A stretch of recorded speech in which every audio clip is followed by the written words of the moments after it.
I made a couple tweaks.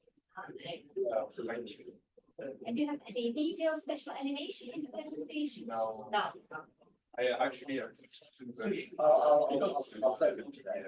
I think the PowerPoint is better for presenting the itself. So that's all the in the for the Yes, historically.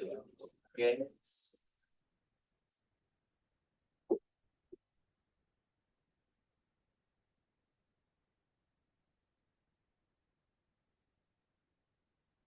And the building want to see on the confidential screen, the second screen or the speakers now. So you can see this is this. Okay. That's no, put just This one. Okay. So you will not see the next slide. You see the big one. So behind the yeah, that's okay.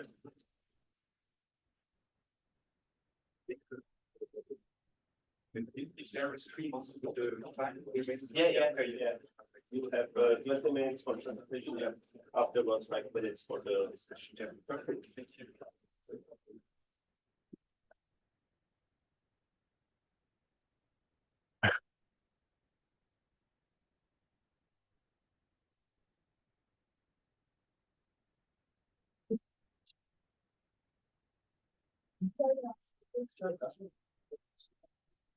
Yes.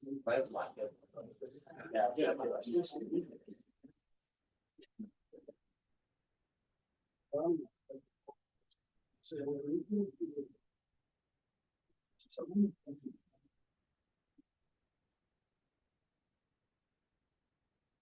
There must be.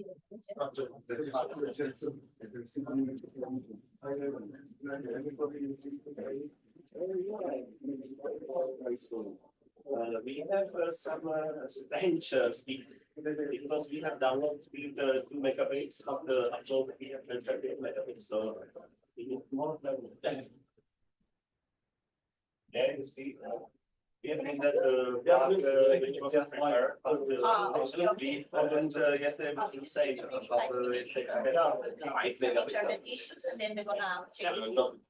What you need, I need at least No, so just give them 5 minutes to fix this and then they're gonna. okay, so you can switch just 1 hour. I'll do my best. Yes. Okay, thank you very much. Thank you. Get higher, they also.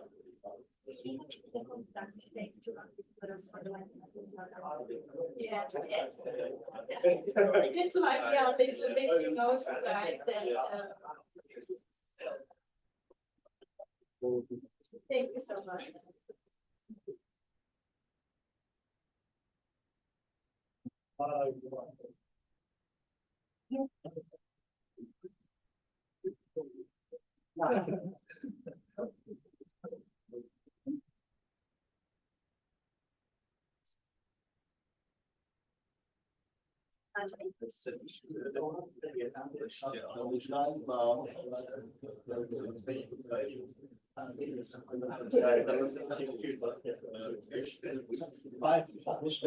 Wyrzucimy potem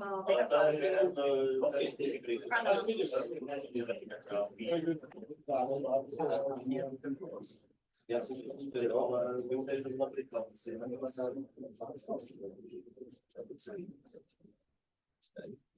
No,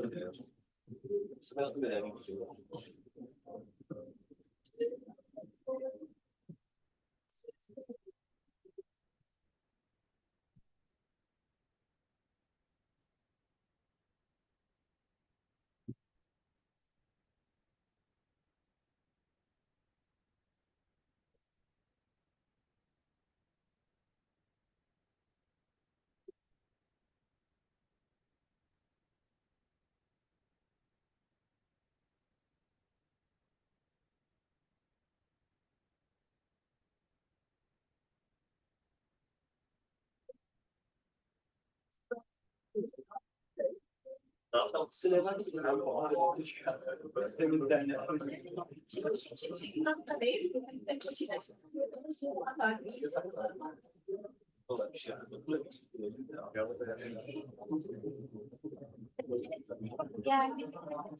Takže ze zásadky totálně chci brát. No. No, když mám sous, no, co bys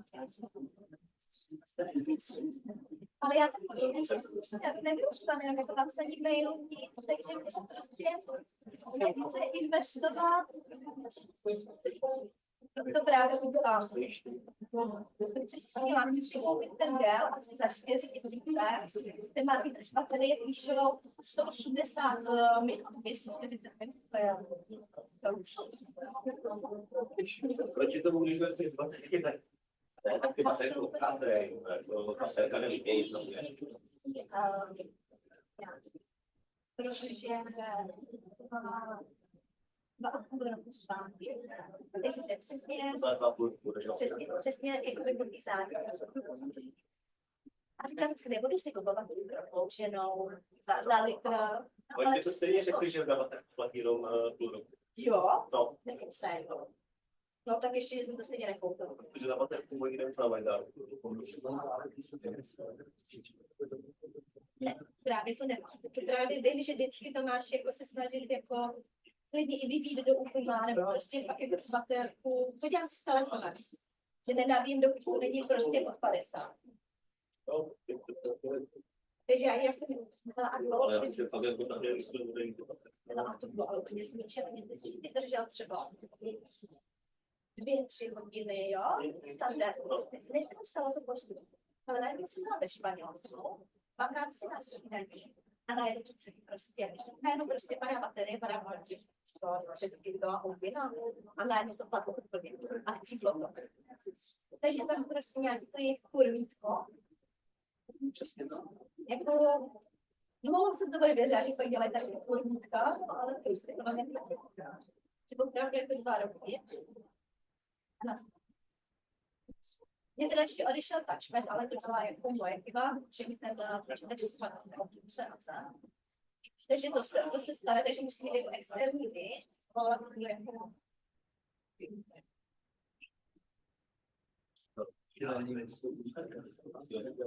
Asi z toho novej.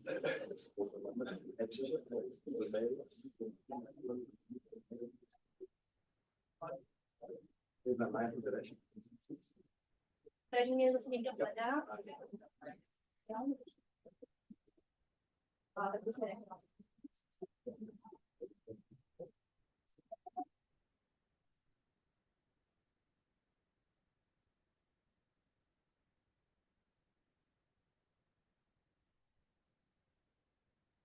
Máš na ten.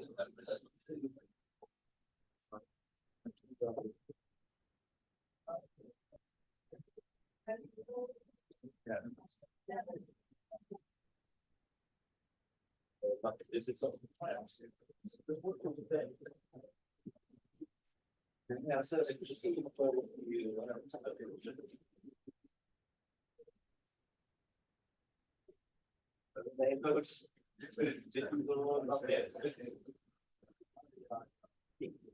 jako takhle, já tam jdu ten zůba, ale tak to je já tam mám hapou, kus vzal, ale já tak něco s tím dělal.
I to wytnę teraz. Okay. No tam ci powiesz, że to nie wiem. Some social. Oh, no, very good. Ja już kiedy dla mnie to Okay.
I think he's one of the people that so he's creating it now for cool.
Yes, will do. You don't need this much. No, but Okay. because I must on the provider. And now I pay for something. They need it now. It works for those. Now I know it's stable and it is perfect. Okay, thank you very much. Thank you. Hi. I'm Patrick. Yeah, yeah. Sorry, just the name was. Would it be better to, it's a Google slide. I can edit the PDF.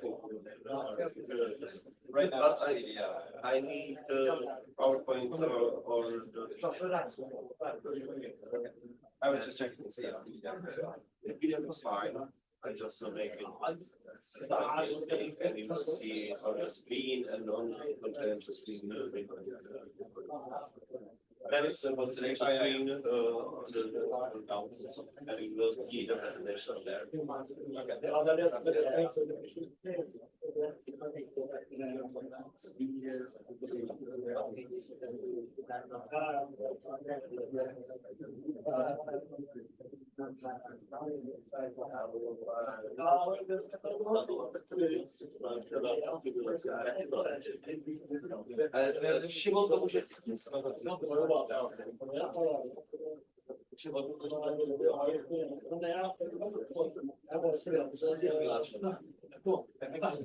Yeah. In the conference, yes. Yeah.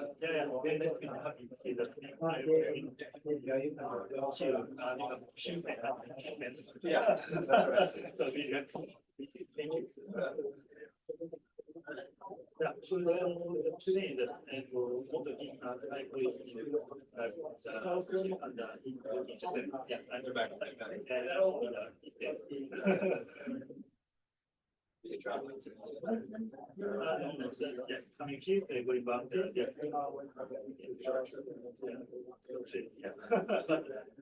Yesterday, I one option from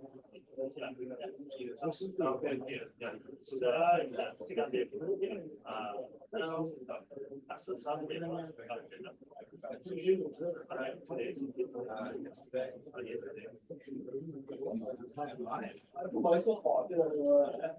myself last year,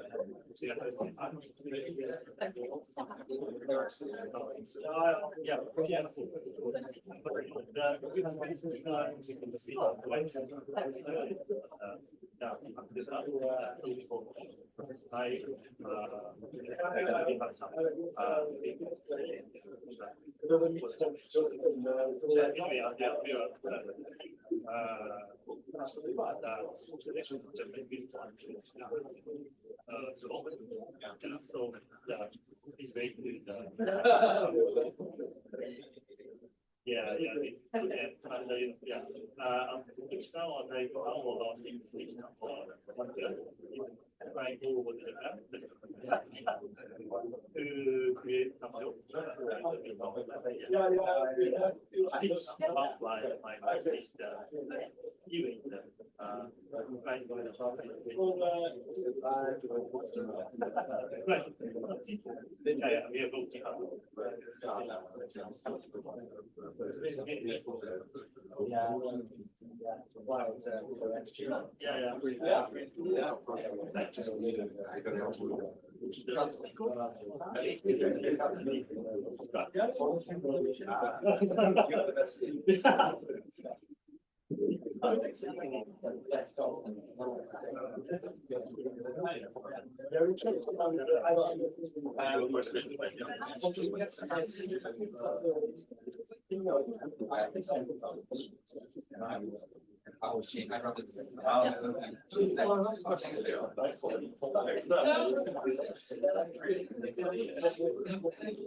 I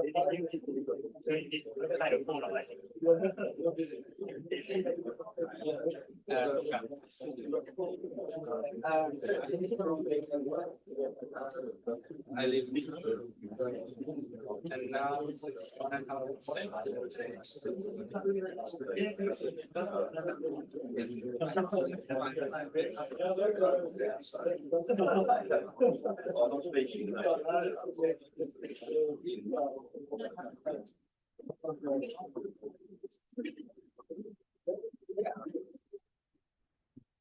Good morning, ladies and gentlemen. On behalf of Leadvent Group, let me welcome you on a 6th edition Windpower Data and Digital Innovation Forum. My name is Teresa, and I'm going to be responsible for the on-site coordination. Together with my AV technicians, we're going to take good care of you. From my colleagues at the registration desk, you have received the conference materials, you have the agenda, delegate list, and evaluation form. So you can evaluate the speakers, the venue, and anything you like. On the back side of your badges, you have 2 QR codes.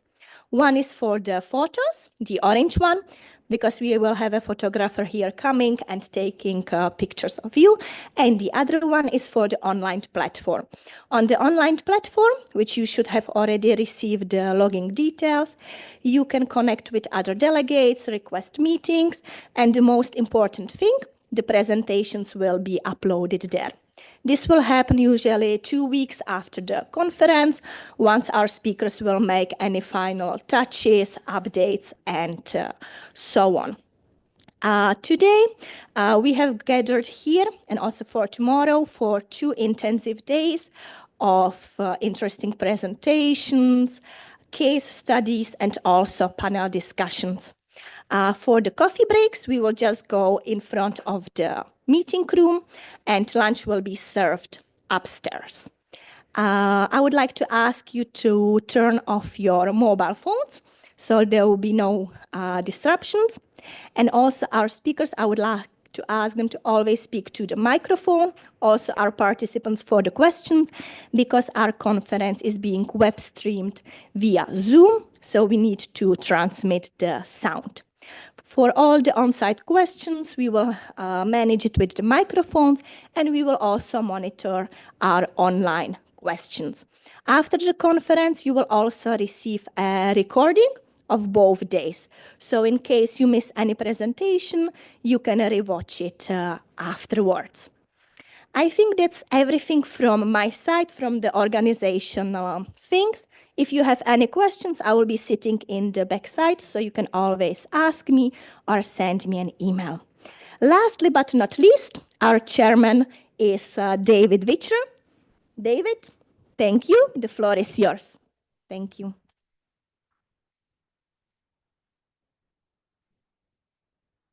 Thank you, Teresa. And let me take this opportunity to welcome you to this conference. It's great to see you all here.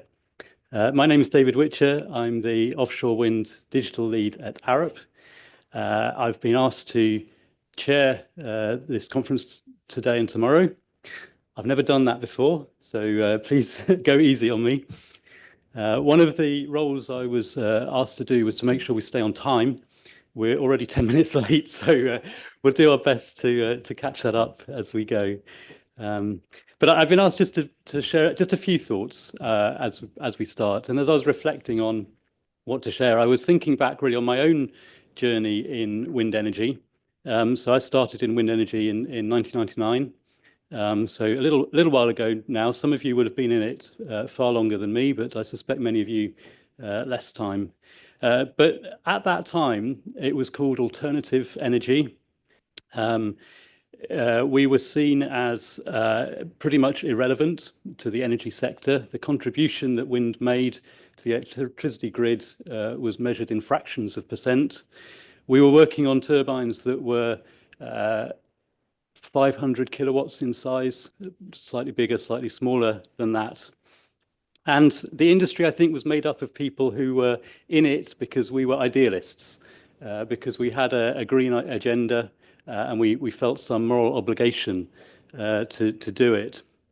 And if you now fast forward to where we are today, I'm delighted to say I think we've achieved an awful lot between us together over that time.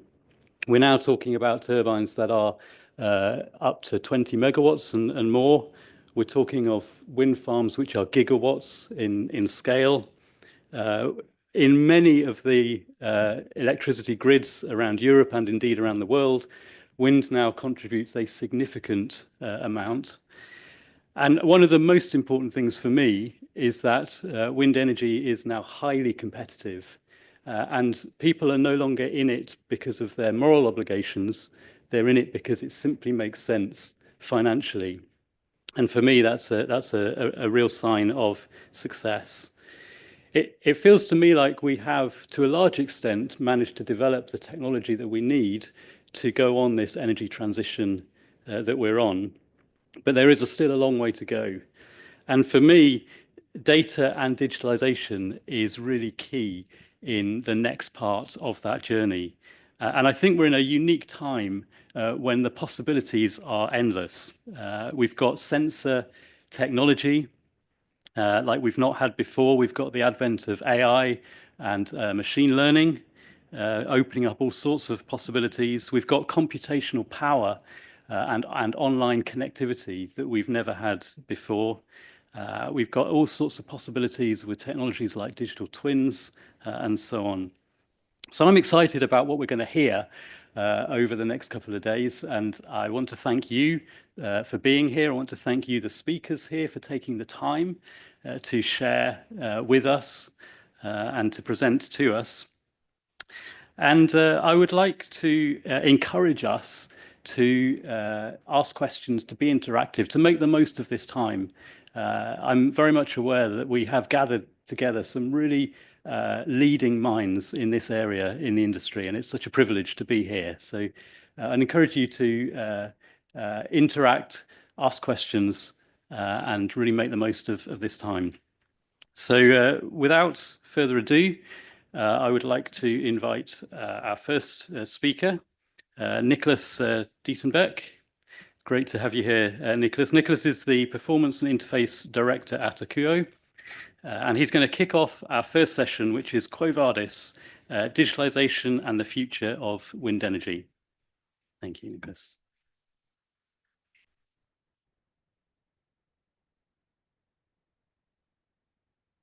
Thank you, David, for the introduction. Good morning, everyone. Thank you to Leadvent as well for the organization and for inviting me today. I'm very happy to have the chance to be the first speaker. And so when preparing my presentation, I thought, okay, I'm the first one. I cannot start directly with talking about Akuo and how we implemented the digitalization in the company. So I remembered some past trainings from communication, how to do powerful presentation and so on. And they told me, okay, you can start with a dance. But no, I'm not going to do that. Okay, well, you can start with a joke. Okay, that's better. I try that. So I found this. Digital transformation is like teenage romance. Everyone talks about it, few actually know how to do it, and when they do, it's usually messy. Any idea who told me that? A very famous actor in the world of digitalization? ChatGPT. Okay, I'm not going to pretend that at Akuo we exactly know how to do it, but we've been on the path for a couple of years. And so that's what I'm going to present to you, why we went into that, how we structure it, and the actual results we managed to get from it. Maybe just as an introduction to set the context, who are we? So Akuo, we're a global independent renewable energy developer and IPP. We have about 2 gigawatts of installed power, wind, solar, hydro, and storage. And we're spread over 20 countries and territories. And you can see basically the sun never sets on our assets. We're all across the globe. We were also trying to develop some projects in Mongolia to have it a bit more equally spread, but that didn't work out. But we are very spread, and even in the zone where you think you have some concentrations, actually, these are almost all islands. So we have like 1, 2, 3 projects spread out on different islands. So that I would say that a particularity which makes it challenging to have an aggregated view of the whole portfolio. And so why did we need to go digital? And why does a mid-size IPP, and so I consider Accio as a mid-size IPP with 2 gigawatts. We're not small anymore, but we're not big yet. Why do we need to go digital? I'd say when you start, or at Accio, we started with a bit of, back in 2008, solar projects in the French islands, on La Réunion, in Corsica, wind power plants in Uruguay. That's okay. You create operational teams locally. They start developing their tools to follow the projects. That's all going fine. And then you grow. And then you start to have larger investors with a portfolio of assets across various countries, across various technologies. And so you need to report aggregated views. And then you grew even more. You start to create a business unit for asset management. And so you want to have, of course, the whole view of your portfolio of assets. And then you realize that the old ways to work with your Excel sheet, your local SCADA data, you're taking the operational data directly from the local SCADA of the power plant, having another Excel file to manage your OPEX budget, and yet another Excel file to manage your business plan, that doesn't work anymore. You cannot, with the heterogeneity of geographies, of technologies, of age of the assets, you cannot have this aggregated view and consolidate that easily. You end up with data silos, you end up with manual processing, and basically either you just cannot access the data, or when you access it, you don't understand it because you didn't tweak it yourself and format it yourself. And so you spend a lot of time trying to understand that, to format the data, to put it in the way you need to do the reporting. You spend more and more time cleaning the data and less time actually analyzing the data. And so your performance drops, your report quality drops, you miss underperformances, you miss issues. And basically it's hurting your bottom line. And so you need to do something. And that's where digitalization can help. But before looking at how digitalization can help, just a quick slide to clarify what I understand. So that's it's not ChatGPT. That's my personal understanding of digitalization. I try to synthesize various definitions that I could find. So I ended up with digitalization is the process where companies embed digital technology across their business to drive efficiency, increase value, and boost agility. So what does that mean in practice? It's not just AI. It's a combination of tools, of processes, and essentially cultural change within the company. It's not a one-size-fits-all solution. It needs to be tailored specifically for each company, for your needs. And what's important, it's not a goal. You should not go into digitalization just because it's digitalization and everyone does it. It's just a means to achieve your own strategy, to implement your own business strategy. And so how can this help? For an IPP, of course, there's operational efficiency, all the challenges that I mentioned before. If you give the teams the right data, the right tools, they can be more efficient and they can manage to operate their assets more with a better performance. And then there's the fact that we are in an industry that is growing extremely fast. And for example, at Axios, we have a 12 gigawatt pipelines. We expect to between doubling and tripling our size, our installed portfolio within the next 3 years. And obviously, we are already about 100 in the asset management department. We are not planning to hire 200 or 300 people to complement that.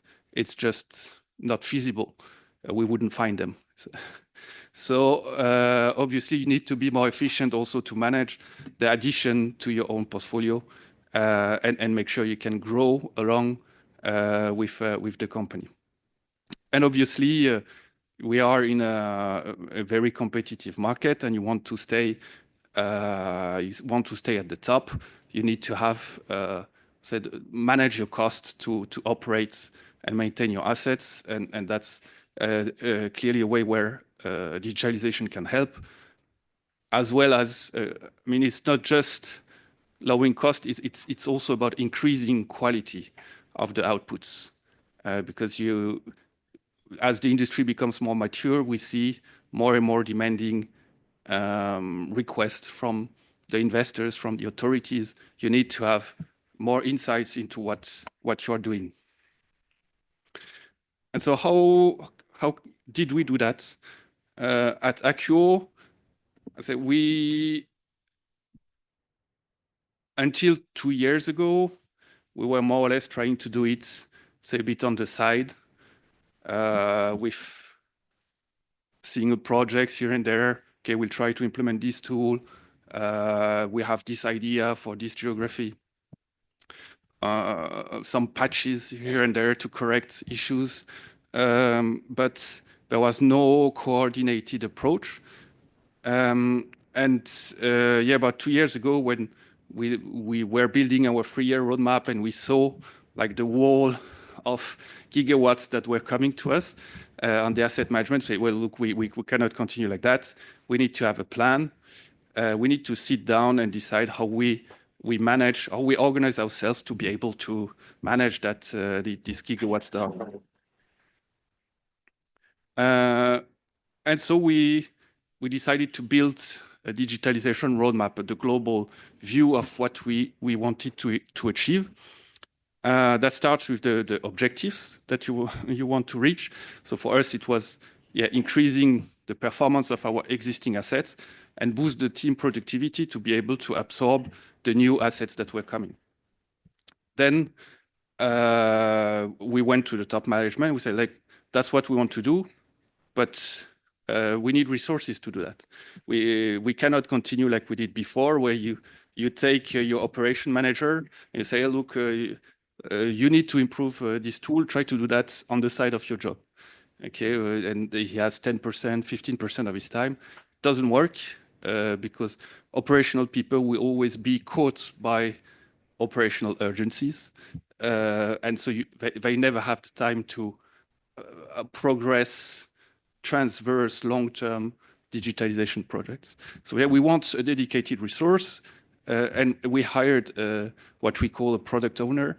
You may have different names in your own organization, but someone that is 100% dedicated to driving the digitalization for the business, not on IT side, on the business side.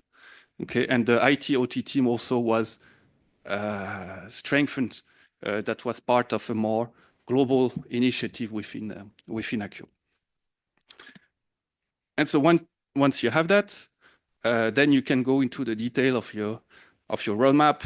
And so you have the product owner. So he spent a lot of time talking to everyone to understand the needs, the use cases, with the users and the stakeholders, obviously, what it takes to realize, to implement these needs in terms of data, in terms of time, money, etc.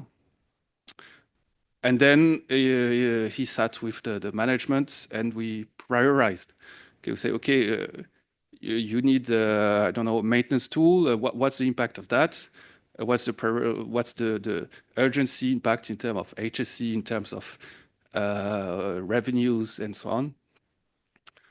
And once you have that, make sure we integrated that with the IT roadmap, the more global IT roadmap for the whole company and validated that with the top management. So that it was part of a more global transformation project of the whole asset management department, but it was validated so with the highest governance level within Accure. So we had really the support from the very top management of the company. And that's quite important because, as I mentioned, it's a cultural change. So if you want to have people adopt and follow you in this path, it needs to come from the top. In terms of priorities, we started with data. Obviously, there's no need to plug any tool if you don't have the right data in place first. So our first step was to look at collecting the data from all our SCADA, power plant SCADA everywhere. So we implemented a second layer SCADA system, hypervision tool.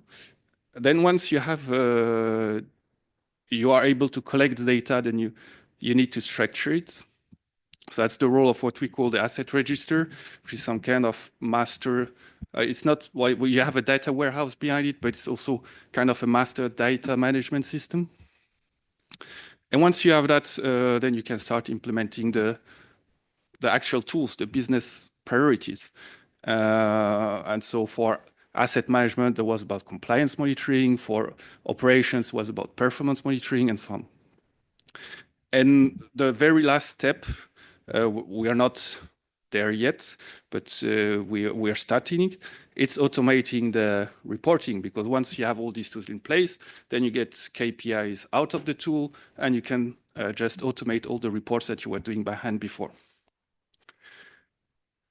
In terms of delivery, what was I'd say important to us was to make sure that for each tool we had a specific implementation plan. It's not the same thing to deploy a SCADA, a second layer SCADA on every power plant, or to implement an asset management platform that is more at the HQ. So you need to have, of course, a clear strategy to do each of that.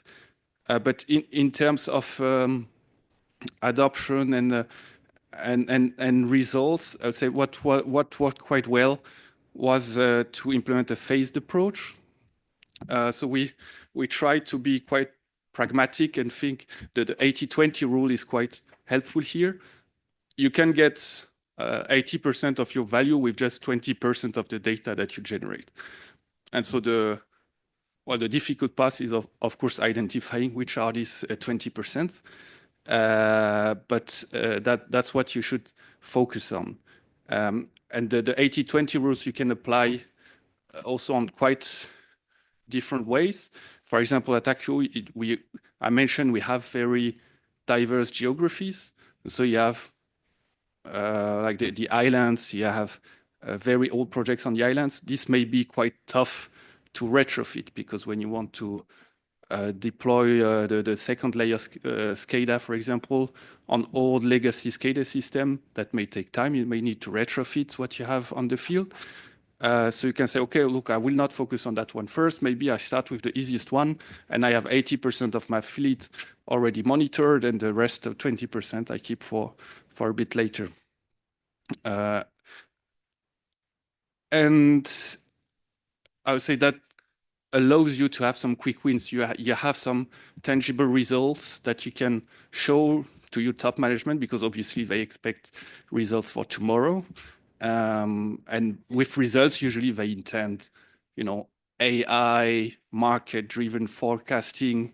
And you tell them, well, look, maybe we will start with the data first. But yeah, you can show progressively that you're actually implementing stuff, and they don't have to wait for 1 year to see the results of all the work that you're doing. And the last point, I talked already a lot about data, but that was really key for us. And again, here, less is more. We tried at some point to import all the data that we were generating, but we quickly realized that was not a good idea, because you cannot, it would have taken a huge effort to be able to quality control, structure all and store. So the cost related to storage would be huge. All that amount of data, and actually in the end we would have used the 20% of it. So we focused on the 20%. And where are we now? So we are building an ecosystem. Not all of the bricks are in place yet, but so we have a bunch of softwares to collect and manage our operational data, our financial data. We connected the budgets and the BPs just end of last year. We introduced also some general data platform with all the key information of the assets, and that's all connected with this asset register that I mentioned, the master data management system. And we have access to this data either through our internal platform or through visualization tools like Power BI. What's next? We still have a lot of work to do. We want to work on performance monitoring, where we just have the basics in place now. So we are looking into something more advanced. We're working a lot also on the processes, because we started with the tools, but of course tools and processes are very much related, and we want to strengthen that integration. We want also to have more communication between the tools. So for the moment, they all goes through this asset register, but it's kind of one way. We want to make it bi-directional. And an important point that we're working on right now is also the governance, because we started implementing tools and data, but it's working fine from the start. But if you don't put the right governance in place, it can quickly drift to something very messy. So that's something we're working on, and it goes hand in hand with the last point, which is to strengthen the user community. For the moment, it's been driven, I would say, from HQ, but we want to have champions in each of the local team that know the data, that know the software, and that can, I would say, diffuse that culture, that data culture to the rest of the organization. As a conclusion, the key success factors, normally I mentioned all of them: dedicated resources, the strategic vision, involvement of the users and stakeholders and top management, step-by-step approach, focus on data, 80-20 rule, and the phase development. And I did not finish with a joke, but just for clarification, digitalization does not mean replacing people. We're not going to, I would say, fire anyone with that process. On the contrary, we're going to hire a lot more people, but they will be able to focus on the highest value-adding part of their job. They will not be spending a lot of time cleaning data. They would be driving the performance of the assets. And so basically that's really the essence of digitalization. For me, it's about empowering the teams to get a better performance. And with that, I'm done. Thank you. And I'm looking forward to your questions.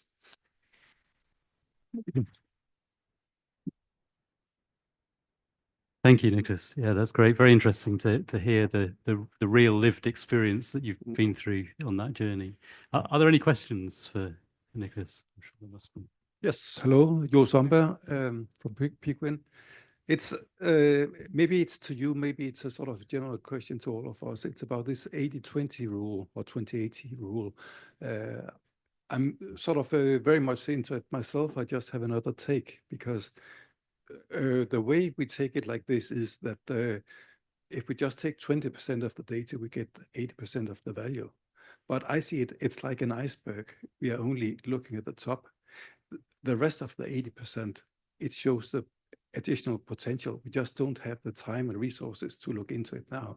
I think there's a gold mine there in the remaining 80, which is much more worth than just sort of neglecting it. And yeah, I understand your point. And it's probably true. You know, we don't know what we don't know, and there may be 80% of that in there. Sorry, I have an extra remark. It's also very good for a business case, telling top management you'll get 80% for only looking at 20%. So it's good for getting that business case, but then when you finish it off, you have to tell them there's an additional 80%. Well, and this I fully agree. Yeah, what I'm saying with that is that you should not neglect the 20%. It's just phase it. You know, you start with the 80%, and then when it's done, you go for the remaining 80% of the 20%, and so on. And that's just a practical way to get, I would say, some milestones, and you get some value on the way rather than trying to aiming for perfection from the start. I think we've got a question at the back. So yes, this is Evelina from Res Digital. How did you decide on which data to actually focus on? I think you mentioned SCADA, but so is it just 10-minute data, or is it also OPC 1 second data? Are you at all looking at high frequency data? I'd say it depends on the application. With the hypervision tool, we wanted to have access to the 1 second data, but that goes through the second layer SCADA. But then what we actually extract from that hypervision tool to our data platform, this is more like aggregated data, so 10 minutes data, or even daily, monthly data, depending on the data that you're looking at, and the use case that you have. If it's just for reporting, you don't need very granular data, and giving access to 1 second data to the whole company doesn't make sense.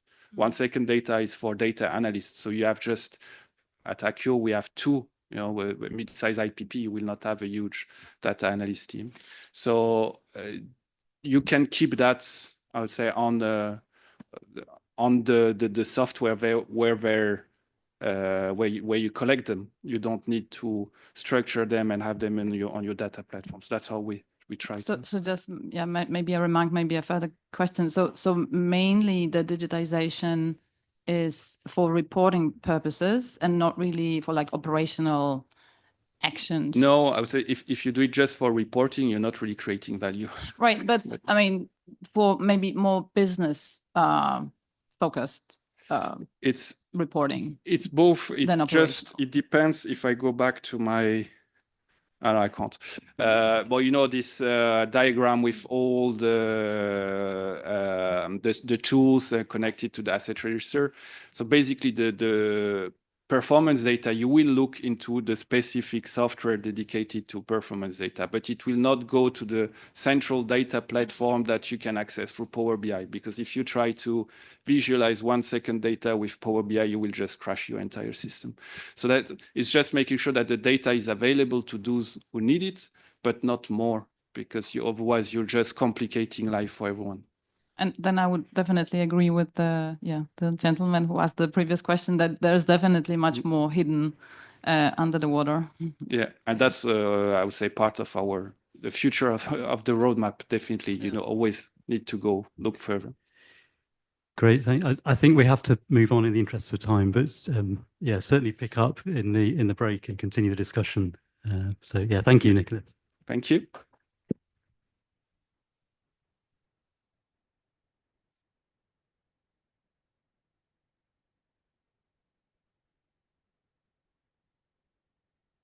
Actually, the next presentation comes from me. So I'm going to talk about holistic wind farm control, using digital innovation to maximize return on investment. Just briefly introduce myself again. So I'm the offshore wind digital lead at Arup. I've got about 22 years experience in wind and 2 years experience in wave energy. I've previously spent many years at DNV or Gardasan, which became part of DNV eventually. And during that time, I was responsible for the bladed wind turbine simulation software. So that's really my background in software, if you like. But I also, before joining Arup, I spent 4 years as the chief engineer at Goldwind. And it was during that time that I was able to do a lot of the research, which I'm going to present to you today, on what we called holistic control. So, as I said in my introductory remarks, a wind farm today produces a huge amount of data. The most obvious of which, I guess, is the SCADA data. So we're talking typically 10-minute data and hundreds of channels. So all the wind turbine control channels and signals and things like temperatures and accelerations, electrical currents, pressures, and hundreds of other parameters. We may also have metmast data, so wind data, certainly pre-construction for the larger wind farms, also post-construction, the metmast may remain. If it's an offshore farm, we may have a wave radar as well. Possibly we've got structural health monitoring or condition monitoring installed on a number of turbines, a subset of turbines, strain gauge or accelerometers, and that's typically higher frequency data, of course, than the 10-minute. And then we've got things like inspection data and maintenance logs. We've got the history of the grid and energy data and so on, and much more.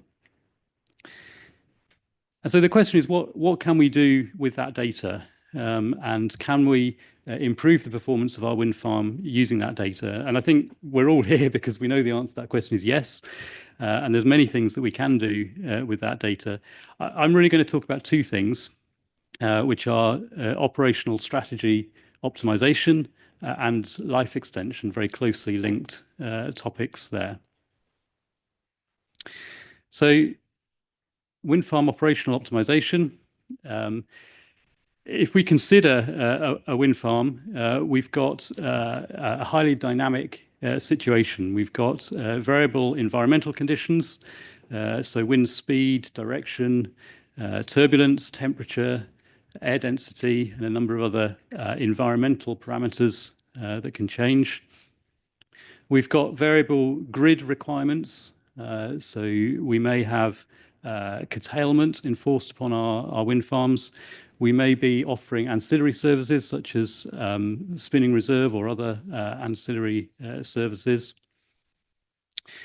We may be operating in a market that has variable electricity price, or we may have joint opportunities to sell into markets with different electricity prices. So we need to look at different market horizons.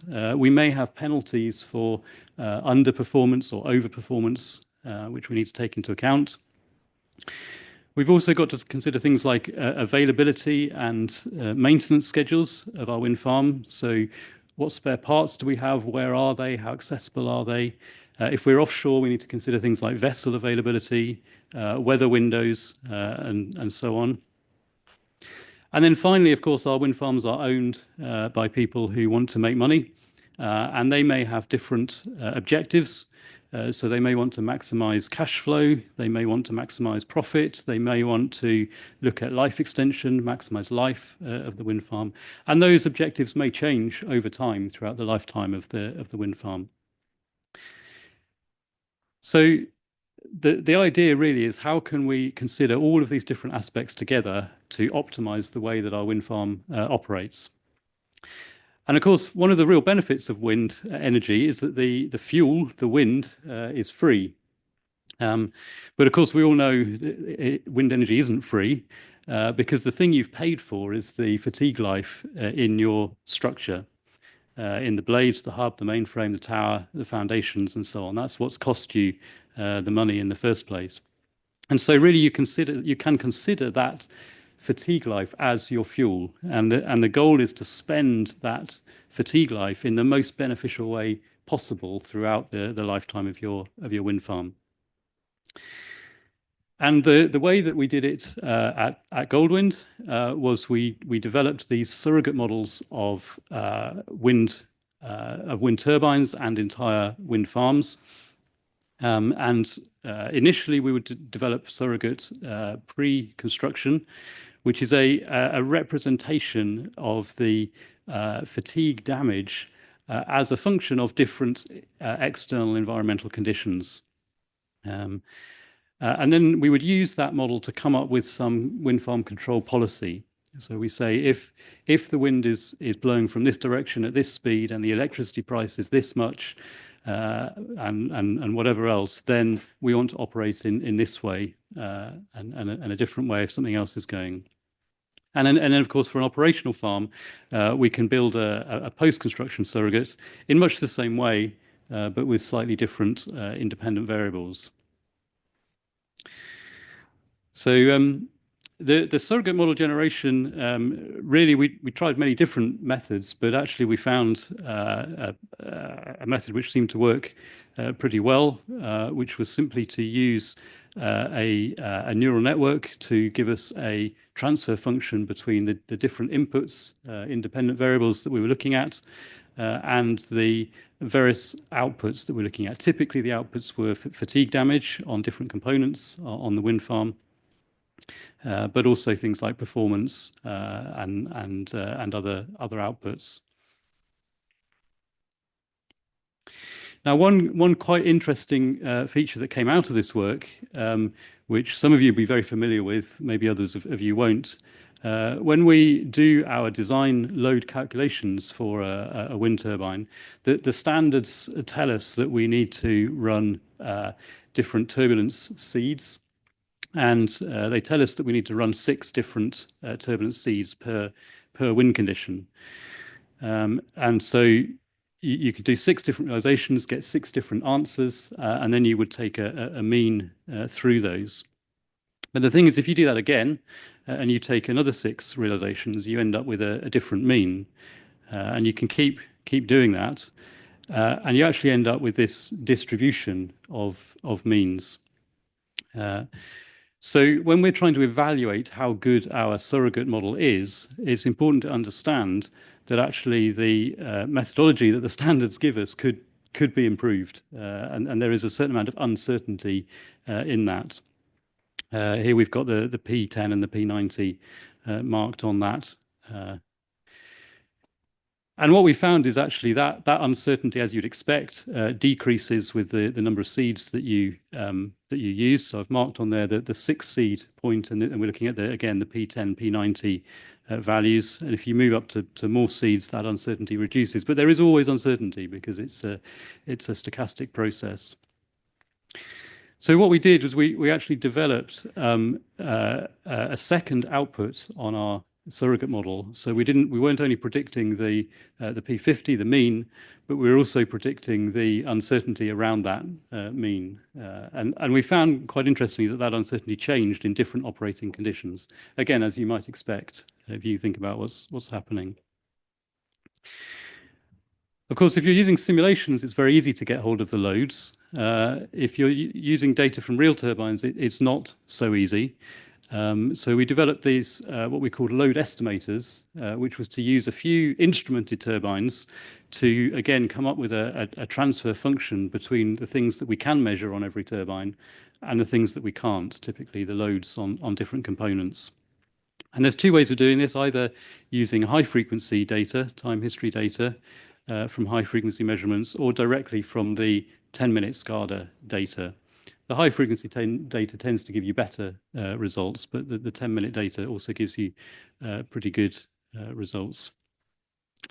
We took this one step further as well. Instead of just using the damage equivalent loads, we looked at, could we actually come up with a surrogate model or representation of a Markov matrix? So a Markov matrix is a distribution of cycle against mean, cycle size against mean, and it's useful for evaluating certain components, bolted joints, and so on. And we made use of a technique that's used in image compression quite often, which is the autoencoder and decoder, where you actually consider that Markov matrix as a picture, which has features which you can learn and then compress, reduce using this encoder, and then it's the reduced part of that you can then learn in your surrogate model. So you reduce the number of independent variables that you're using, and then you can reconstitute the Markov matrix from that. It's not perfect, but you get fairly good results because the general shape of these Markov matrices tends to be quite similar for different load components. So I just want to give you sort of three examples of increasing complexity in how we would then use those models that we've developed from the data in application. And the first one is a fairly obvious one, really, in life extension. So really, what you're trying to do here is to extend the life of the turbine. Well, the first thing you're trying to do is to understand the life of the turbine, to be able to track that throughout its lifetime, and then look at how you can change the operation of the turbine in order to achieve your life extension objectives. So in order to be able to do that, you need to understand, you need to have a good model to tell you how the fatigue life varies with different operating conditions. The second example is an example which is quite a hot topic today, certainly in the wind farms around the UK, and that is that there's a lot of grid enforced curtailment going on as the grid is not able to deliver the capacity that we're trying to feed into the grid. The grid is then demanding that wind farms curtail, reduce their energy output during periods when they would otherwise be producing more energy. And we can see here that there is this is real data from one of the wind farms around the UK. And you can see that there's significant curtailment, both times when the turbines are derated and also times when the turbines are switched off completely. Now, the interesting thing here is that different parts of the turbine suffer differently from curtailment events. So if you look at most of the components on the wind turbine itself, so the blades, the drivetrain, the main hub, and so on, curtailment is generally beneficial for the fatigue life of those components. In other words, you're consuming less fatigue life when the turbine is not operating than you are when it's operating, as you might expect. But that's not true for the foundation and for in some cases parts of the tower as well, where actually the operation of the turbine provides some aerodynamic damping to reduce the effect of the wave-induced loading on the foundation. So we've got this slightly contradictory situation where some parts of the system curtailment is good for fatigue life, and other parts of the system curtailment is bad for fatigue life. Now, what typically tends to happen at the moment is that an entire BMU and entire string, electrical string of turbines will be curtailed in the same way at the same time. But what that means is you've got some turbines in your farm where they have certain fatigue life usage and other turbines with quite different fatigue life usage. So a model like this allows you to come up with better curtailment strategies to better control the impact of curtailment on your fatigue life and potential for life extension on the wind farm. And then the third example here is probably the most complex here, and this is where we're operating in a market with variable electricity price, where we're able to bid in at various time horizons to that market. And it's up to us as the wind farm operators as to how much we want to supply to the grid at any one time, of course, given the availability of the wind. So the idea here is to come up with a curtailment strategy, a derating strategy. Maybe the turbines are equipped with a power boost capability. Maybe there are other forms of control we can look at, such as wake steering and so on. Maybe there's also revenue that we can gain from providing ancillary services to the grid. And it's how can we put all of these things together and come up with the best operational strategy. And the approach that we took, and we actually implemented on a large wind farm in Australia doing this, was you first of all come up with joint probability density functions of the wind speed, wind direction, and electricity price. So you come up with a big matrix of all the different conditions you're likely to have. You can then rank each of those individual points on your probability distribution as a function of revenue and damage. So how much revenue will you achieve, and what does that cost you in terms of fatigue life? And then you can optimize. So you can start with effectively that worst revenue to damage ratio, and you can look at curtailment or other control aspects until you reduce that. And you can continue around the loop until you come up with a policy which achieves maximum revenue within the lifetime of the wind farm that you're wanting to achieve. So just a few concluding remarks. As I said, actually right at the beginning, the latest wave of information technology has dramatically increased connectivity. We've got access to much more data and computational power like we've never seen before. The development of increasingly integrated solutions covering a greater level of system of extents. The operational phase of wind farm is where most of the data is produced at the moment. And to date, as we were discussing, I think in the last talk, probably most of the value in that data is not yet used. But we are starting to unpack that and unlock that.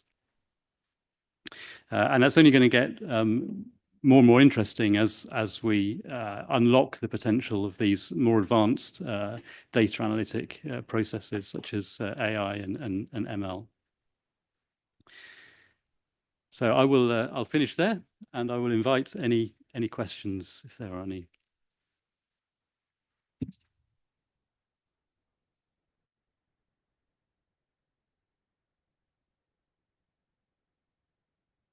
Thank you.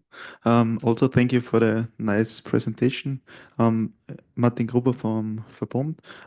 You mentioned two possible input sources for your algorithms. So on one hand, higher frequent data, and on the other hand, 10-minute scatter data.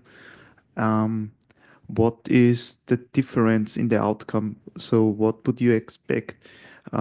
Which information do you lose when just using maybe 10-minute average data?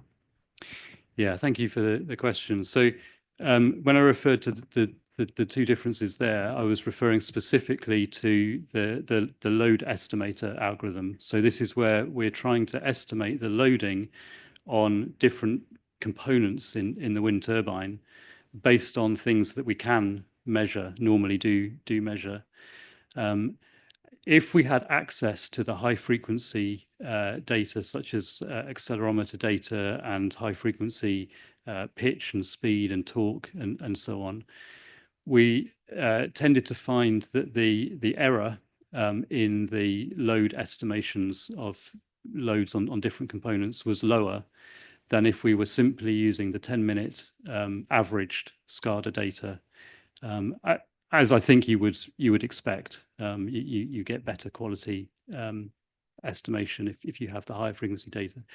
But we did find actually if the 10-minute data is all you have access to, there's still a lot of value in doing that, and you can still have a pretty good prediction of those loads. Yeah, with the high frequency data, we had to implement the algorithm actually on the turbine itself, whereas with the SCADA data, of course, you can do that processing offline later. Yeah. Hi. A lot of the value seems to be based around the fatigue life calculated. I'm interested, how did you validate that was correct, and how did you account for different turbine models? Yeah, thanks for the question. I mean, yes, of course, I focused entirely on fatigue life. How did you validate that's correct? Well, I think you know if as part of the design of the turbine and the foundations, what drives those the design of those, and for many components it is, well, it's a combination of fatigue life and extreme life. Of course, there's very little you can do about the extreme load. Once you've built your turbine in a particular location, it is going to see the extreme load that it sees. But the design of a turbine will be a combination of extreme load and fatigue load, and it's the fatigue load that you have control over, if you like. The second part of your question was looking at different turbines. So we implemented this on a couple of different turbine sizes, two different onshore turbines where we actually implemented it on the wind farms, and then we did some theoretical work on offshore, but we never got as far as actually implementing that at the time. Yeah. Thanks for the nice presentation. On the revenue damage optimization, I'm wondering, because fatigue is not the only thing you're using up in terms of fuel. For example, at some point corrosion will hit in, and there's other things that determine the life of wind turbines. And also on a sort of financial perspective, money today is worth more than money tomorrow. At sort of people model with discount rates and stuff like that. Yeah. So I'm just wondering if you accounted for that, you know, if the model were to say, well, yeah, let's run it over 1,000 years, because that's optimal, that wouldn't be very useful. Is there a way to account for that? And like, did you look into that? Of course. So you could tune the model according to the owner's financial objectives.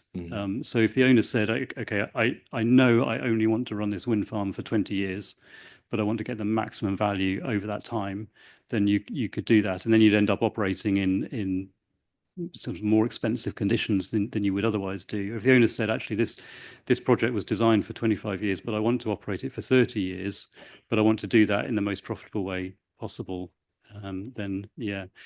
In terms of things like corrosion, yeah, we didn't, but you could bring that in terms of updating. The nice thing about this is you can update continuously. It's not a sort of one shot thing. You know, you can re-evaluate continuously. So yeah, I think we have to move on. So yeah, thank you for your questions. We're moving on to the next.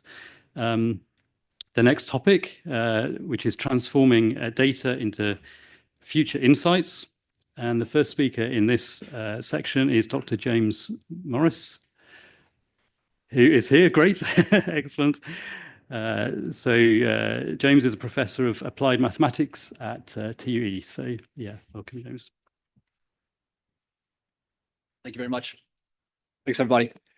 This is a perfect follow-on for the presentation we just received from Arab. So really great placement of topics by Lena Advent. So thank you, everyone. So this morning, I'd like to bring on board a new topic, perhaps presented in a slightly new way. We call it NPV and asset life enhancement with asset throttling algorithms. So before we talked about all this fantastic data we have, how we're going to use it to optimize a wind farm, and we're going to just introduce something slightly more esoteric, but I think it's going to open up a lot of new avenues and hopefully a vision for the future. All right, we start with a little philosophical quote because people like to do that kind of thing.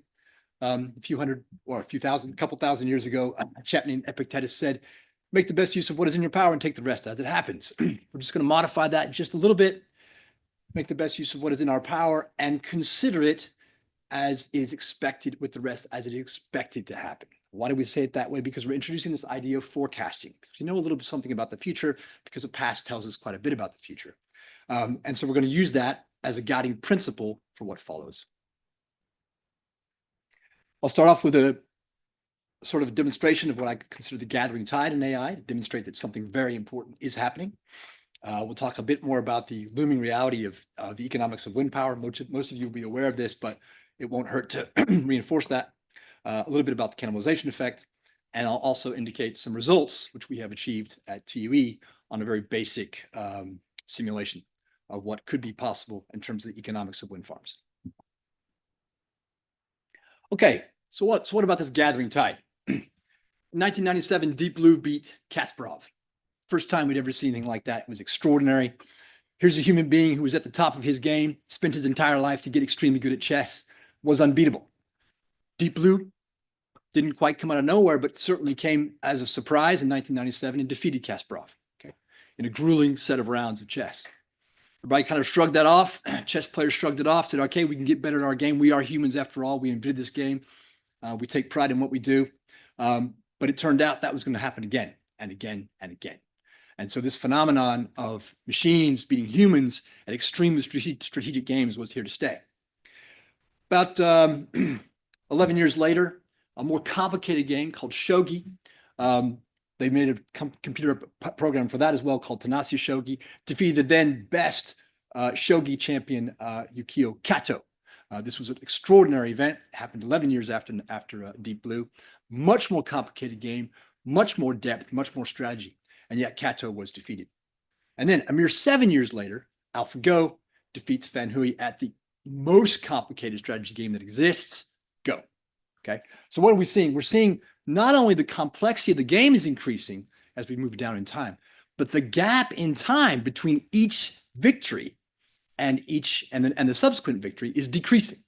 So it looks like the order is becoming more complex for AI, and yet it's doing it in less and less time.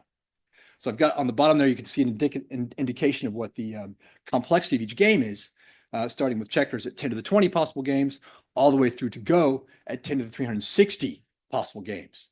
Now, just as a reminder, the number of atoms in the known universe is 10 to the 80. Okay, so we're talking about intense complexity here. And now we're going to try to understand what's happening that's making AI capable of doing such a feat.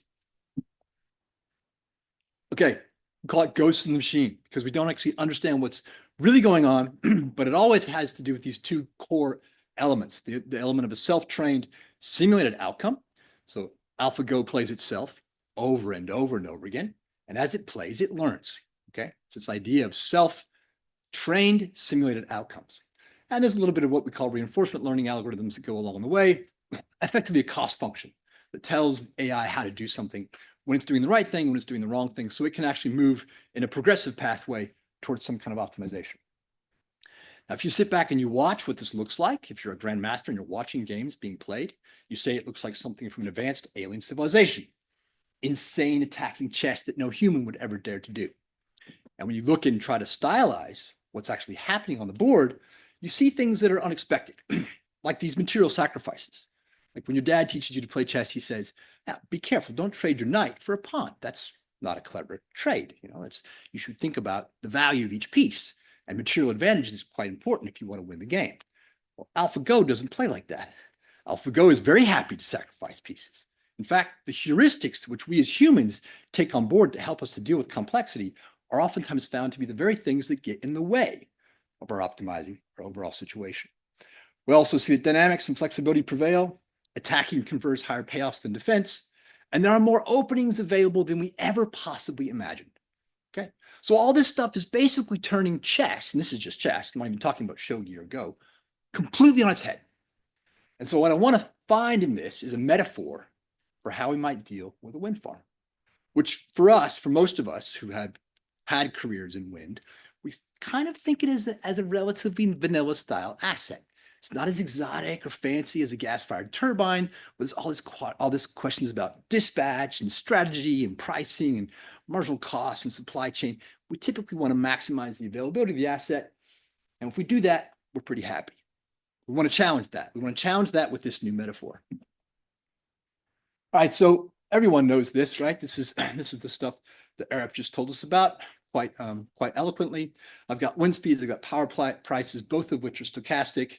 In the old days, I enjoyed that curve at the top, which I typically had a feed-in tariff for some kind of contract for difference, some kind of price certainty I enjoyed, and that helped me to weather the wind uncertainty.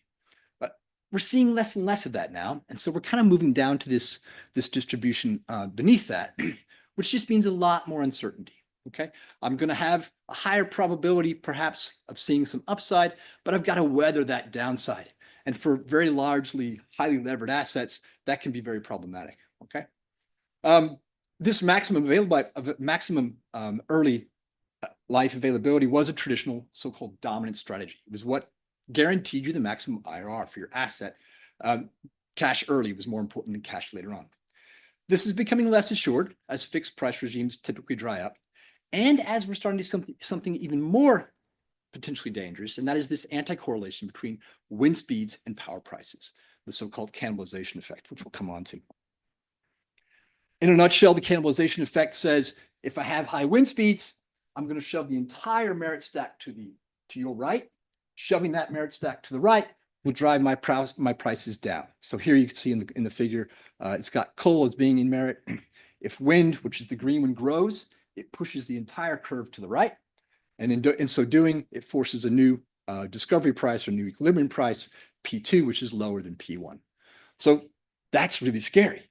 That says that when it's time to make hay, because I'm getting gobs and gobs of wind coming out of the system, at that simultaneous point, I'm going to typically see lower wind speeds, which is a tragic state of affairs for wind. And to make matters even worse, we see what I call a monotonic loss in capture rate with installed capacity. So not only do we have an effect which occurs sort of hourly or daily, it happens with the real-time dispatch of a given technology suite, but we also see that over time, on the right-hand side, over time, the capture rate, which is the percentage of the baseload price that you capture as a wind generator, is actually decreasing. So you're facing this new dangerous juggernaut in two different time dimensions. One is somewhat weekly or hourly, and the other is over the years to come. So this means you've got several new risks, not least of which is this instantaneous loss of value for high wind speeds. But secondarily, you've got forecasting risks.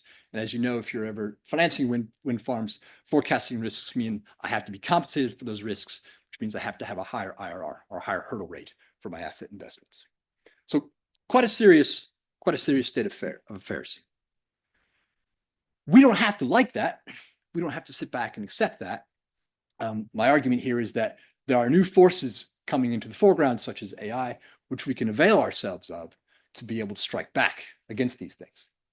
All right, so once again, we look at a Go board, 10 to the 360 possible games. That's 1 in 360 zeros, intensely complex. We know AI is doing exceedingly well at that complex game. So we're thinking about machine learning now as an opportunity to look at adaptive asset management strategies. What we used to think of as formerly very dominant strategies, such as maximum availability, we want to suspend that for a moment and suspect there might be something else out there.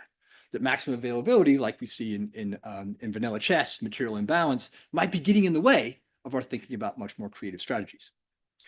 We can, in fact, start to think of these assets, these wind turbines, because they typically have long asset lives, as instead conferring tremendous decision possibilities for us. And if they have tremendous decision possibilities, that makes them a complicated game. Now, how might we depict a wind farm as a complicated game? Well, on the matrix on the right, you can see electricity price has a certain outcome set of states, low to high. Wind speed, set of outcomes, low to high. Within that matrix, I can choose to do many things. The most popular of which is sell power. But there are other options I have. I can maintain my asset. I can curtail my asset. Indeed, sometimes I'm forced to curtail my asset. There are things which I can do in that matrix, policies, shall we call them, which might or might not be optimal given a certain state in electricity price and wind speed. And if I think of myself as having those three choices, and I'm simplifying things, maintain, sell, or curtail, and I have those choices every single week, that's 52 weeks a year, times 20 to 25 years, that's 3 choices. If it was just 2 weeks, it would be 3 times 3 or 9 choices. But as it's 3 to the 52 times 20, It's 10 to the 496 possible games that exist out there in a wind farm, which makes it immensely complex. And so the first premise here is that in that complexity, there exist opportunities which we can avail ourselves of.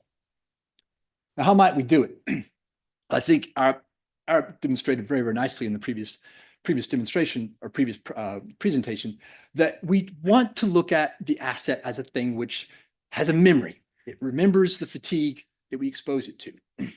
And as it remembers that fatigue over time, it's going to have a point where it's no longer economically viable to run that asset.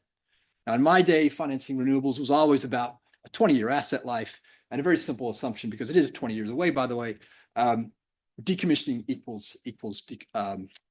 decommissioning costs are at such a point that we know the effective end result is that their cash flow is 0 at t equals 20. Okay, you might set that at 25, but the bottom line is you're choosing a number, 20 or 25, and that thing is set in stone for financiers. The reality is some turbines are going to last longer than others because they're going to be exposed to lesser stressors than others. And so the nutshell here is that even if we look at complex biological systems, we tend to see that total heartbeats is a much better indicator for how long you live compared to just calendar years, right? Likewise for an automobile. Do you sell a car? If you look up the Blue Book, how old is your car? Maybe. The real number you're going to look for, however, is how many miles is on that car. So again, it's about throughput. It's about how much action the asset has actually seen that gives us a good indication for how long it's going to last. And so if that's another premise, then we can build a model for how long an asset is likely to last. Okay. And so this is a simple one. It says the next degradation state of my asset is equal to the prior state. So there's memory there. Plus there's an idle term, which says that if the asset is not spinning or if it's spinning very, very slowly, it's going to age at a different rate than if it's spinning very, very aggressively. Okay, so there's an activator which turns on whether I'm aging with the spinning term. And if the spinning term is turned on, of course, it will depend on the wind speed. Okay, so you've got a very simple equation here, which tries to keep track of the aggregate strain on the asset. Now you can tune this thing. You can look and see how crack propagation, gearbox replacements, tower strain, how it's tracking as a function of time. So you can tune this thing on each individual turbine level, because every different turbine is going to have a different response function to the strain that it's exposed to. We assume the useful life is exhausted once the cumulative degradation reaches 100%. And we assume the turbine's always running at the cut-in level is assumed to last 40 years. So the maximum is going to be 40 years. Some simple assumptions there. Granted, there's a lot of assumptions there, but I think everyone can agree that the car who runs 100,000 miles is typically going to have more fatigue than the car who's only run 50,000 miles. And for now, that's all we need, okay, for the demonstration. All right, how do we model it? The first thing we do is every time period, we grab a wind speed at random, typically from a Weibull distribution. We calculate a power output. We determine the impact on degradation. We generate a power price at random. That's also typically a normal distribution. And we apply a management algorithm of our choosing. The blue text is up to us. So we're in control. The management algorithm could be dispatch, it could be curtail, it could be maintain. Okay, and there's lots of variations therein, but for the moment, we choose those 3 easy ones. Calculate the revenue and cash flow. That's done every single week. So a stochastic process. Every time a week goes by in the model, I throw a dice. I throw 2 dice, one for wind, one for power price. The management algorithm, I'm going to hold constant because I'm going to stand by my bets, at least for the first 20 to 40 years to see what happens. That's the thing I'm testing.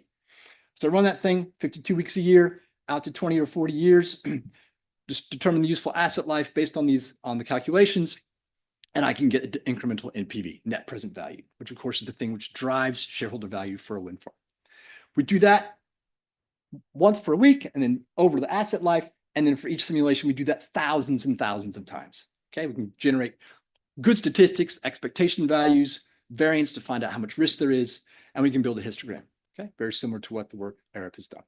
But this gives us the power to change the blue text, the management algorithm, and tweak it, which is the best algorithm to use. At this point, I'm playing a game against nature. The nature is the stochastics and the wind speed and the power prices, but I'm playing that game over and over again until I get the absolute best incremental NPV. Now we put together a really simple example We chose an extremely simple policy. The policy was forecasting, week ahead forecasting, which you can do with time series and forecasting techniques, and curtail if the power price is less than 40 euros per megawatt hour. So if I see a low power price, I'm going to purposely tone down or dethrottle my asset. Okay, that's going to have a couple effects. It's going to make it such that I'm not having revenue in low power price moments, and I'm saving my asset life for times where perhaps in the future the power price gets higher. Okay, I'm starting to act a little bit more like a gas-fired power plant, but the point is I'm working with a very simple policy here. I'm calling it a vanilla naive policy. We haven't even optimized X, and we haven't even optimized wind speed potential triggers for the policy. What do we see? Everything that's white is kept the same, ceteris paribus. The stuff in blue has changed. The asset life has moved from about 19 years to almost 22 years. So my asset is predictably lasting longer because I've spared it that strain, working with higher power prices. And my expected NPV has moved up about 100,000 euros. Okay, that's today's value. That's money for today's value. That's net present value. So I've added 100,000 euros of NPV to a single turbine, right? With a really simple calculation. Now, assumptions we've made, the asset switches off at 100% degradation. Here you can see two typical runs. This is what we call a sample path. Obviously, what's happening in those thousands of runs is you're getting thousands and thousands of these curves, but I just want to show you guys a sample of what two curves look like. You can see there's a few switches in there, but for the most part, it's a relatively monotonic approach to the asset life. This is an expectation, effectively what you might see. Even the naive algorithm enhances both asset life and NPV. We can see there that the blue one, which is business as usual, which is run the thing at full throttle, kicked off at about 18 and a half years, whereas the algorithm one switches off at about 22 years. All right. These results are actually somewhat conservative. We haven't taken into account the fact that there's, in reality, in most real systems, an anti-correlation between wind speeds and power prices. So there's much more algorithmic tuning that one could do. There's much more value one could extract from this system. So hopefully that presents at least a tantalizing glimpse at what might be available out there under relatively conservative assumptions, but with some very basic calculations that we can do. Now, where might this lead us? Well, if you're a BlackRock or if you're a BNP Paribas and you've got lots and lots of turbines and you're trying to optimize things, this does something quite extraordinary because now suddenly each turbine can be looked at as a real option on numerous strategic algorithms. We could tune each algorithm turbine per turbine to achieve something portfolio-wide, which is precisely what we want to achieve. So the portfolio-wide payoff function. So some of you may have had some finance courses. This is the holy grail, to be able to look at an asset and sculpt the risk profile such that you achieve certain payoffs under certain states of the system. And if those states are meant to, for example, accommodate pension funds, they might look very different than if they're meant to accommodate some investors who want to exit within 10 years, for example. But the point is you can tune around the financial objectives of any portfolio owner.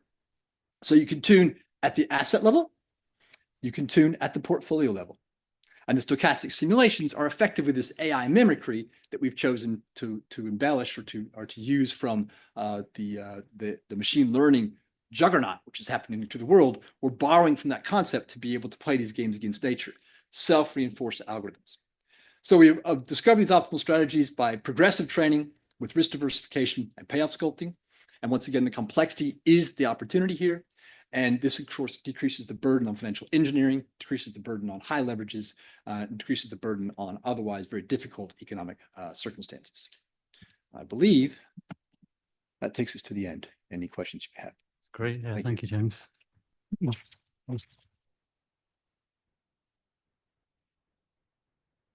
sure there'll be a question at the front. Thank you, David Futter from Bachman Monitoring. Very good talk, very thought-provoking. Thank you. You're using here model data for your fatigue life consumption. Yeah. how would that play out if you were starting to get data so you could actually calculate your fatigue life in real time as you were going along? Yeah, which you must do. So as you've got here, a very simplified expression which makes assumptions around what happens if the asset isn't spinning and what happens if it is spinning at maximal. And it's effectively interpolating something in between those two things. If you had real data, then what has to happen in real life is you will start off with a very naive expression for degradation, probably not so dissimilar from the one I showed on the screen, but then you start to tune it. So if it looks as if an asset which has very little strain might last 35 and not 40, you're going to be adjusting the parameters of that equation. If it looks as if an extremely vigorously exposed asset is only going to last 15 as opposed to 20 or 22, you're once again making adjustments to that. And I think, you know, one of the concepts that Eric brought up, which I thought was really powerful, was this notion that you get differential fatigue exposure, whether it's to turbines or whether it's to generate or to blades or to generators or to towers, you're getting differential aging. But in terms of the economics, it's very simple. Any one of those things is going to bring down your turbine to the extent you can't refurbish it on that element. So it's a kind of a least common denominator effect.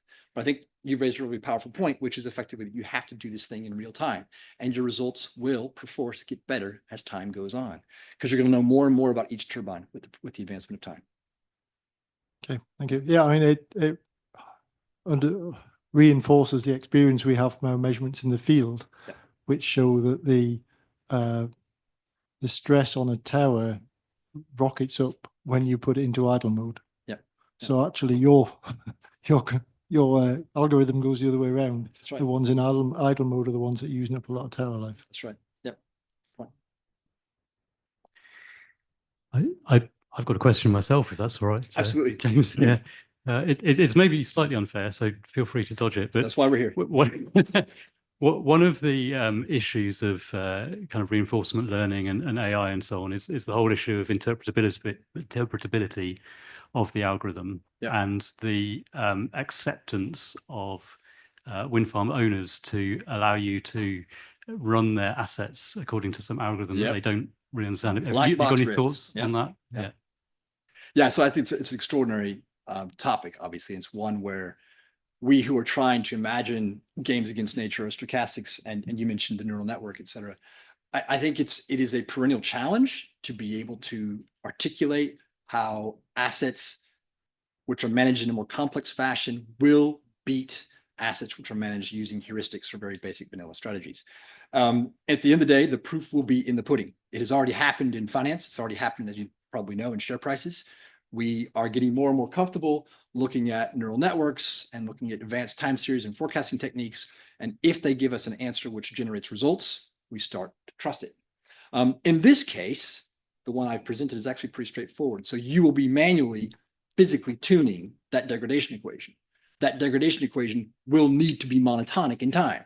If it starts to do something too elaborate or exotic or black boxy, you're not going to trust it anymore. So I think that's quite important. I think in the early days, to be able to look at, for example, a degradation formula and say, this makes sense to me, I trust it, I therefore can use it, is extremely important. It's only when we start to use neural nets and more complicated algorithms that the system is extremely good at finding patterns, it's extremely good at finding optima, but then we no longer see an equation, and we can't actually say this equation makes sense. So I think in the early days, it will be very much reliant upon that good sense aspect. And only over time, naturally, like has happened in finance, we'll start to say, okay, we're ready to kind of loosen the reins, and whatever AI comes up with, if it shows us a nice return, we're willing to trust it. Great, thank you. Yeah. Good. Thank you, James. I think we have to move on. So the next speaker, before we have our coffee, is Charlie Plumley. Charlie is great. Yeah, Charlie's the Senior Performance Engineer at Nuveen Infrastructure.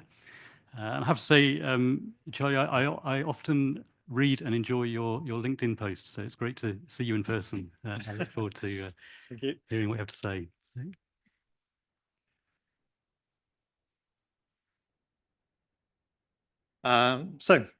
Thank you everyone. Well, thank you for the invite, and thank you everyone for coming. I'm going to talk about one of my pet projects, so open data for the wind industry. It's not my day job, although I'd like to make it my day job. I work for Nuvian Infrastructure, so we invest in wind, solar, and battery storage projects. And my job is as a principal digitalization and performance engineer, which basically means operational performance of assets and anything to do with data or digitalization in the clean energy side of the business. So I thought what I'd talk about is, open data. And I'd try through example to state, well, what is it? Where can you find it? What can you do with it? Why is it valuable? And my kind of motivation behind doing this is to encourage everyone to contribute to open data. So to try and get the industry to open up a little bit more. So what is open data? I've taken the first definition straight from Wikipedia, the home of open data. Open data are data that are openly accessible, exploitable, editable, shareable by anyone for any purpose, generally licensed under an open license. And then I've got my feel-good definition, which is basically, you can do what you want with open data. So here we go. The first set of examples are geospatial data used in the wind industry. I'll cover OpenStreetMap, digital elevation models, and land cover. When you get the slides, then you can follow the links. And in the headline slides, I've just put how they've defined the data. So what makes it open, the license, effectively. So the first is, I'm glad you mentioned the LinkedIn posts, because I really like maps. And so geospatial data to me is really interesting. I think it's fantastic that you can get from OpenStreetMaps, or if you look at Open Infrastructure Map, which this is a screenshot from, you can get individual turbines, you can get the cabling, you can actually see all types of generation. So you can see like coal power plants, gas power plants, nuclear power plants, and it's all there for people to play with. So you could, I think, people don't really use this to decide where to put your plant if you really wanted to, based on, connections and grid availability. Here's one that we actually use in the wind industry though. So when you're doing a pre-construction energy yield estimate, one of the things you need is the orography, so the elevation of the land.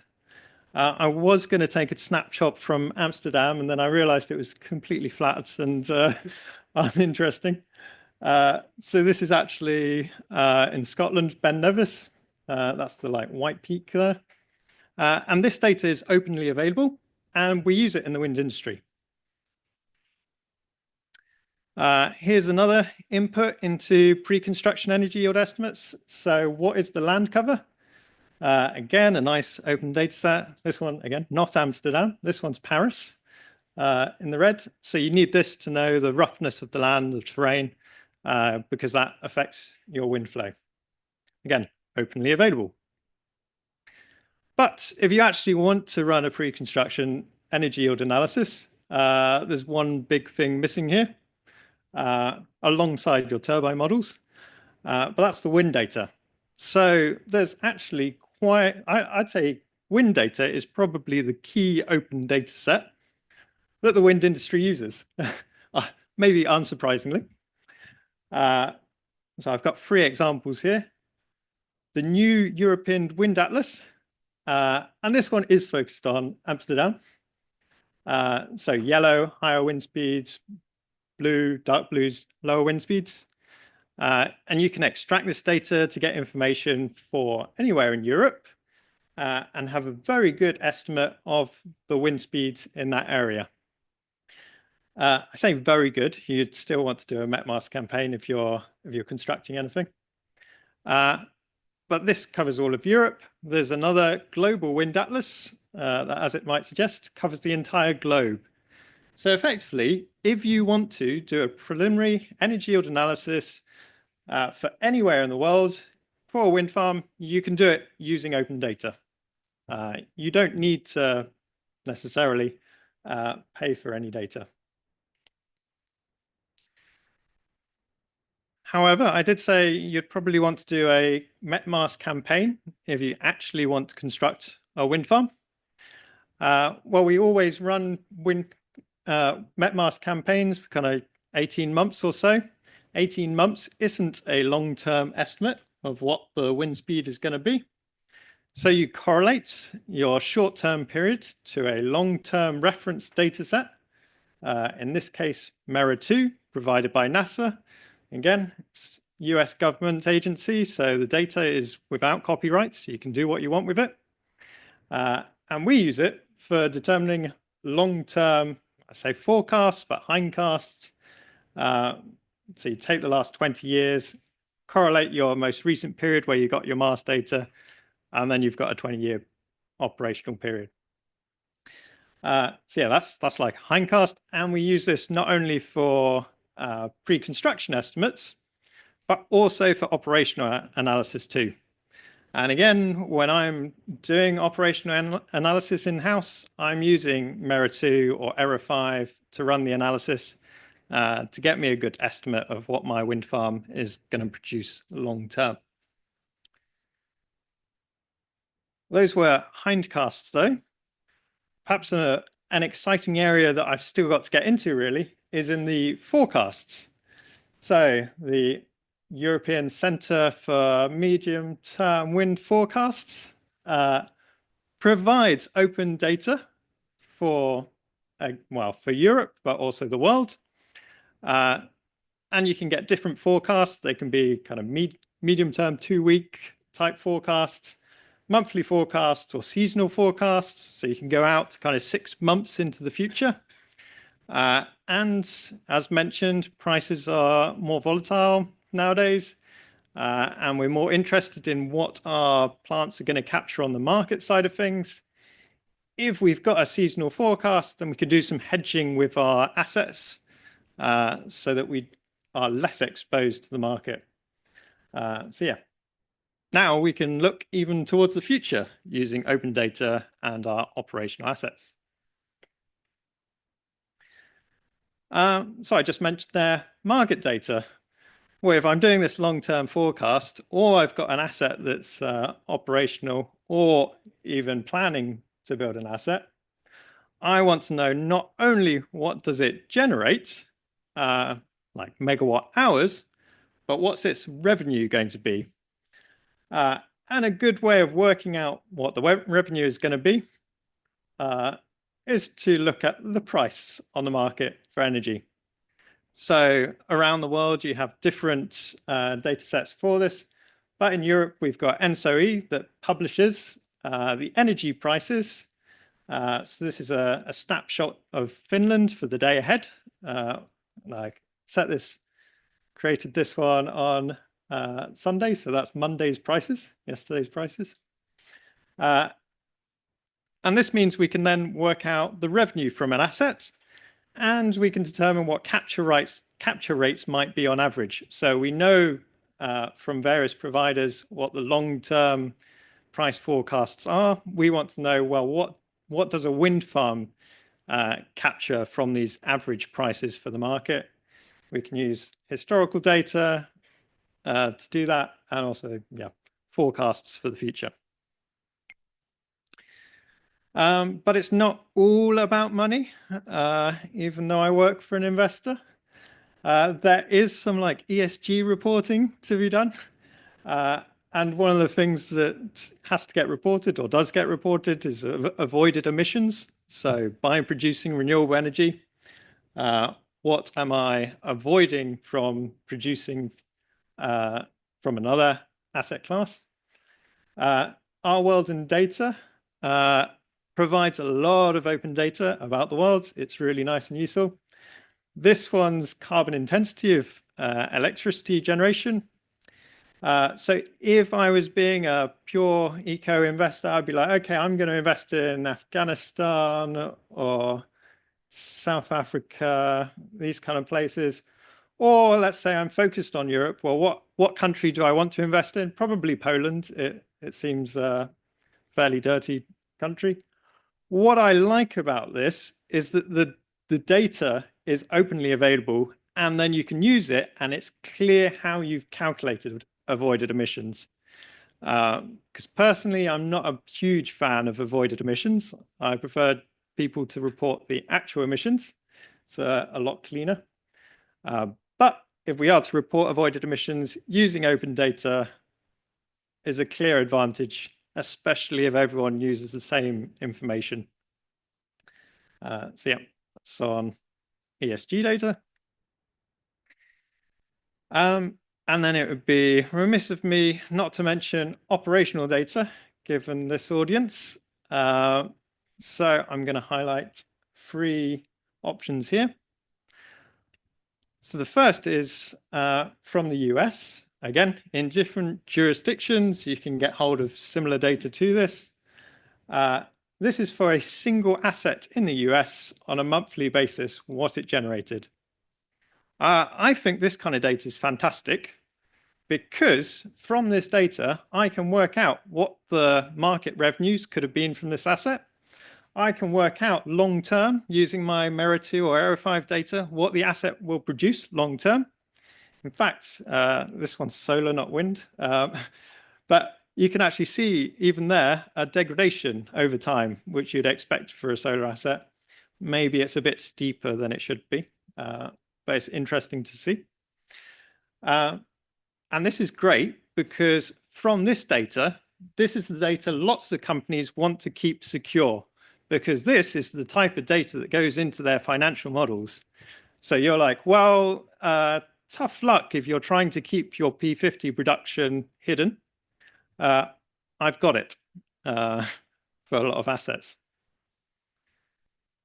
And that means we should be releasing the data that's valuable to the company when other people use it. So SCADA data, generally speaking, I don't think competitors will spend too much time looking at my SCADA data because they probably don't have enough time to look at their own SCADA data. But if I release it, then other people can look at the data, like researchers, academics, analytics companies, and then they can provide insights that maybe I don't know about.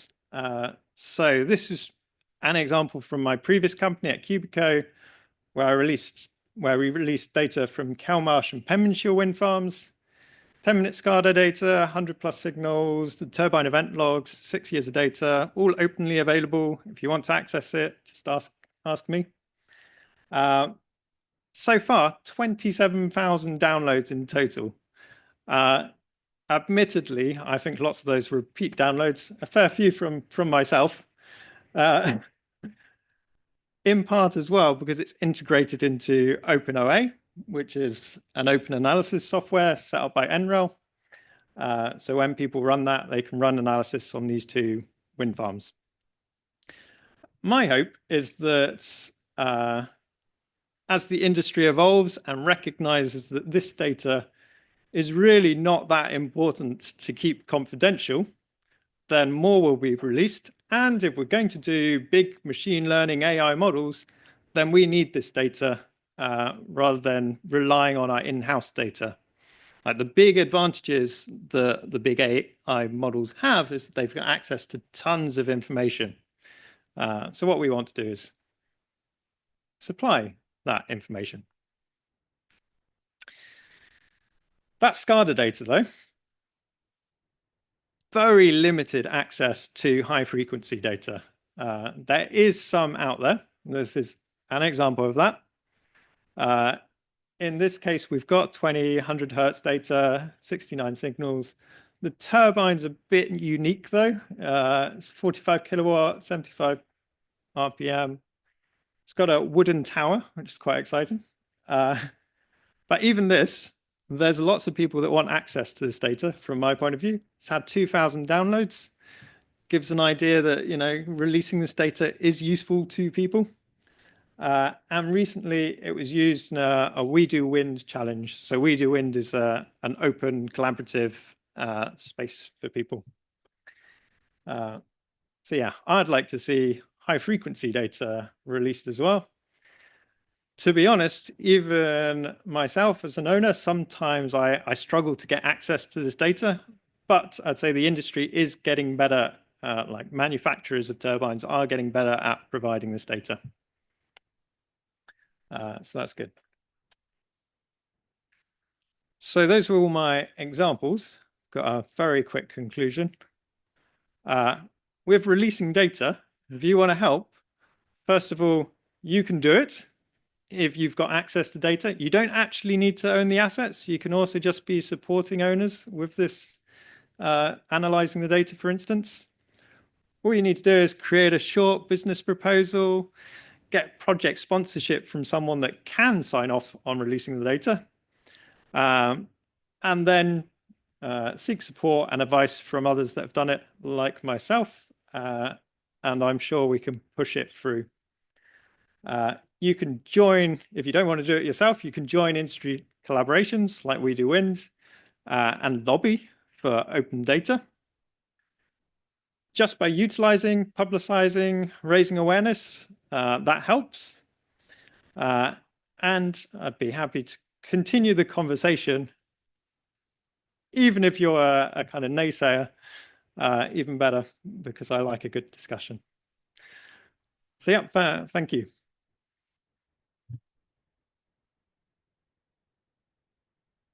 Great, thank you, Charlie.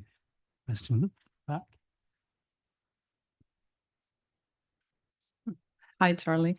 That's the first time that I see the phrase "you can do it" when talking about high frequency data from a wind turbine. Yeah. Have you run it through the OEMs? So for high frequency data, still needs to be discussed with the OEMs. That's why we get kind of peculiar data sets for high frequency data. However, for instance, there's Clipper in the US that went bankrupt. They basically released all the code and data to the owners of the wind farms. So for Clipper machines in the US, this data should be totally accessible for any owner of those sites to release. And those are like 2.5 megawatt machines. So because I mean, by all means, you know, I guess all agree that, you know, the data, well, the turbine belongs to the owner and has the data belongs to the owner. But there is, you know, the OEM typically has some control over it as well. on one level or another, especially if they have a long-term service agreement, and depending on the level of that agreement, you know, the owner may actually not be allowed to do much with the turbine and with the data from the turbine. So this is where we experience, you know, the biggest challenge, really. So the owners want us, you know, to get access to the data, but legally there are some constraints. Yes, yeah. So for 10-minute SCADA data, I'd say generally that's fine. Like OEMs don't own that data. It's available for anyone to do what they want with. But they release it themselves, right? They provide it themselves, yeah. But for high frequency data, yes, because of the control systems. Again, I think you can argue it with an OEM, but it's a challenge for sure. Hi, Charlie. Great presentation. Have you compared the open source wind and forecasting data to paid for versions like Meteomatics or something like that? And I'd be particularly interested to understand the usability of the API and the hygiene of the data from both sources, if you have. Yeah. So do you mean the forecasts or the like Error 5, Mirror 2? Weather forecasts. Okay. So I've not done a validation yet on those forecasts. What I would say is a lot of the providers of weather forecasts, and in fact, even like the hindcast data, what they're doing is using Error 5, Mirror 2, or the forecasts to tune their models that like downscale the data to a specific site. So in general, you'd expect the proprietary models to produce better results because effectively they're using the open data to then tune a better result. So yes, they like If you want better forecasts, pay someone. But it's openly available still. And they'll be using the open data, I expect. Thanks, Charlie. So quick one, Charlie. It strikes me there's a bit of a prisoner's dilemma sort of lurking in the background of all of this, which is the system knows this is better for everybody. If you can just, if one or a few people can agree to do it, then you're going to make improvements system wide. I'm just wondering, so you mentioned governmental access, and so governments are very good at this kind of thing. They can pool data, they can make it available to lots of different people at the same time, which is one business model. That is, you give it all to the government understands it, they're able to enforce laws to get that data into a pooled location. Another example is maybe large consulting firms who recognize that by pooling data, they can actually generate lots of service to their clients. And that incremental value proposition drives the economics of the sharing mechanism. But for, a typical Joe Blog wind farm owner with lots of data, I mean, you've said you can do it, et cetera, with some really nice ideas. I'm just wondering, what is the right business model to crack the prisoner's dilemma in this case? What is the incentive, as it were? Because most people are coming at it from a financial perspective, which is, gosh, I actually paid a bit for this, or I sweat a bit for this. This is my data. And when I pass it on to someone else, they're probably going to have to pay for it in some form, because I, after all, have paid for it. How does one break that chain? Yeah, so the messaging is basically, if you're just sat on data, you can stick a value on it, but you're just sat on it and there's no value creation. If you release the data and people analyze it and provide insights, then you're creating value from that data. So the value in having 2 gigawatts of operational assets and SCADA data associated with those assets, if you don't do anything with that data, it's not creating any value. You can go to an analytics providers and get some insights, or you can just release it and get insights. So great answer. Thank you. Free value. Great. Well, thank you, Charlie. We've got plenty to talk about over our coffee break. So we'll take our coffee break now. And we start again at 10:50. So if we can try and start on time, that'd be great. Thanks.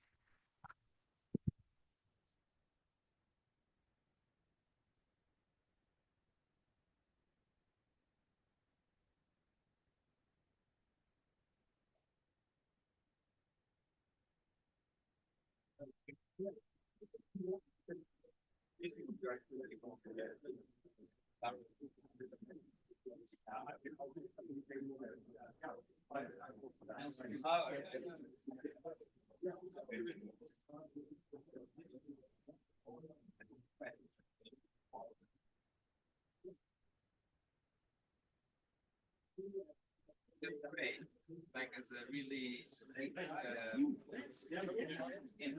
that people like big monopoly package and create proprietary model and Google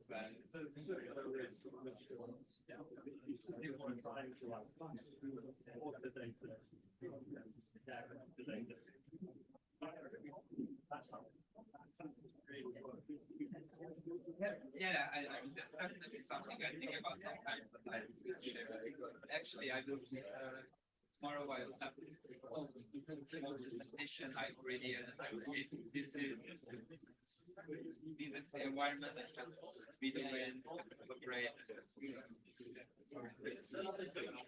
Actually, I mean, last year I actually had a plan that we do it. I will take that next time maybe. By the way, thank you very much. More time.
Ladies and gentlemen, if you could head back in and take your seats, that'd be great, so we can make a start.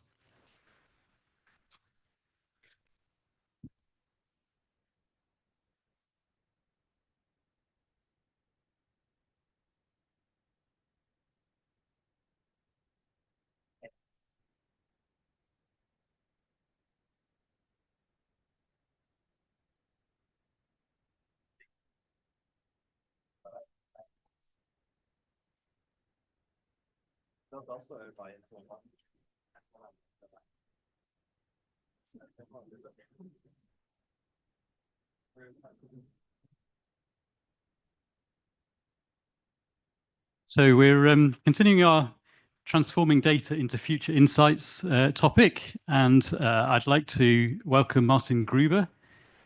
Martin is a performance analyst at Verbund. Yeah, great to have you here, Martin. Thanks for sharing with us.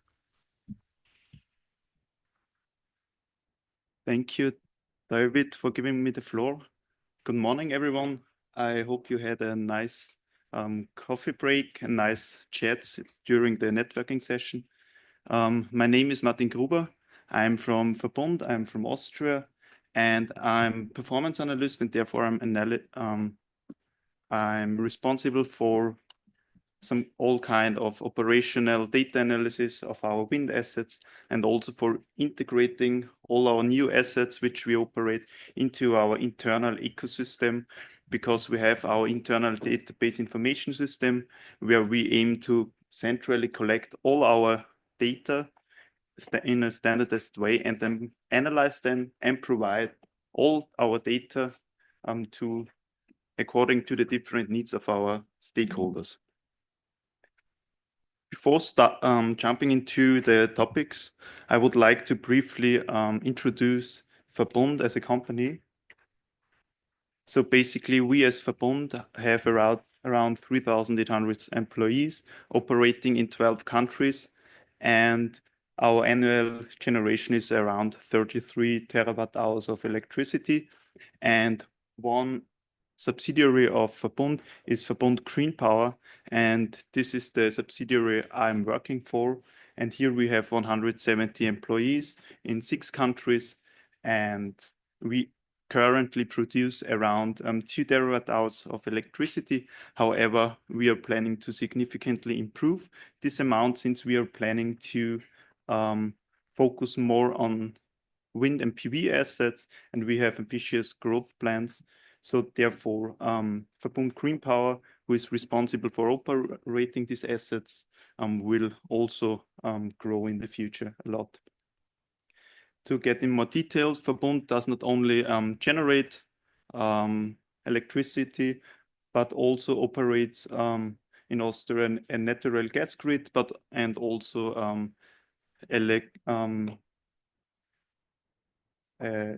transmission lines for electricity. Besides that, we are also providing supply electricity to our customers. And the thing I would like to highlight here on this slide is that we are planning to increase the total amount of energy produced by wind and solar to a quarter until 2030. And this will mean that also our internal processes, our internal database information system will have to be scalable in an efficient way, that if we get new assets in the future, we have the possibility to provide all information our stakeholders need in a very efficient way. So to give you more details regarding the distribution of the current situation, we have around 92% of the electricity generation of Verbund is provided by hydropower, and currently we at Verbund Green Power, we contribute with about 5% to the overall production. So this means we are planning to increase these numbers, this percentage of the generation, by factor 5 until 2030. So where are we operating our assets? We are operating in 6 countries, as mentioned before. and these are Spain, Italy, Albania, Romania, Austria, and Germany. So after this brief introduction, I would like to jump into the topic. So basically, I hope all of you agree with the first statement that wind turbines in especially, but also PV power plants produce plenty of interesting data. And I assume so because otherwise you wouldn't be here today. And we took the decision internally that we would like to have an internal modern lakehouse based on cloud infrastructure to process all our data and provide them to our stakeholders. So therefore, briefly to tackle the agenda, I would like to discuss following 3 questions in today's talk. First one, why does Verbund need a central in-house database information system? And here I would like to also highlight the challenges we had, but also present some applications which we developed to ensure and improve the operation of our assets. Then the second question will be, how can such a modern data lakehouse system look like? And also how we designed it. And the last one is then how we think we can ensure the scalability of our database information system. Because as I mentioned before, with our growing strategy, we also have to make sure that the system is scalable. So therefore, I would like to start with some challenges, and I think many of you may also encounter similar problems. So we have a really heterogeneous environment where we are operating it. We have, on one hand, heterogeneous and different stakeholders which need data on a different aggregation level. For example, management does need an overall information of the entire fleet, but then also we have other specific use cases. For example, data scientists like me, we are more wanting to play with the data and dig into details. And yeah, besides that, then also we do not need to only provide our management appropriate data, but also asset managers and technicians need more detailed information on technical perspective. Then the next challenge is that we do not only operate wind assets and there may be one manufacturer with one specific type of turbine, but also we are operating wind assets, PV assets, substations. In the future, also more and more battery energy storage systems. And as we heard also from previous talks, there are also additional sensors which helps us to get additional insights to our assets. And these portfolio of different technologies also provide us the challenge that we get a very different data with different technologies. For example, we have different protocols and interfaces, but also when it comes to minor things like signal naming or aggregation periods, frequency of data, it can be rather challenging if we do not have some kind of standardization within our data. Based on these challenges, we decided, okay, we need an internal database system where we aim to centrally store all our operational data from our assets, then provide them in a process them in a standardized way. And afterwards, we are aiming to provide the data according to the different needs of the stakeholders for different applications.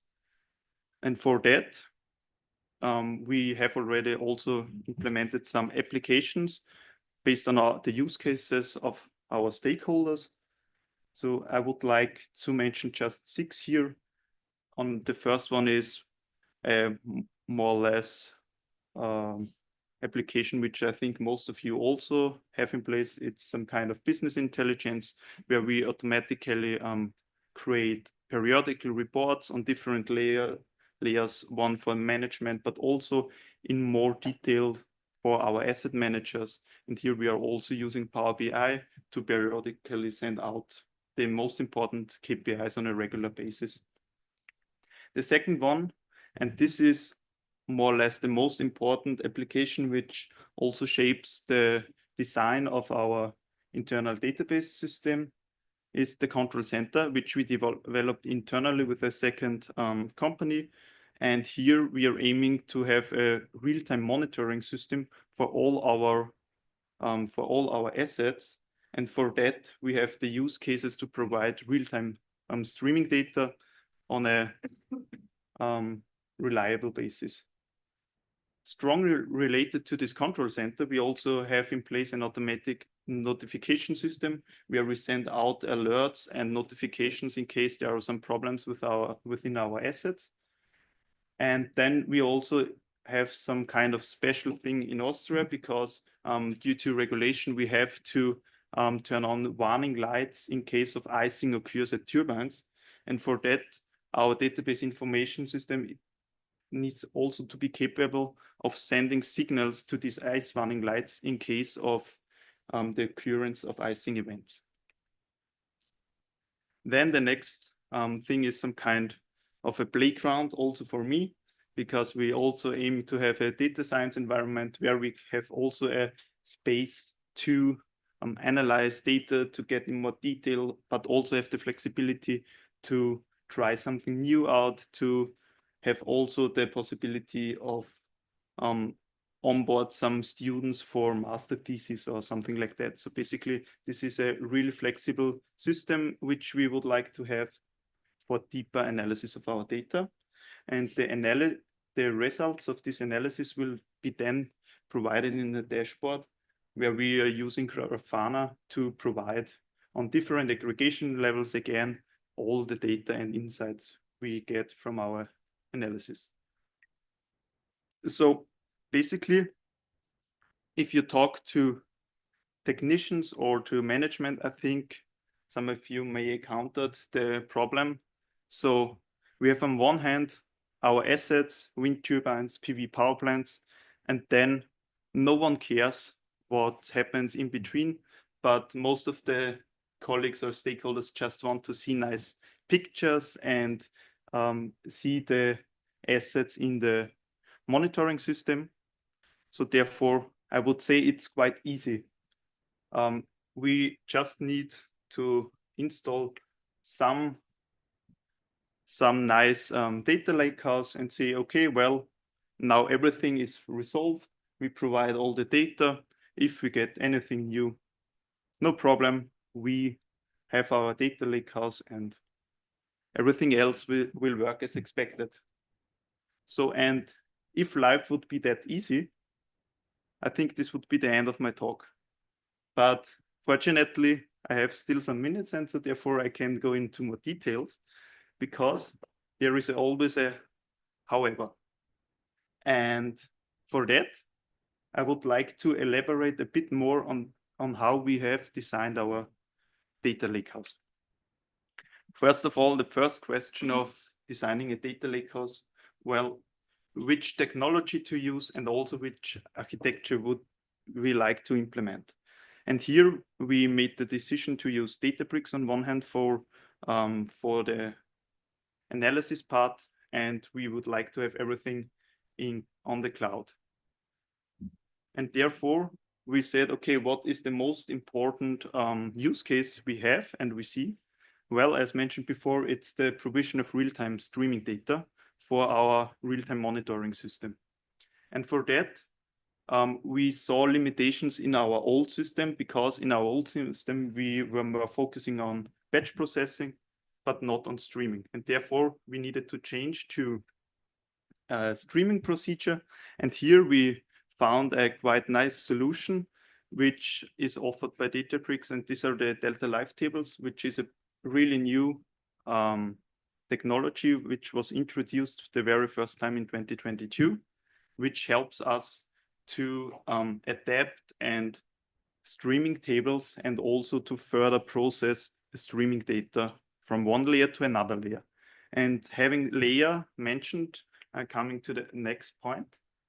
And this is how we would like to implement our architecture. And we said, okay, we would like to have several layers, and we came up with a medallion architecture. Maybe some of you have already heard from it. We have 3 layers on one hand, a bronze layer, a silver, and a gold layer, where the bronze layer is more or less the landing zone of our raw data.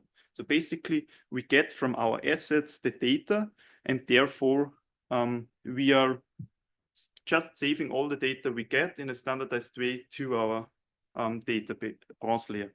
And then from bronze to silver, we are cleaning the data, we are processing the data so that in the silver layer, we have all data from our assets in a nice way. And then we take this from the silver layer, we are building tailor-made gold layers for each application and enrich them also with our master data. So therefore that all our application has their own gold layer, and we can provide everything according to the requirements of the applications. For sure, we also have to do some infrastructural work, and our aim is to have all the definitions of all jobs and schemas, everything like that, within a repository based on code. And therefore, we are using Databricks asset bundles, but also Terraform. So therefore, coming from the simple picture, we have now some kind of structured lakehouse in between with the bronze, silver, gold layer, and also with the lakehouse master data, which we need to aggregate the data and enrich the data also for the gold layer.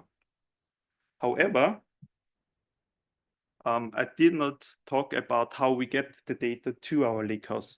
And therefore, we came up, okay, we need to have a standardized data connection, because if we would like to have some kind of scalability within our systems, we think that standardization of all processes is key, because otherwise at some point we would have a problem. And therefore, we decided to standardize everything as much as possible. We came up that we configure the data configuration, the data transfer accordingly, that we have lightweighted messaging protocols to get the data from the assets to a landing zone of our data lakehouse. We are also using standardized payloads and standardized signal naming and component naming using the RDSPP and also IAC standard for that. And the goal is that all the data we get on our bronze layer is already in a standardized way. So therefore that our data lakehouse exactly knows what it is dealing with and what it can expect from our assets. Because the question therefore was also, also always nice and good, but there is also always the O&M, and the SCADA system provides data in their way, and it's always difficult to configure something. But we have here also an additional solution, what we are implementing if we cannot configure our SCADA system by ourselves. We use an additional data logger to read out the different protocols and have a fast adaptation of new acquired systems. And besides that, we also have with the data loggers the opportunity to have some kind of store and forward in case of data connection losses occur. So therefore, we came up now with this overall picture of our infrastructure, and this is only based on our use case of the control center, where we have on one hand our assets, we have the standardized data transfer with messaging protocols, and then our first landing zone in our Azure cloud are the event hubs and event grid, which are the message brokers. And then as soon as the data are ingested into the bronze delta live table, and also we have made sure that the bronze delta live tables are accordingly, so that we are satisfied with the structure and have all the master data included in our system. Then there is the goal that everything else will be streamed automatically and that all applications will get their data in their required format as soon as the ingest of bronze and our master data is done. And we had it also before the 2080 approach. We also made that within this project, and we said, okay, we do not need the full functionality of our system right now, but we are focusing on the most important functionality, and this is here the application of our real-time monitoring system, and therefore we developed this kind of minimum viable product to prove also the functionality of our system. And coming with that, I would like to give you the status and the outlook. What we've done so far is that we implemented this new database for the master data. We have also implemented the minimum viable product of our Lakehouse system, and there we have already integrated our first assets, both wind and PV assets. And so far it seems promising. And so we are optimistic to go to the next steps, which is to integrate the entire fleet to the minimal viable product, but also to migrate then the historical data in our Lakehouse and to develop the full functionality according to our stakeholder needs. Okay, thank you very much.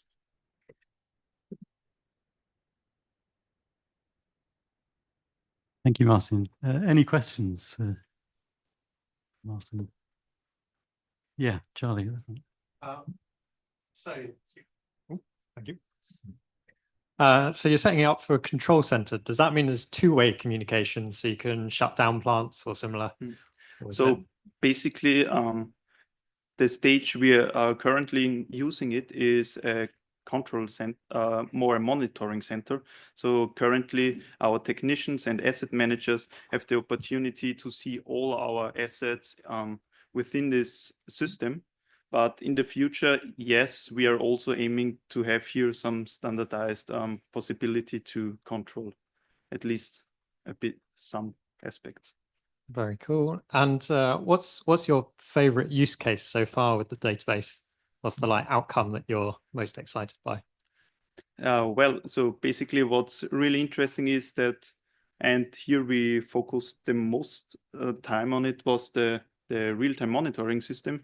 And it's quite nice because I think most of you will know it, most of the work of the standardization, data connection, data transfer, it needs to be done. It's really important, but no one sees anything. So therefore, it was quite nice to then see finally all the assets in the real-time monitoring system, and also to have then the opportunity to show the results. Because until then, it was for us also a good approach, but also for the management, it was difficult to discuss with them regarding data protocols and interfaces like that.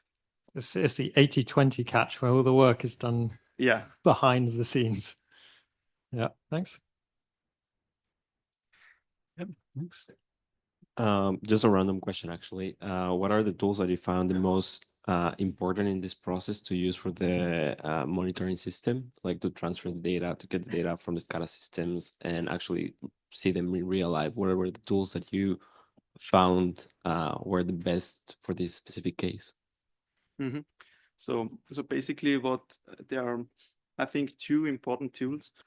On one hand, I think it's the standardization and also the configuration of the data transfer, because this helps you a lot then afterwards when building the different pipelines in the data lakehouse. And the second thing is, I would say, the approach to use Delta Live tables for streaming the data, because here you can pretty efficiently create different layers and process the data from one table to another. And here you can really fast implement some pipelines that you have visible rather soon.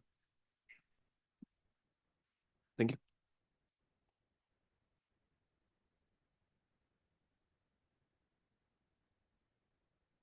So there was a lot of focus on the data itself, but and then you just briefly mentioned, showing results. So I was wondering, what the results were, and how you actually, how you sort of generated them. So meaning, how do you know what questions to ask to the data? Mm-hmm. Yeah, so basically within this project, most of the work was done, I would say, behind the scenes. Really important was this, that we had some experience regarding the applications I showed before. These applications were already partially in place with our old system. And here we already saw the limitations and also the requirements according to our experience. And so therefore we could already yeah, develop the new procedures according to the limitations so that we do not have the problems again anymore. Yeah, I was more referring to, like, you know, the operational use of the data, which I'm guessing is also the purpose of the whole system, right? For sure. Yeah. So well, so you know, asking subject matter expertise based questions to the data. Yeah.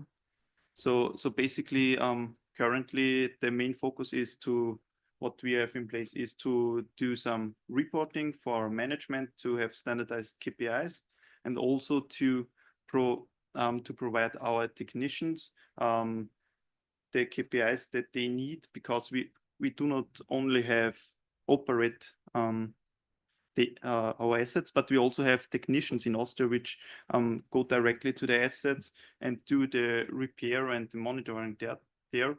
And so therefore we also need to provide them the basic information regarding general KPIs like availability of this asset, downtime of that asset, and also the tendencies of the different turbines. But there's not really like root cause analysis of certain issues, I'm guessing. Yeah. So basically what we are doing is that within this real-time monitoring system, there is also a ticketing system in place that if there is some status code, for example, which means downtime, so then there is directly created a ticket for the technicians, and the technicians then decide based on their experience, okay, can I solve it remotely, or do I have to go to the asset? And afterwards, as soon as it's solved, then they report in the ticket. And so therefore, this is then also where we aim to collect all our damages. Thank you, Martin. Yeah, very, very interesting. Thank you for your talk. Thank you.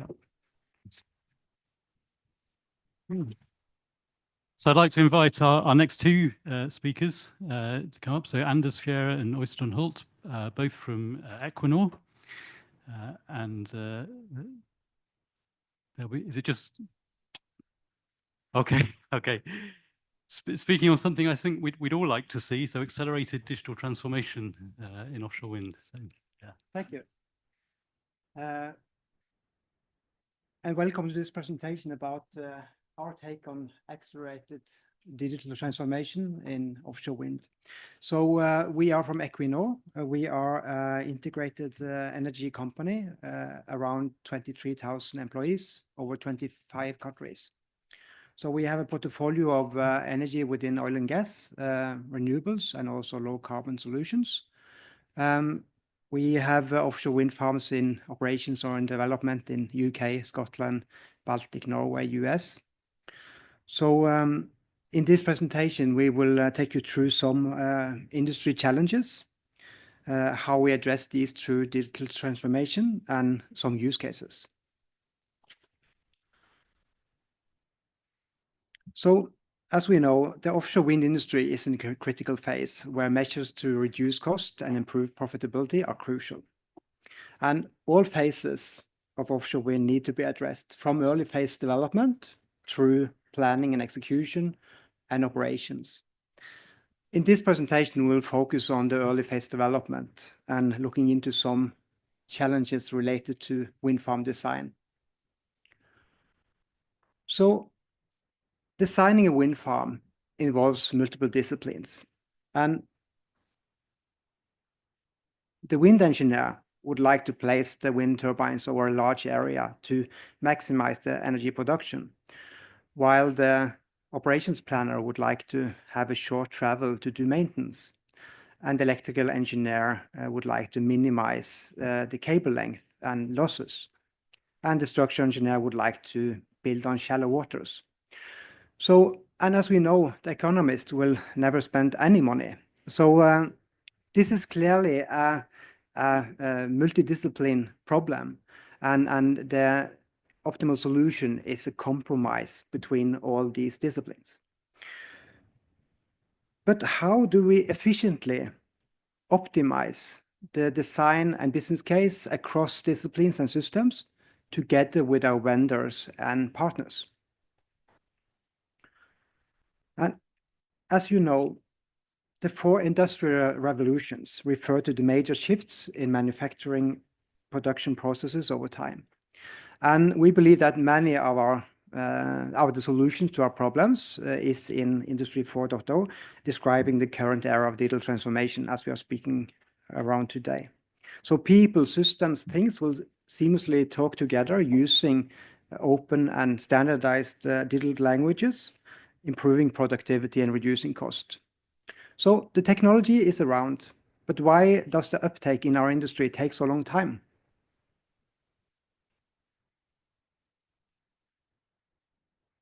There might, of course, be commercial blockers or structural blockers in our industry, but when we started this initiative, focusing on digital in early phase, we identified the following key blockers preventing digital transformation. So it all starts with data quality. Several times we have seen good initiatives building sound data foundations, but the quality deteriorates over time because of poor data management and governance. The next is precision in data models. Traditionally, the definition of data models is done by IT personnel, and the information gets lost in translation between the business and IT. And this is resulting in poor precision and data models not updated according to business needs. We see data management requires tools with features like having the revision of data, having the data quality, and also interfaces. And it takes too long time and it's too costly to develop. And finally, and also lack of interoperability. We see that often data is managed in Excel sheets and is exchanged through mails. And this is creating silos, preventing efficient collaboration across the industry. And finally, we see that industry standards are emerging, but we might not be able to adopt these because of too little flexibility in our solutions and too strong coupling between data and tools. So Anders will take you through the quality, precision, velocity, interoperability, and agility, and how we address these. Thank you, Øystein, and thanks for inviting us. Yeah, so it's of course about the data one more time today, but specifically about data as a product, how it is stored, made available, and its quality. So when we looked in the market, we saw that data products are becoming increasingly important to drive innovation. And for a long time, Equinor has stated that an IT guiding principle is treat your data as products. So in offshore wind, we said, okay, let's try to do that properly. Let's give it a shot. So in Equinor, we think about data as classified, managed, and available. Nothing groundbreaking there, but it's about how can we implement that in actual projects in a way. So classified, first of all, it's about understanding Equinor's right to use this data.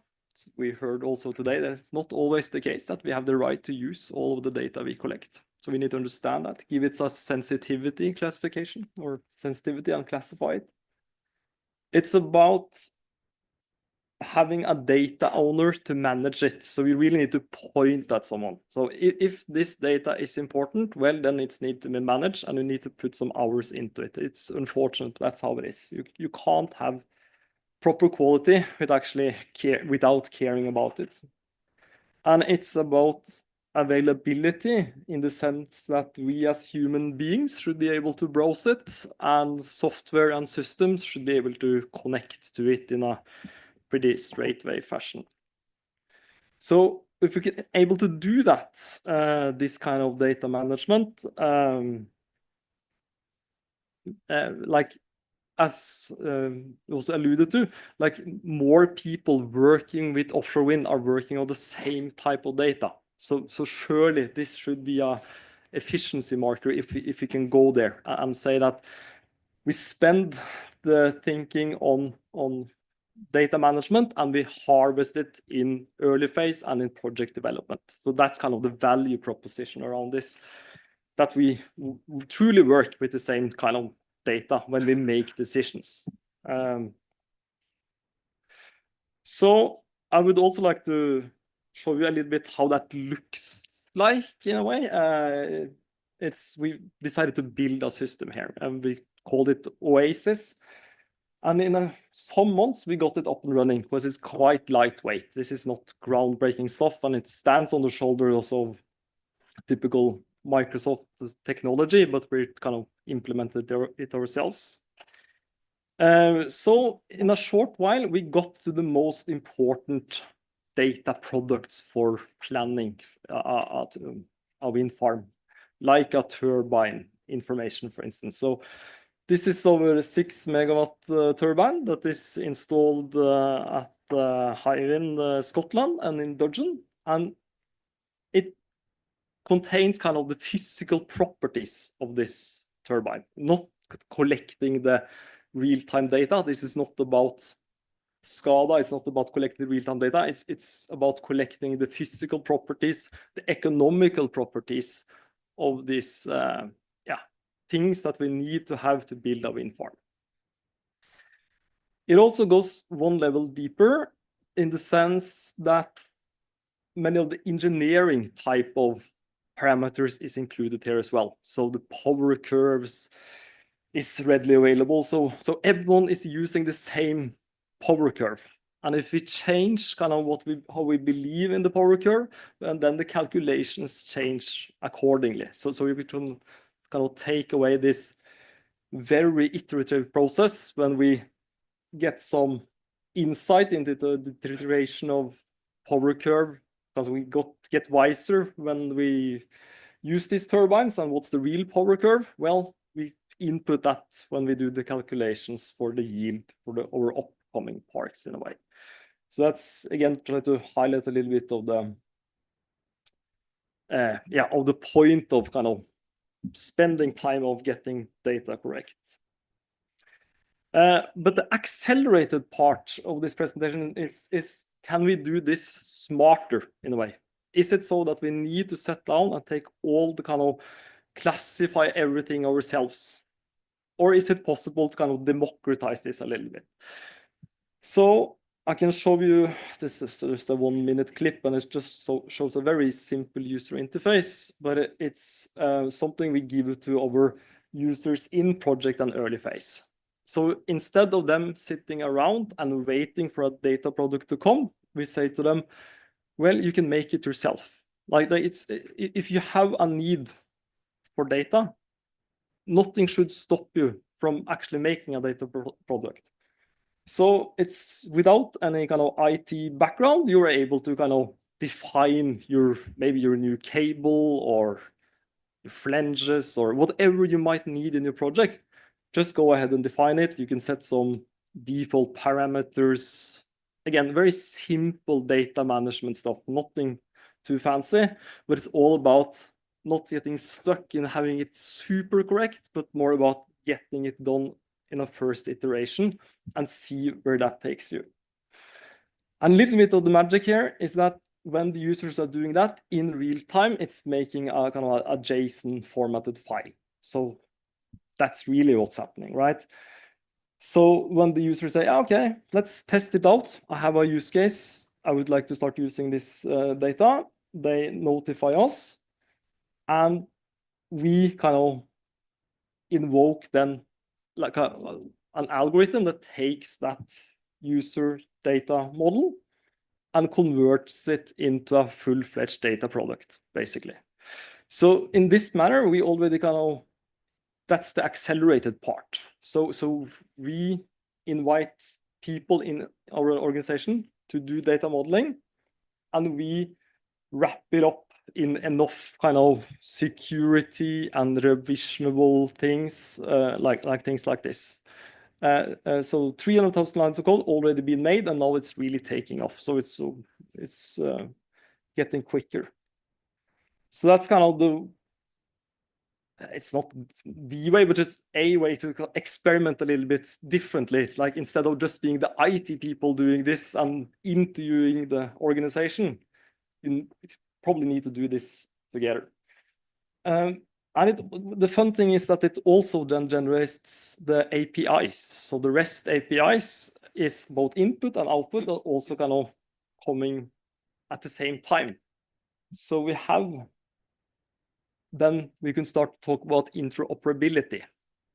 Because even though the users knows nothing about an API, we insist that when you do the data modeling, you do some sort of documentation up front. You need to say a little bit, what are you trying to model here? And we insist on that. And that's fed into the API, so they are fairly well documented. And since they are made with an algorithm, they're of consistent quality. So we pride ourselves a little bit that human beings can read our APIs, and for sure systems can use our APIs. And beyond that, yeah, so that's starting to get the hold of small things that used to be Excel sheets, stops being Excel sheets and start being this kind of data instead. And we also have this OData connector, meaning that you can, instead of just asking for APIs one-on-one data point, you can ask for lots of data at the same time. So the connectors to Microsoft Fabric and Power BI and so on, they are easy to use. So it's our way to take offshore wind renewables and Equinor into the bigger 23,000 people Equinor system as well, without too much overhead on our part. That's a little bit of the point.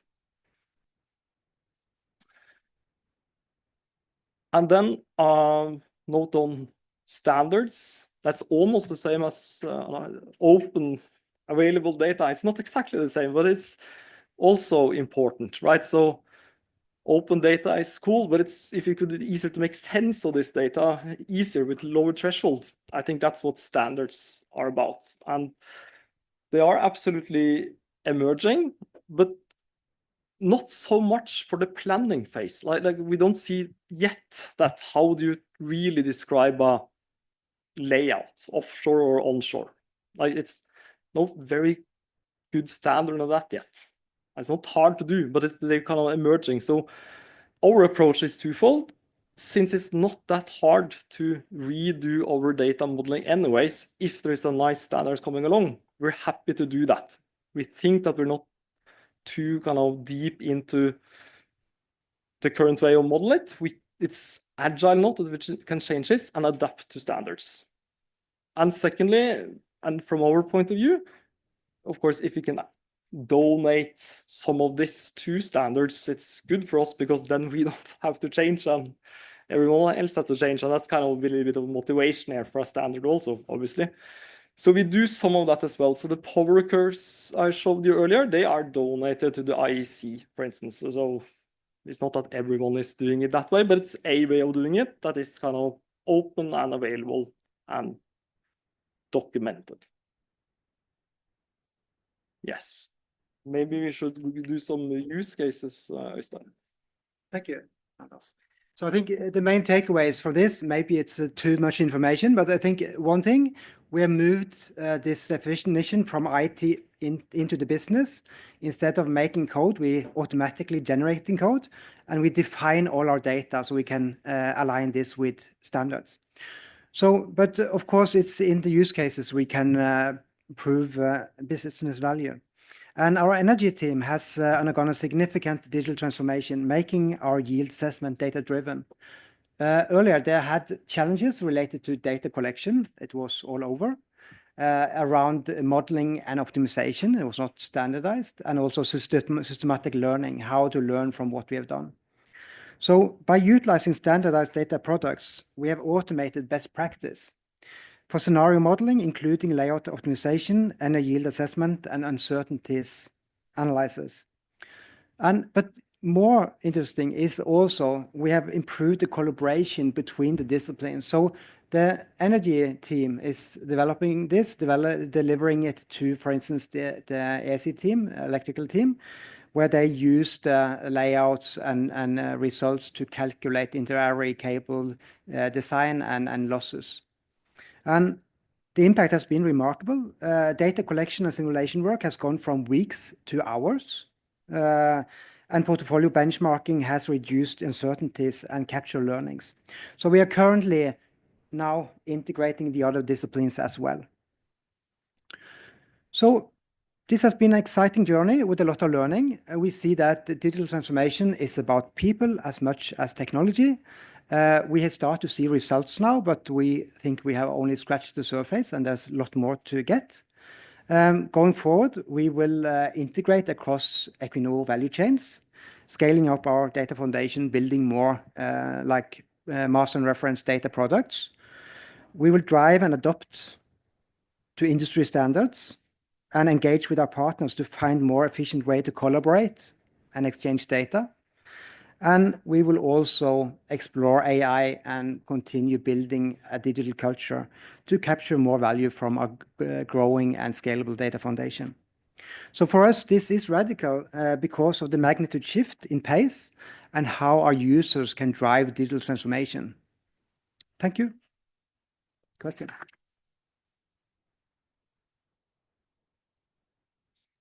Great, thank you very much. So we've got time for a couple of questions if anyone has. There's one over here at the front.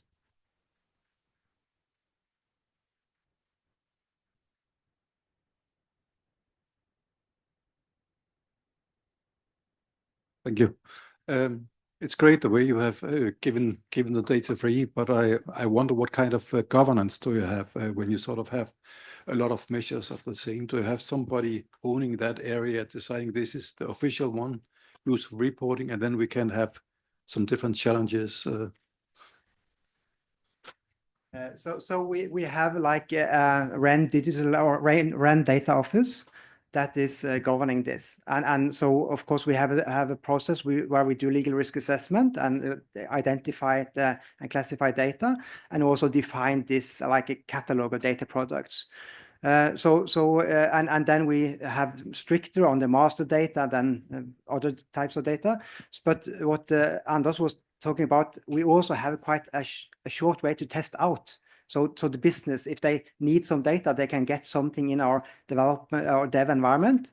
But of course, the process to getting something in production, we have a governance around it. Any other questions? Yes, one over the far side.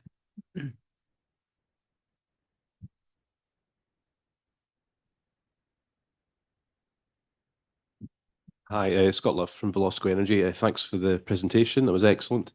I have a question slightly related to the last one.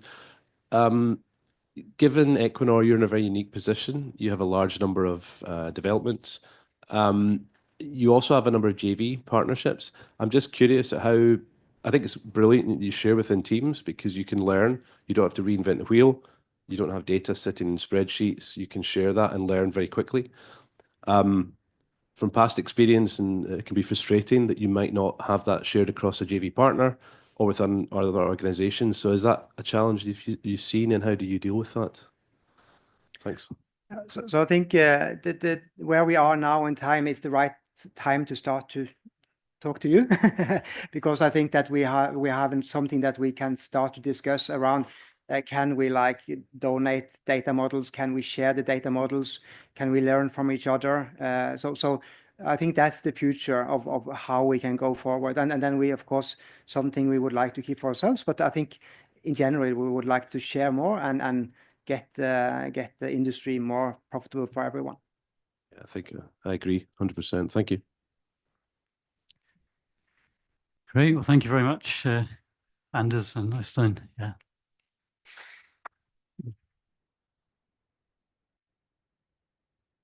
And I'd like to invite our next speaker, Patrick Strum. Patrick is the head of global growth at SkySpecs. So welcome, Patrick. Okay, hi everyone. If anybody needs to stretch or yawn or anything like that, feel free. I know it's a lot of sitting, even though this topic is really interesting for everybody. Thanks. Yeah, so I'm Patrick Strum. I'm with SkySpecs. This is actually my 5th lead event, so I keep coming back. One of the things I really enjoy about this is the fact that the fundamental fact that data is not going away in our industry, and digitalization is a process, as Nicholas mentioned in the very beginning, and a number of you are also touching on. So this is a safe space. It's very interesting for me, for others, to hear what are the successes, what are the pitfalls, what are the barriers. All of us are, I think, are now and then fighting internal battles to start something innovative or test something, or even just to get access to the data. So very interesting to hear what Equinor was working on to make that data access and data use quite easy, or at least taking steps in that direction. So data fusion, a couple words about me. I also joined the industry, David, in 1999. So class of 99, we're still around. It's been a good industry and interesting and kind to us, I think we could say. I've worked for a few different companies, started out with wind measurement. So data loggers and sensors and point wind measurements on the development side. So met mast and things like that. Then SODAR and LiDAR came along and could measure much, much higher, add more data. Then moved over into the software side of things with a Swedish company called Greenbyte that had a data logger, SODAR, LiDAR super system to sort of flag when an anemometer has failed, because that's a very small thing that's quite important but easy to be missed with analysts not having much time. Then Greenbyte pivoted into SCADA data collection, so wind farm connections, solar PV plants as well. Cloud-based system. In the early days there was deep resistance in certain sectors saying, no, no, no, we won't ever do the cloud. We have to have things secured. And over time, cloud became accepted. So that was another kind of trend that we experienced. Then I joined I4C Tech, so doing analytics based on the SCADA data. So it's not enough just to do basic availability. It's not enough just to secure the data, but where are the losses coming from? What can we do? Can we act more preventatively, predictively, getting into maintenance and those types of decisions? I'll talk also about the constraints regarding full service agreements and contracts and things like that, but also really interesting to hear what Jim Morris was saying about if you had supercomputing models and if you had a business case for management, could you run your assets in an entirely different way? Could you take more risks? Not many of us in the room, I think, have that complete freedom or are working with companies the size of RWE or NextEra who have that huge fleet and that balance sheet financing, the ability to say, no thanks, we don't need lenders and financing and all of the restrictions that come with that. Like you must have a full service agreement, you must have insurance, you must do these things. So there's more flexibility on that side. And then SkySpecs acquired I4C about 2 years ago. So we're part of a global company.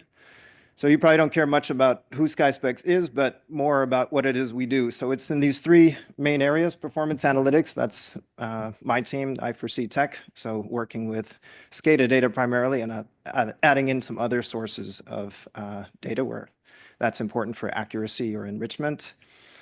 We, on a monthly basis, are looking at 20 gigawatts of turbines. It's more than 6,000. About 3 guys do all of the analysis, the sort of raw analysis and results preparation. And then we have a meeting with the customers to talk about what we can see and are they aware of it and what would be the next steps to prevent turbines from stopping and bad things from happening. Other parts of the company, drivetrain diagnostics. So that's CMS platform, a common software system that can work with data coming from any type of CMS platform. They're working with 18 gigawatts. On that side, they also work on the daily basis, but also on a monthly or quarterly shadow monitoring basis. And then the company started off, as the name implies, with drone inspections. So an awful lot of intelligence and experience around blades, and about 60% of the North American wind fleet is checked annually with our drones. So I'm bravely coming up here to talk about data fusion again. Again, getting back to digitalization being a process. Last year I talked about data fusion and gave a similar talk about 3 or 4 times in various places. So when I decided to come back here to Amsterdam, I needed to update the presentation, and it's only fair to you guys to say what progress have we made, and you sort of what's new and what's still a challenge for us. So data fusion might sound a little bit like a buzzword, but we would like to own it and stick with it. So all of us are looking, unless we're hyper specialists, maybe only looking in one area of data. Most of us in the room, and definitely all owners, are looking at a variety of data sources and choosing, making those decisions about what to do, what to spend, even where to spend minutes, because we are all hopping from meetings to meetings and have various responsibilities and things like that. Organizations, reorganizations, changes, management structures, data silos, these are natural things that develop and scale over time, especially as portfolios get bigger, and almost everybody in renewables is dealing with growth.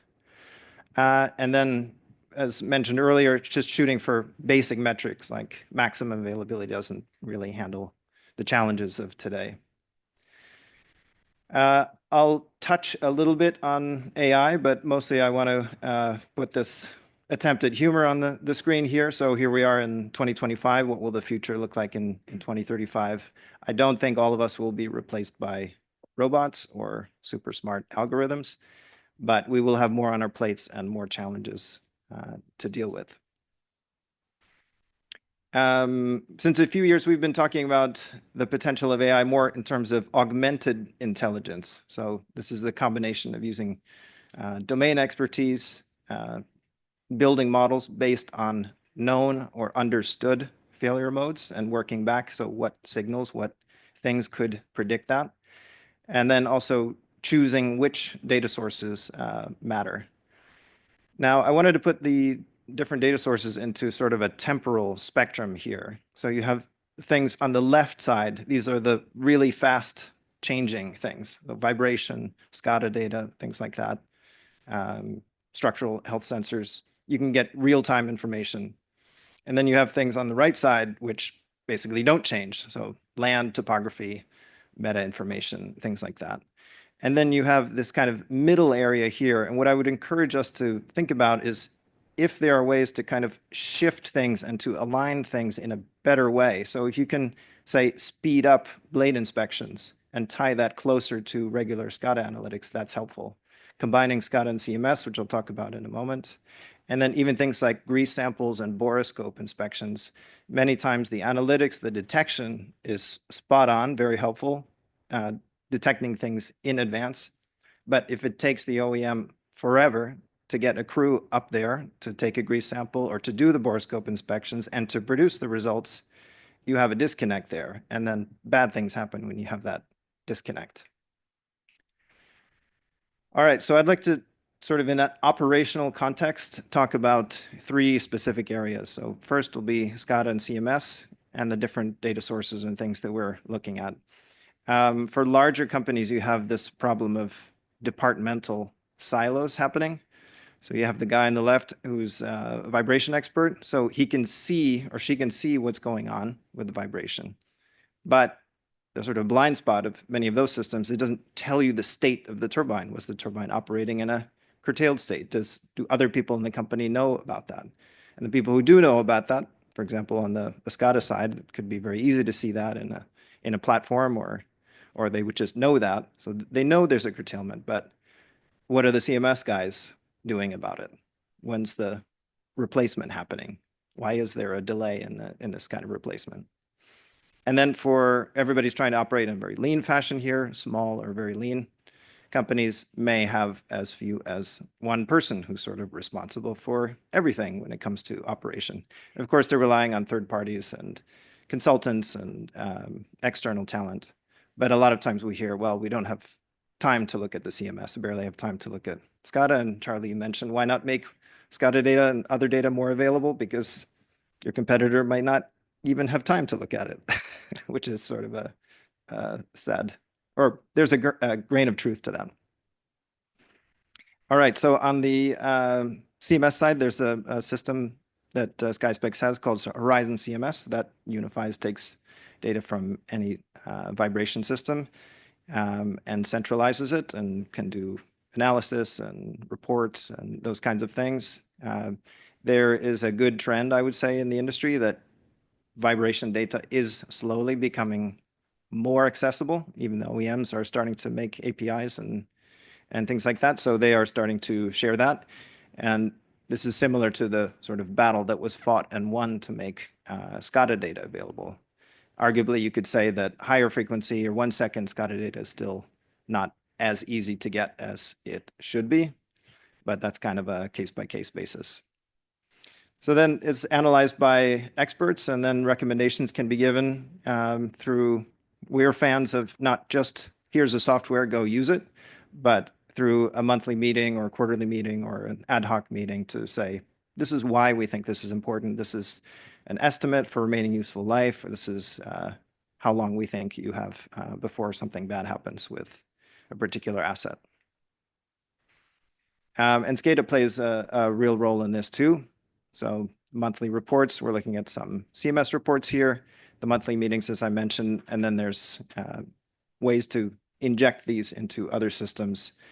We have APIs both on the coming in and also going out. So talk to us if you would like to make use of our APIs. Now an example here of CMS and SCADA. So it's the SCADA report. This is looking at gearbox. So gearbox oil temperature, something that is not always looked at in CMS systems. And then we also have a particle count sensor. So this is a very useful sensor. It's not installed on all turbines, unfortunately, but it's a nice and inexpensive add-on. So owners, you can maybe squeeze that into your contracts as a freebie to pick a particular manufacturer. And then where do the results go? An easy win or an easy thing to think about with data fusion, or what we've been talking about as a group here, is there a more convenient system that can be used? And if so, ask your colleagues what that is, and then put the results there. So it could be Trello, it could be Asana, ERP systems, any number of Microsoft products. So let's not reinvent the wheel here if we don't have to. Let's put the results into a place. And we're also big fans of these Kanban style boards. So it's like, what's the status? Is this a known issue? Is this one we care to follow up on? Obviously, there's time constraints. Certain things are just not worth the effort. Next, I want to talk about blades and lightning. So as a number of you may be experiencing, blades are starting to be excluded from full service agreements. So the owners are basically taking the risk when it comes to the blades. So in more and more places, blades are being checked not only by the OEM, but also by the owner on an annual basis or even twice a year basis. Certain issues may look very bad from the outside, but they may have a low danger of propagation or getting worse. So there's more time to fix a certain thing. And worse is other issues that may not be that bad, may be really bad on the inside. So you can pay to fix the blade, and then it will crack again. And that will happen again and again and again. There's certain blade models out there on the market that have basically serial issues. So then things are getting quite serious. External blade inspections have been around for a while. Drones, a little bit newer. They're more automated. They can fly themselves. The operator doesn't have to do as much. And then now there's a class of internal cameras, internal crawlers or rovers or things like that. Little vehicles that drive inside the blades and have bright lights and take pictures and videos of what's going on inside the blades. The workflow is the important part to think about. So this is a workflow, not necessarily the perfect one, but this is what we'd like to at least present to you today. So light weather data, weather APIs, weather systems are very accurate, and with a high degree of accuracy, they can inform of lightning strikes, the intensity, things like that. So you can set a threshold. So if we get a severe lightning strike, then we want someone to check. So it could be a notification through a system triggering a site technician or site manager to go to the site to inspect the turbine, take some pictures, upload it into the platform, compare that with the photos that were taken last time, and then damage records. And then we also have an optional repair vendor management service for those who are wanting sort of a more one-stop shop. So confirm the damage, work with the providers, blade work, things like that. There's definitely a seasonal element and a scheduling element. So this repair vendor management is another growing service. Shifting gears to another very different topic. So now financial asset management. So same thing with silos and organizations. You may have the technical side. Most of us are technical folks in this room here that truly understand what's going on with the turbine. What are the issues? We've seen it before. We've experienced it many times. And then you have the financial side of the house. And to be successful in wind energy, you have to be skilled at both. Otherwise, it's not going to be a viable long-term proposition. But then you have the difficulties being behind budgets. You want to spend even more, but yes, we do need to spend more to catch up on a backlog, or we have taken over some assets that are in worse shape than we expected. So that kind of tension. I'm listing sort of a more simple case here, being able to assess what's the impact in terms of lost energy, lost revenue, versus the repair cost, and then making those comparisons.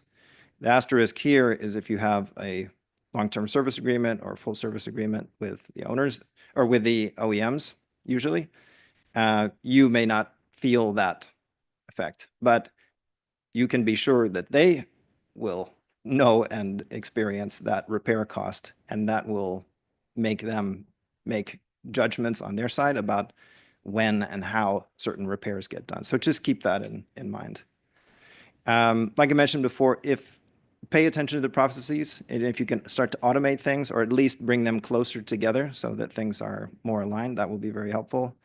Work on the reports and the reporting so that they're understandable for different audiences, both technical and financial. And then put euro amounts on energy losses. That really kind of crystallizes things. So what is this really costing us? And also those of us who look at data or are analysts, things like that, our time is money. So, if it's a complicated issue that will take a lot of effort to diagnose and things like that, maybe it's not worth a simpler quick win type issue. And try to take steps to become more proactive. And then keep in mind those types of things. So if you can express concisely, like what really is the problem or what is the negative outcome that we're trying to avoid here, and then put those into the areas that you can address, either yourselves or through partners like SkySpecs, and then combining things in a good way. So there shouldn't be a reason that it's impossible or very, very difficult to get and make a comparison between vibration data and SCADA data and drive progress on that side. So like you in the room working on these challenges, it's also a challenge for us at SkySpecs. So these are some of the things that we are working on this year quite intensively. So centralizing those different sources of data in a good way, letting our different groups and teams that are spread out across the world collaborate in a better way. Asset versatility, adding in the financial side of things, remaining useful life estimators, consolidating the diagnostics, so presenting an issue with the turbine. How does it look in performance? How's the power curve look? What's the health? What's the vibration looking like? And then making things modular, because that's another way to speed things up. Ultimately, what we're moving towards is something called Horizon Asset Health. And you'll see many of sort of the familiar things that we've been looking at this morning. Everything from financial to blade, drivetrain, performance analytics, things like that, merging different data streams in a good way, and then driving things in towards overall, we think there's a lot of opportunity in terms of case managers, or taking these different things, combining these different, not only data sources, but insights into a combined thing that we can call sort of a case manager, and then following up on those. Yeah, and then connecting things over to the field, and having that kind of tight collaboration for those companies that do have more in terms of site managers or local managers, because they're the boots on the ground and they really know what's happening on a daily, weekly basis with turbines, and that's always a big thing with O&M decisions. So with that, I'll just mention that I'll be in Copenhagen. These 2 days will fly by very fast, so I'll be happy to. If I don't get a chance to talk to you these days, hope to see you in Copenhagen. Thanks.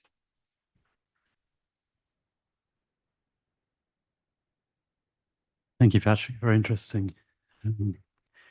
I might kick off with a question myself, if that's all right. So I guess one of the issues of kind of failure prediction is that there's fortunately quite a limited data set to train those algorithms on, and particularly, you know, any turbines that you're monitoring, you hope to be able to repair before you get to that failure point. So I wonder if you can comment on how you go about validating those models. And you know, you presented the cost of failure and the cost of replacement, repair, and the cost of downtime, which are quite compelling. But how do you sort of validate those numbers? Those numbers there were about the repair side of things. I think a lot of owners are basically insulated from those repair costs. And then it becomes the question of sort of reactive, proactive, or preventative, predictive, those kinds of things. And I think the frustration for the industry, you know, sort of, you have the security of a full service agreement, full wrap at somebody else's risk if something breaks. But when we can spot something, and I'm not saying SkySpecs, but I'm saying us as analysts or people in the room can see things and we know it's going to happen, and yet it still doesn't drive the action to do something very simple like clean a filter or restart a fan or all those kinds of things. And so often the reality is that we are almost always looking back in time to see what was happening, to sort of make a guess about what's the state of the turbine right now. And then if that goes well, then we have a chance to do something for the future. So do something more proactive or more preventative. So that's really kind of the rub in wind O&M today. So you're saying that there probably is more failure data than I was suggesting there was. Yeah. And we've talked to a lot of companies, and they're sitting on lots of data, including big fleets, many years of operation data, and failure statistics. Like there's a lot of statistical analysis that can be done based on failures and things like that. And again, a wind turbine it's complicated. It's full of parts, gearboxes and bearings and things like that. And 25 years, you may have not just one gearbox, but you may have 3 gearboxes. So it's a very complicated system, but there's an awful lot of potential in working with failure data, just from a sort of statistical, like what are the next 1 to 5 years ahead of us going to be like, and what should we prepare for? And then you can also get into insurance and those types of things. I think the industry's also been a little bit slow or tentative in negotiating changes from full service agreements into sort of a partial service agreement. Unless, like I mentioned with blades, where some of the OEMs have been burned, so they have kicked out blades, and now they've sort of pushed that onto the owners. Thank you. Yeah. And any other questions? One over here.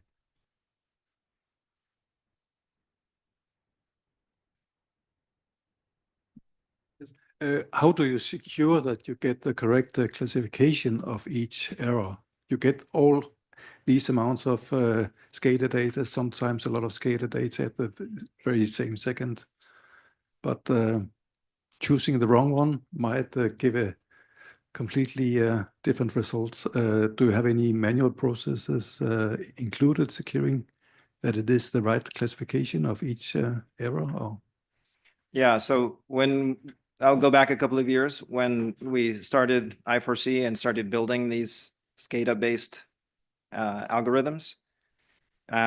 We knew that if we went down the path of looking at alarm codes, that would be a huge task. And that's arguably something that is well captured by the second level SCADA systems and also the data lakes and Verbund, and I'm sure you're capturing all those alarm codes. So rather than looking at alarm codes to make the decision about what state the turbine is in, we went after the more commonly available fewer signals. So looking at the 10-minute averages. So then for each 10-minute point, we run through a series of basically sort of decisions to classify whether that turbine for that 10-minute point is in a normal operational mode, or if it's waked or iced or facing turbulence or starting or stopping, or if it's in a curtailed state. And we see that more and more. So it's a 10-minute by 10-minute point classification using our own algorithms, our own decisions, which we can refine over time to state or to put our finger on what state is the turbine in. And then we can sort of step back on a monthly basis and say 80% of the time this turbine was in a normal state versus its neighbor that 95% of the time was in a normal state. And then you can look at the losses, and there's color coding and things like that to speed it up, basically. So a human can glance at a power curve and in a few seconds say, yeah, I think I can understand quickly what's going on with this turbine. And then do I know anything about it, or do I need to follow up on it because the losses are significant? Hi, Patrick. Really nice presentation. You had a schema that included like field technician data in reports. Are you utilizing this data in a smart way, or are you using it to reconcile the models in the other areas?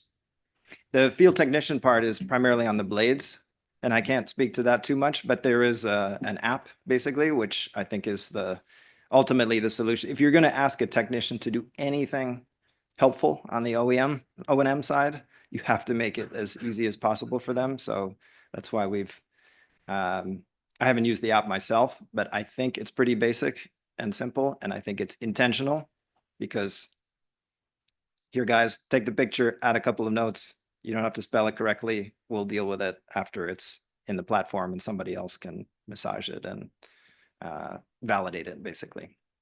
So the acquisition of the data is quite simple, but are you using that data kind of utilizing it with other data that is generated with inspections, or reconciling the kind of inspection data to repair data and things like that?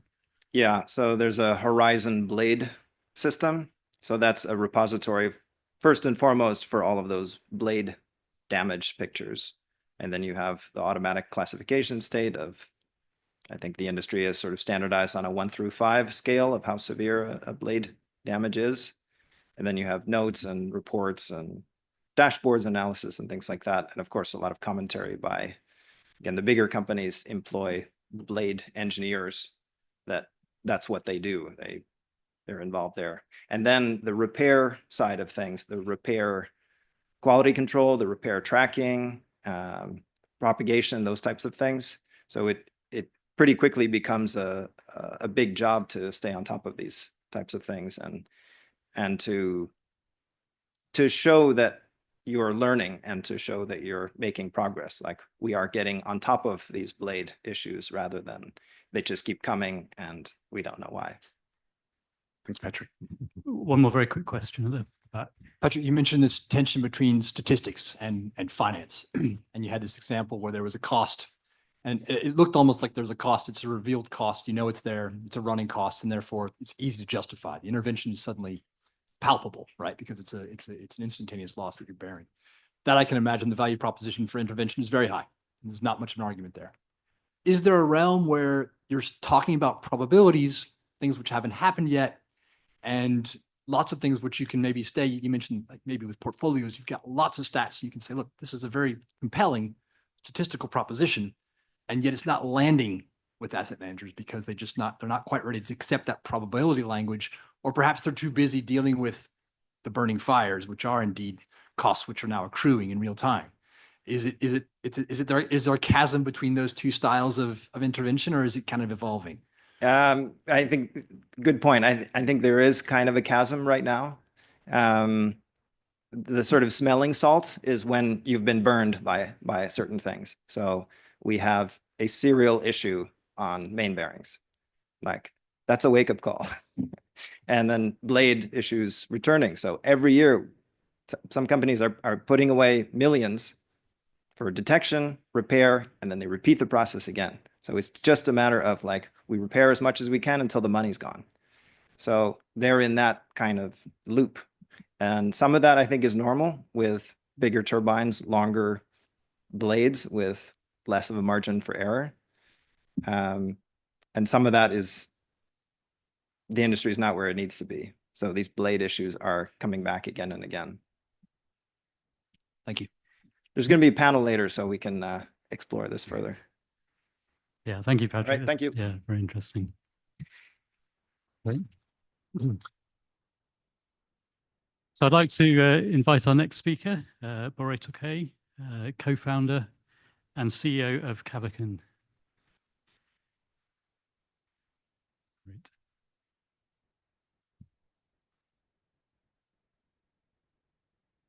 Hi everyone, Bora here, co-founder and CEO of Kavaken. And at Kavaken, what we do is basically try to make the wind energy more profitable through using operational data. And why do we do that? Because I think I hope we agree, as a wind energy industry, we do have a profitability issue. If we're not aware of it, I don't think we can solve it. But one of the big evidences we have around that is big companies like BP and Shell deciding to kind of pull out because they can invest their money somewhere else, like oil and gas, where it is more profitable.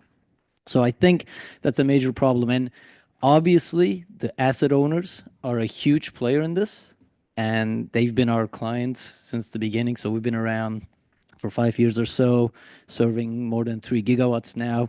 So plenty of experience there, but I don't think they're the only players. We do have other players like the insurance companies, the financiers, the lenders. They all make up this ecosystem that overall makes the wind energy less profitable. And the way we see it, I think that graphic on the right there, that's kind of part of the problem, because we think we believe that data is quite instrumental in making everything more profitable. But the way the processes work now, it's very convoluted. I mean, if you're an asset owner, and I'm sure there are better examples of this, but industry-wide in general, to make a decision through the data, you have to extract the data, you have to analyze it, you have to ask some people, I don't know, put it in Excel, do it in Python, whatever, but it's a convoluted process until you actually get to a point of taking an action. And a lot of the companies here, a lot of the people here are knowledgeable to do that, but let's face it, this is not a very good representation of the expertise level in the industry. Overall, it's a lot lower than what we have in this room.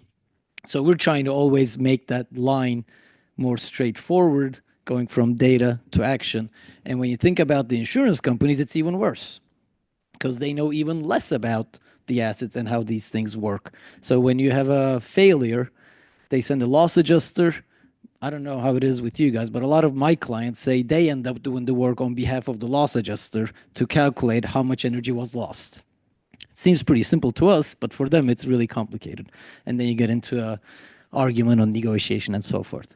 And similarly on investors, and we'll talk about this as well, but when they're looking to acquire assets, they rely on kind of manually prepared due diligence reports that can be improved, and I'll show you how we can make those improvements. So our solution is, the way we see it is we have this core asset management that you see at the bottom. So that's kind of like the core of everything we do. That's how we started out. And it has 3 main pillars. The power booster is the power curve analyses, the predictive maintenance, obviously we all know the terminology, and outages and reports. The whole point is we don't expect people to have time to look at every power curve for each turbine on a daily basis. Like nobody has that time. What we do is we let our machine learning algorithms do all that work and flag the issues for people to focus on. So again, the data is there. That convoluted picture you saw on the right there, sorry, can I take it backward?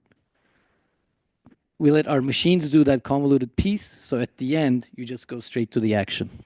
And, it's in a very easy, these are the recommended actions. This is the potential impact it might have, and so on. Once we realized that this works and people are actually using it, then we started looking at, well, what can we do in the other aspects like insurance? So now we'll talk about this in a bit more detail, but we have some offerings that makes life easier for the insurance companies, but not only them, but also the asset owners, so it can relieve a lot of the work from you. And then on the data-driven due diligence side, so instead of relying on these manual reports, can we do it a lot faster in an automated way? And I think we have some more way to go, and we'll talk about that at the end.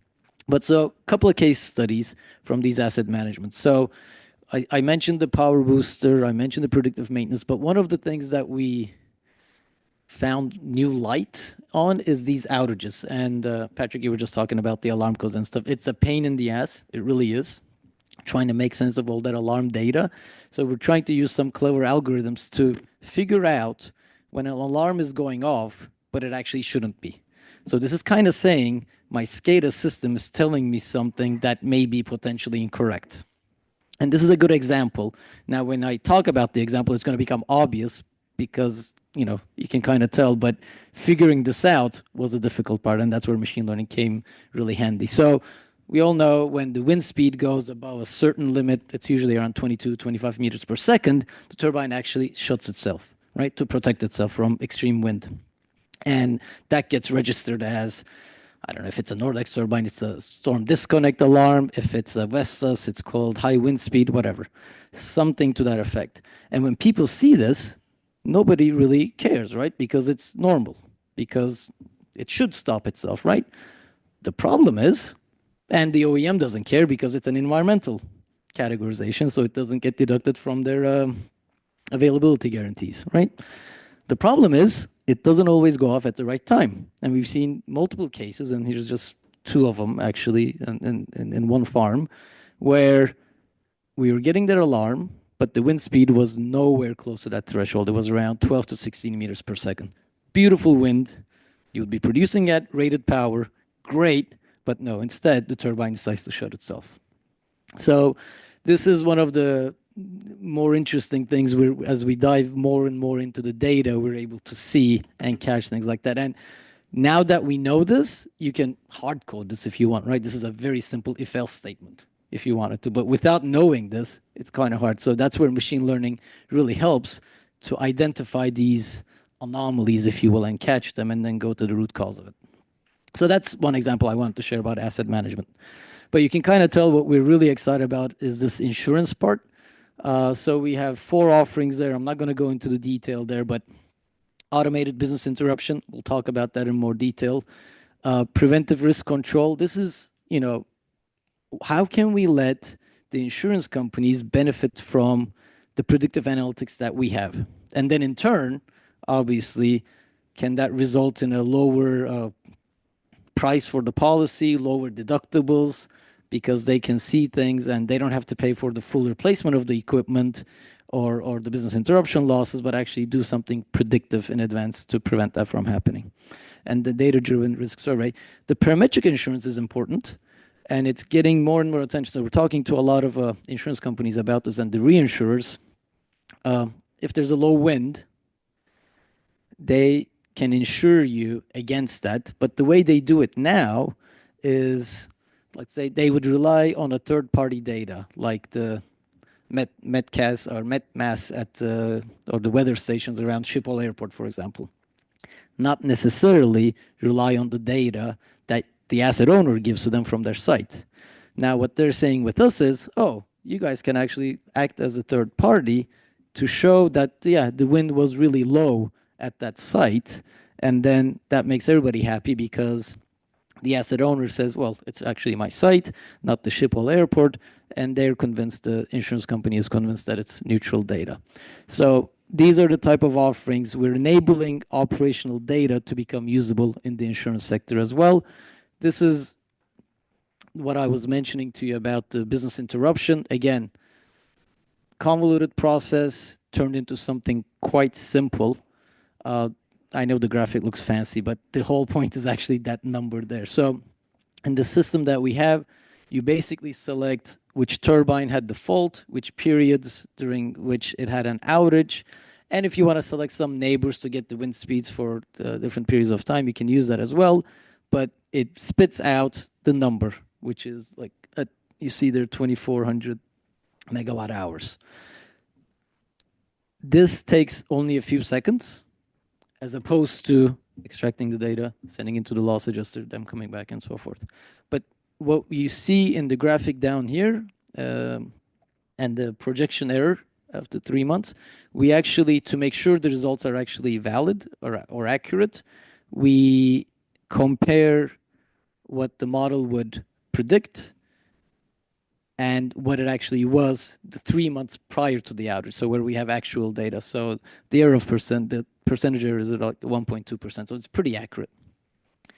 But that's not enough. When we started doing this, people said, well, okay, fine, but then I have to do all these things. So I know how much energy I lost, but that's the gross loss production. I still need to take into account that that turbine wouldn't be 100% available.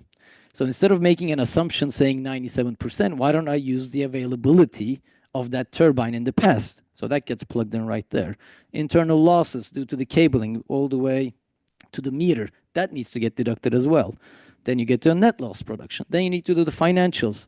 Is it am I in a feed-in tariff? Do I have a contract for differences? Or is it a PPA? Is it subject to the market pricing? That gets pulled in. And then you get to, you know, balancing costs and things like that. So this tool, think of it like a two-way tool where on the one side is the insurance company, the other side is the asset owner. The trick is it's based on real operational data. I think somebody used it in their slides. It's the one source of truth that everybody can rely on. So you don't have this discussion on, well, last year was a very windy season, or it wasn't. And in the 7 years, it's usually less windy. So get rid of all that, eliminate all those discussions, get to the bottom of it. And yeah, obviously showing nice things is great, but we do have a couple of case studies. This is one of them where it took about a month and a half for the parties to agree. You know, we came to that conclusion within a day or so, and it was a multi-million-dollar claim. Well, I always say it's a 1% difference between the loss adjusted values, and I think we're correct. We're more accurate, but we won't get into that. But it's close enough that everybody accepts it. So this is what we're trying to push into the industry a little bit. The other one is data-driven due diligence. So I don't know if any of you have been involved in acquisition of operational wind farms, but it's a process, again, a long process. It usually on the technical side, you have these technical due diligence reports, great, but as always, they're too slow, or it would be better if they were faster. And in our opinion, they're based on too many assumptions, whereas we now actually have data, so we don't need to make that many assumptions. So our solution is, if they're a client of ours, that's great. If not, we just extract the data, run it through our algorithms, and then we produce a report. This example I'm going to tell you, we produced it in 5 days. Now we're probably down to like 2-3 days. And most of that time is actually making the figures look nicer to put in the report. The real insights come obviously automatically. But in this case, so the main difference that we're saying, I mentioned the speed, that it's quick, but thorough. What do I mean by thorough? The traditional reports rely on plant level data. So how much did this plant produce compared with last year and so forth? With our asset management capabilities at the core, you can actually do this at a turbine level granularity. And I'll show you why that's important. And the third one is it's accurate, as I mentioned. Instead of assumption-based, it's actually data-driven. So one example of that, they were making the if you look at the table on the right, availability, they assumed it to be 97.9%, but you actually don't need to assume it. You can actually calculate it from what you saw in the last 5 years, for example. There are a couple of things that we fixed around that, but I think the real things that made a difference for this client, so it was the client wanted to acquire a farm, but it was being tendered out, so there were a bunch of other bidders, and whoever was going to give the higher price actually was going to win the tender. And it's these unique insights that really made the difference. And at the end, the client was convinced that if they were to acquire it, they can actually get more generation out of this than what the report said. and they acquired it now. Actually, funny enough, we are now monitoring it. We just started like last week. So we're on the hook to deliver on the things that we found. So one of the things we found was this. There was literally one turbine. So it was like 22 turbine farm, most of them around 3 megawatts. This one was later on added 6 megawatts or so. So it had a huge impact. And we saw that here at the bottom left here, it's not behaving as it should be. It's actually tilting as it reaches 9 meters per second or so. The power curve was shifting to the right. Now, you wouldn't see this if you looked at a technical due diligence report, traditional one, because it looks at the whole plant. But if you look at them one by one, you can see this type of thing. Now, our data, just by looking at where the data is landing, our algorithms can say this is a pitch problem. But when you want to convince the client, you need to show them extra things, which are the things on the right. But we proved to them that this was pitching too early. And actually, the OEM was made aware of it, and they've since fixed it before the acquisition actually took place, so before the client took it over. The other one was around sector cutout. This is kind of interesting. So again, it's one of these things, if you saw an alarm code that said the turbine is stopped because of the sector cutout, everybody would say, okay, fine. The problem is, it's not always, so what is sector cutout? When the wind is blowing from a certain direction, it shuts itself again because it might be turbulent due to whatever reason. If the turbine thinks it's looking north, where actually it's looking 10 degrees northeast, then that's a problem because the turbine thinks it's in the sector cutout zone, but it's not, so it's missing out on good wind. Potentially even worse, it actually stops, or it actually starts working again when it comes out of the zone, when it actually should be stopped because the wind is turbulent in that direction. So one of the ways to catch it, again, look at the neighboring turbines and what degree are they seeing it. And if you see a big difference between the wind directions of that turbine against the neighbors, then that's a problem. So these were the type of things we captured. And we're not going to win all of these losses, but it was large enough. But it was large enough, I think it was like 4.8% overall, that the client was convinced and they could bid a little higher to win. To be honest, it could have been another scenario where we said, look, stay away from these turbines because even though nothing failed, in the next 6 months, we expect 2 bearings to fail. So that could have been the case as well. Again, the level of granularity that doing a turbine-specific analysis versus a plant-wide analysis makes a difference. So one of the things we're testing now is this concept of a Cavacan score. It's not out yet, so all the other stuff is working, but this is kind of interesting. Again, the whole idea is, how can I get people who don't know how these turbines work as well to actually make credible decisions, like insurance companies, financiers, and so forth. So we came up with this Cavacan score concept out of 1,000. It has 4 dimensions, but as an asset owner, it allows you to monitor your risks on a equalized basis, on a standardized basis. Insurance companies, everybody understands if it's 900 out of 1,000, it's good. If it's 500, it's bad. So it kind of enables them to make those decisions quicker. And again, similarly for financiers, because the world that we see and we're striving towards is something like this.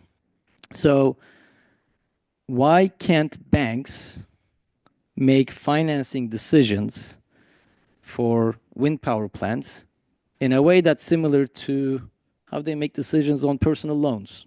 You probably get SMS, you probably get messages from your bank saying, oh, you're pre-approved for this.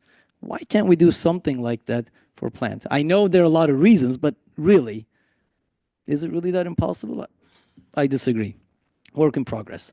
Insurance companies, again, why can't they offer the policies and price and quotes kind of like what they do for car insurance? They put black boxes in cars so they can track the driving behavior. Well, we already have the boxes in there. We just need to make that data available to them. But not only available, we have to make it available to them in a way that they can understand, which is kind of what we're trying to do.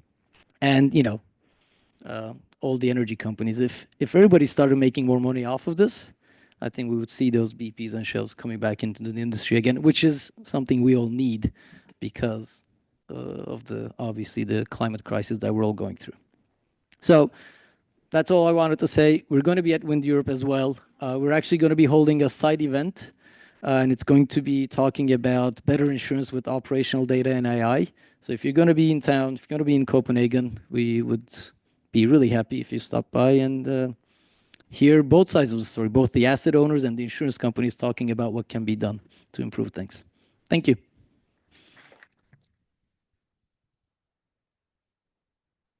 Thank you, Laura. Time for a question, if anyone's got one. Yeah, in the back. Over here. Hi, thanks for the presentation. Sven van Pooyen from NG. Typically for inspection data, we see that O&Ms do it. And also as an owner, we want to have an independent view. We do it also. And so there I see a lot of double work in the industry. Yeah. Is it something that you're also looking at? Well, so when we talked about this in Wind Energy Hamburg, when I explained this data-driven due diligence for M&A purposes, acquiring a farm, I got called up by a client of ours now and said, look, I'm coming to the end of my warranty. Can I use this to do that instead of going and inspecting everything? And I said, brilliant. I had never thought of that. So kind of, we hadn't thought about it, but they said, well, it's quite granular. You can do it at every turbine. I don't need to send somebody up there. So that's what they're using it for now. So that's the level that we've seen it at. And I agree. Like Patrick was saying, if we can bring that information together, that's going to be even better. We haven't gotten to that stage yet. Thanks. Great, thank you. Oh, Charlie's got a question. Trying to use up my full quota of questions. Yep. I think one thing in the industry is actually people play with the uncertainty. So as an asset owner, if I know more than the insurer, and I get to choose which calculation I use, yep. Then I'll make a larger claim than if it's correct standardized. Yep. So I think I know the question. So we spoke about this with our clients, and they said, look, rather than haggling back and forth for a month and a half, if I'm going to get my money quicker, fuck it, I'll take it. And to be honest, sometimes you win as an asset owner. In most cases, I think you would win because you kind of know more. But one of my clients that we did one of the validations with, they said, look, I told the loss adjuster that they said they were going to take last year's data. And I said, I love it because it was a very windy period, right? I knew we were kind of cheating, but it worked. But it doesn't happen all the time. It could be the other way around. And the bottom line of it is nobody really likes spending that much time on it. And from a financial perspective, getting the money quicker is better for everyone. We're not an insurance expert, so we actually partnered with a broker who's been in the industry, wind energy industry, for so long to get both sides of the story, because just one side of the story is not going to solve it. So that's the answer. Yeah, and I think if it brings premiums down, then it works. And eventually it should. I think premiums is a bit of a that's going to be maybe later stage, maybe with the predictive stuff, because they need convincing, but at least we can bring the deductibles down. Yep. Thank you. We have a question, if I can. With regards to data-driven due diligence, do you do absolute power curve assessments or also relative power curve improvement assessments? For example, the side-by-side method, where the turbine in question is compared against a reference turbine. Right. So our approach is we're not out there. So the OEMs have a very critical role in the industry, right? I don't think anybody disagrees with that.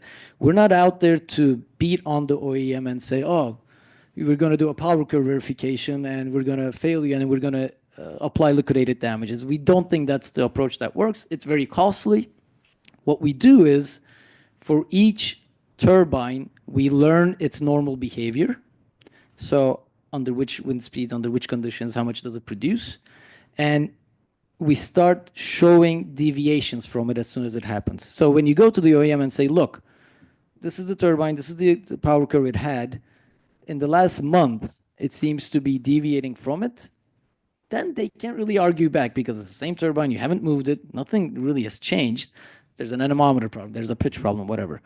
That seems to be a better approach. So we can do comparisons with neighbors, we can do comparisons against itself, we can compare to the theoretical power curve, which is in the due diligence. That's how we found it, because the shape of the power curve looked awkward. So it hadn't shifted all the way to the right, but only after 9 meters per second it was shifting. Then that implies that it's a pitch problem, because that's usually where that shows itself. So we can do all those, but the intent is not to go after the OEM and beat them to death, but actually say, look, this is probably an easy fix. Let's go ahead and fix it. It could be replacing the backup sensor anemometers with ultrasonic ones, as opposed to keeping analog, because a lot of cases around that as well. Thank you for, yeah, very interesting. Sure. Yeah, plenty to talk about over lunch, I think. Yep. Great. Thank you. Good. Yep. So we'll move on to our last speaker before lunch, Christophe Devrant. Yeah, welcome you to the stage. So Christophe is going to kick off our next topic, future digital twin and generative AI. So over to you. Yeah, what a present just before lunch. And we're going to go back to a different topic, back to the topic more of lifetime extension and focusing on the primary steel of offshore foundations. So not the turbine. And we're going to see how we've been using in our research over the last years, how structural health monitoring and the use of physics-based and data-driven digital twins, or as David called them today, surrogate models. What's in a name? We can use it. Sometimes we start to become afraid to use the word digital twins, I believe. And I will repeat some stuff, but I think I'm very happy to see that how these methods are becoming adopted actually in industry, and operators start to look at them and use them for indeed their health aware wind farm operation, or at least. So just about myself, I'm a professor at the VUB. I'm leading a research group which is focusing mainly on structural dynamics, structural health monitoring. I'm the coordinator of OWILAB and the co-founder of a spin-off company, 24C. OWILAB is a cooperation between CIRS and VUB Gent. In Belgium, we try to support our local industry with R&D projects. And 24C is a spin-off that was launched in 2016 to provide structural health monitoring services on a commercial basis. And by now we are active in more than 20 offshore wind farms worldwide, instrumented more than 150 turbines, so a lot of data to look at and learn from. So let's go directly into the topic. What is the typical, let's say, structural health monitoring setups that we use in our work? We're talking about accelerometers, which are distributed on the tower. We're talking about strain gauges, which are at the interface between the turbine and the foundation. That's what I would call the basic setup. And on a lot of wind farms, we also have an extended setup where also on the monopile itself, before it was driven into the seabed, we instrumented the monopiles with optical fibers to measure the stresses and the bending moments really on the monopile itself. And then in the last three years, we also went fleet-wide by adding an additional low-cost accelerometer in each turbine. You would say it's there already from the O&M, but as we all know, it's not always easy to get access to the high-frequency data. Signal quality can also be variable. And we also wanted to have a guaranteed performance of our methods over those different wind farms. So it was actually found more practical, easier, cheaper to just go offshore and install new sensors on every turbine in those 3 wind farms than negotiating contracts on fast SCADA data with the O&Ms. So what are the questions that we get from the operators? Can we extend or optimize the lifetime of our foundations? Will my farm cope with the increased amount of curtailments? Should we adapt our PPAs? what is the impact of standstills on my lifetime due to major component replacements? We already heard this morning that when a modern offshore wind turbine is put in parked conditions, it actually consumes more lifetime than it's operating because of the absence of aerodynamic damping.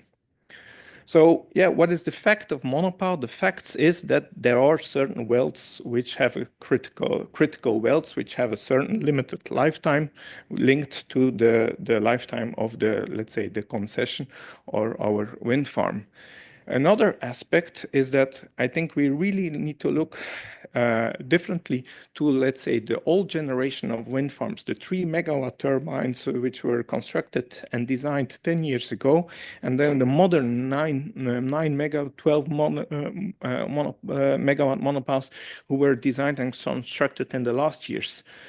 We see that due to the improved design methods, today designers are doing a fantastic job, meaning that the as design loads are getting spot on the as measured loads. As a result, there's no more structural reserve.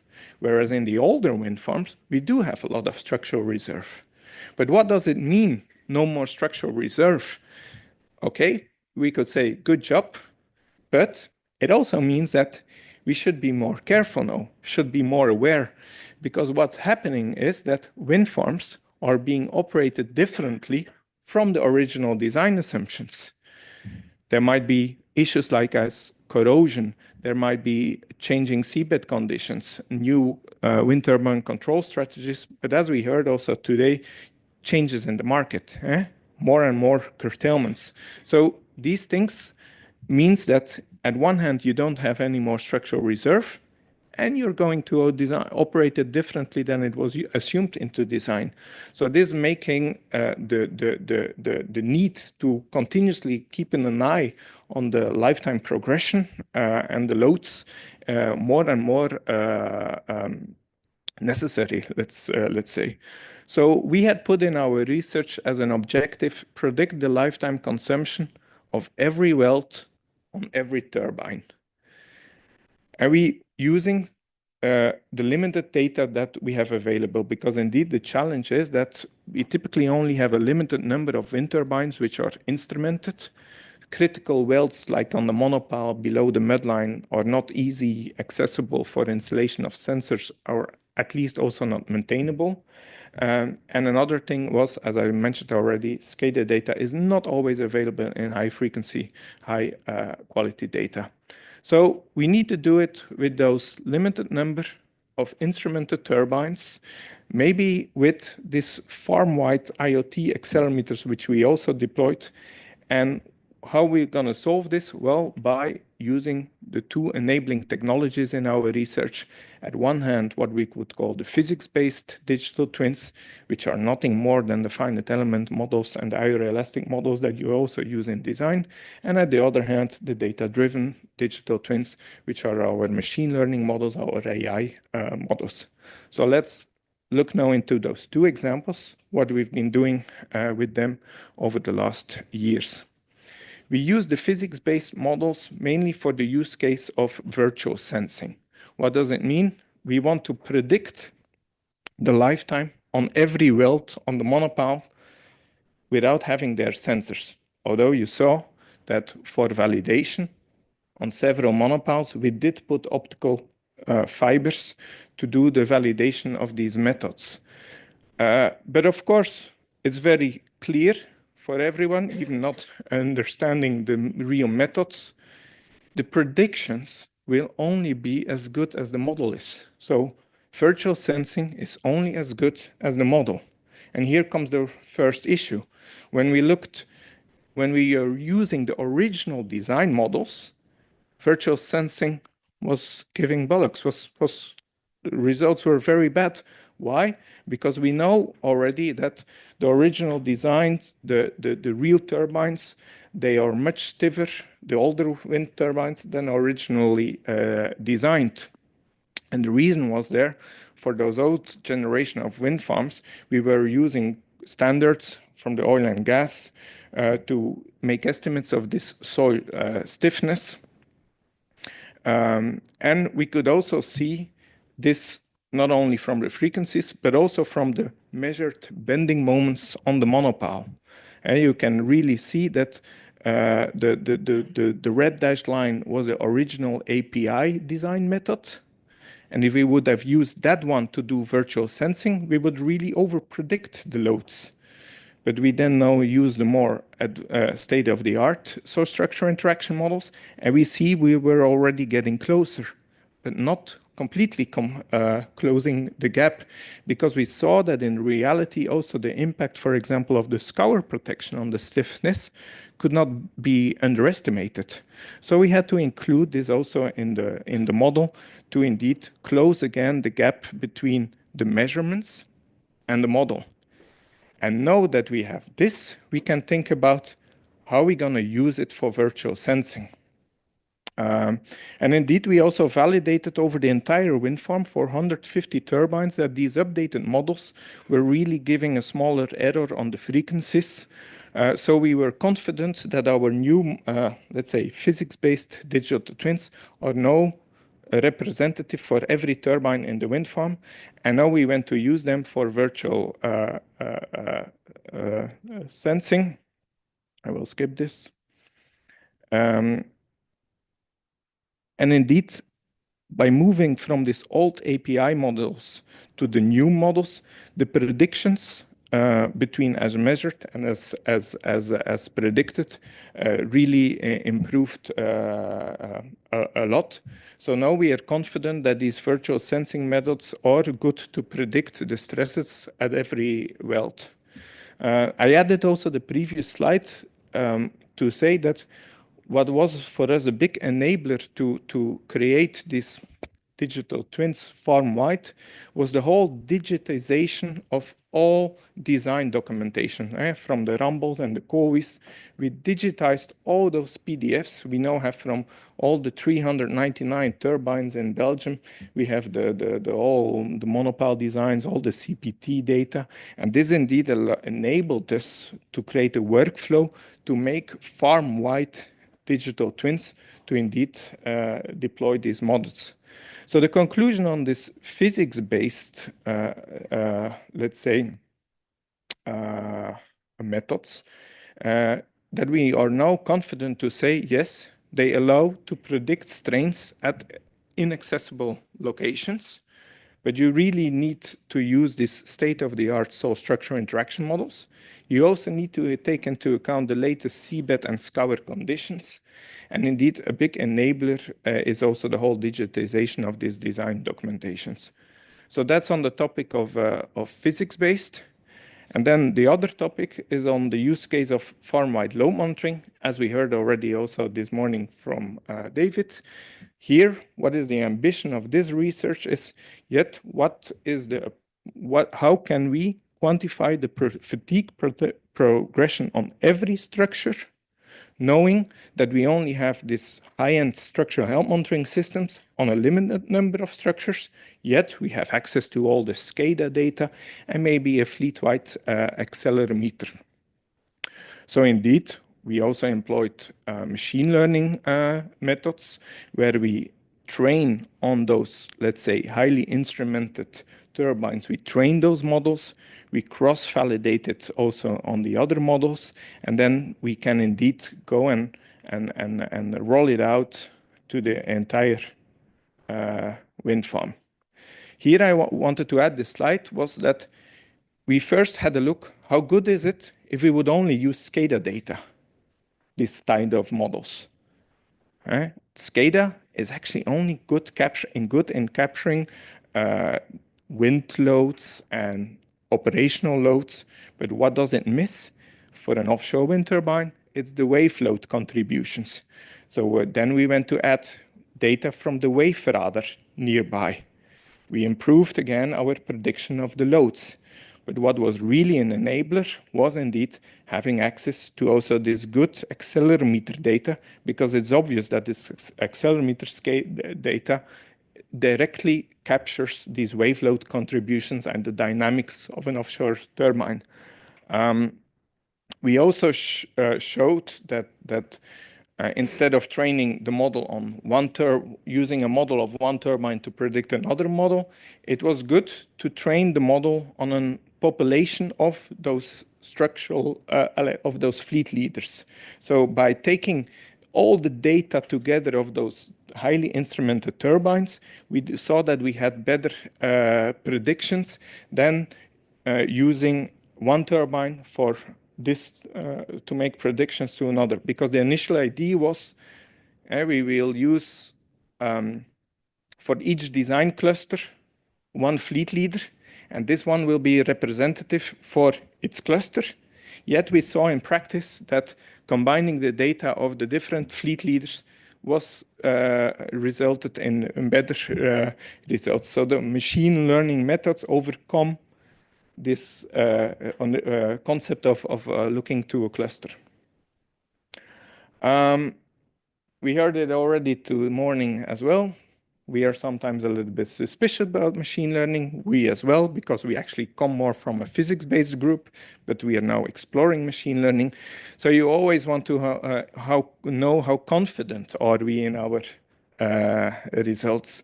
So we went to apply also newer Bayesian machine learning algorithms that kind of says it does not give only a prediction, but it gives also an uncertainty interval. And we found, like, for example, that at one turbine where it was trained, the model was very confident in the predictions, and at another test turbine, the model was less confident. So it gives a little hint on how well the data of the second turbine, how well is it represented in the training data. Are we using it fully now to its maximum use? No, not yet. But we are trying to now understand what can we learn also from this uncertainty to either or not consider the data in our analysis or not. Of course, as with every machine learning model, what is very important is that you continuously keep an eye on the error if there is no model drift. So this is things that we are now looking at. We are also thinking, what will be the strategy of retraining? I think I presented this already a year ago as well, but the whole last year we've been really focusing on the whole architecture to do the bookkeeping also of all these machine learning models, and put a process behind a workflow of retraining, re-evaluation.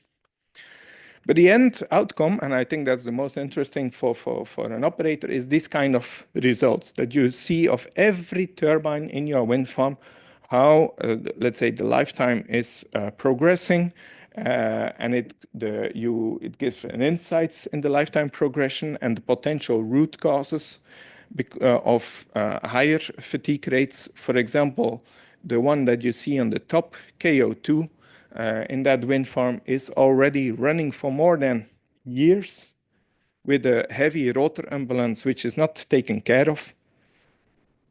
It's clearly above the pack. But then also, for example, GO4 in the last months suddenly jumped up. The controller of this wind farm was going crazy. I mean, a lot of start-stop events, a lot of yaw actions. So we could really classify the contribution of those higher loads to events, not normal operation, not idling. And then, as we saw today, a main topic is also the whole case study of the impact of curtailments. In this wind farm, the number of curtailments really exponentially increased over the last 2 years. And I bring then this, some of you already saw this video, but I still like it. This is the example of a wind farm. We are the whole, so the tool is constantly running. It's constantly predicting the loads and lifetime on every turbine.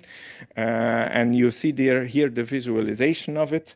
And then this is a windy, sunny day in the summer of 2023. So at noon, everyone is on the beach. Electricity prices go negative. So the wind farm is being shut down. And let's have a look also at the loads at the moment that it's getting shut down. The loads go all up because at that period, As we heard already this morning, the turbine is in parked conditions. But what is very interesting is that just before it goes to this like set point, lower set point, where you see standstill, high loads, but just before it went to a 50 megawatt wind farm set point, showing no problem at all. So not only this video, but also a more detailed report was written about this. And this was used by the wind farm to renegotiate the PPA to go to a set point, not fully standstill, but indeed tuning. Today, we are using these same tools of farm-wide loads to assess the impact of other ancillary services such as AFR, all these things. So clearly showing that this kind of tools can really help in decision support and to assess what is the impact of these new load cases, which were not considered in design on the lifetime. Another very known example one is the impact of a major component replacements. What do we see? It's getting more and more complicated for an operator to get hand on or an O&M on a large vessel to do a major component replacements. So we see the standstill periods exceeding. It's very clear that standstill in the time that you are waiting for your major component replacements results in an increased accelerated lifetime consumption. So we can really make now with this data reports that say what is the impact of this 5 or 6 months of standstill and what is the potential lost lifetime. And then it's up to others to calculate also what is the economical impact of this. But this kind of data are now used in claims to support these questions. So with that wind farm, we also stepped up to go to kind of monthly reporting where we say a little bit like you do with your power production, you look at what could be the nominal power you could produce and what is the actual power you produced. We give on a monthly basis also what is the actual lifetime that you would have consumed if the turbine would have been in normal operating conditions versus what is the lost lifetime due to, for example, there in the middle, you see then we see a more lost lifetime due to an increased gray bar, which is a lot of transitions, start-stop events. Whereas there in the last bar, we see a lost lifetime due to a standstill period. So voilà, that's it. The conclusion is, indeed, machine learning allows to train models for fleet-wide fatigue assessment. Reliable accelerometers allow to catch location-specific behavior. Monitoring the model is essential when operating it. And fleet-wide fatigue monitoring provides decision support for operators for health-aware wind farm operation and maintenance. And today we're also involved in an Horizon project where with other partners we are now seeing how this fleet-wide DELS could be used also in a health-aware control strategy, but that's beyond our expertise. So we are providing what we would provide to the other partners is every 10 minutes for every turbine you get a damage equivalent load which you can use in a decision support scheme. So thank you for your attention. I rushed it, I know. Thank you for that. Great. I think if we just got time for one question, and then we'll break for lunch. Yeah. It's a short question. Do you look at bolted connections on the turbine, or is that considered like an easy problem? Just check the bolts and tighten them? No, we did it years ago. We instrumented a lot of turbines with bolted connections, and it went a bit all over the places, the conclusions. That's the problem. Okay. And I think the conclusion is that operator went back to annual visual inspections instead of using, let's say, when you would do it with structural health monitoring, typically you have those systems where you then instrument, let's say, 8 bolts on your flange of 144 bolts. it's not an easy thing, the bolt connections monitoring. Great. Thank you, Christoph. Yeah. So we break for lunch. Teresa, is there any instructions you want to give us? Just go upstairs. Yeah. Okay. And we start again at 2 o'clock. If we can be back here for 2, that'd be great. Thank you.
Ladies and gentlemen, we are starting again. Please take your seats.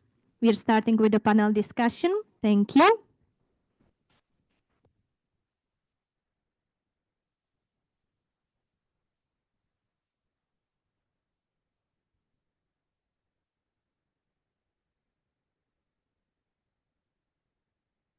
Great. Yes. Thank you, everyone, for getting back on time.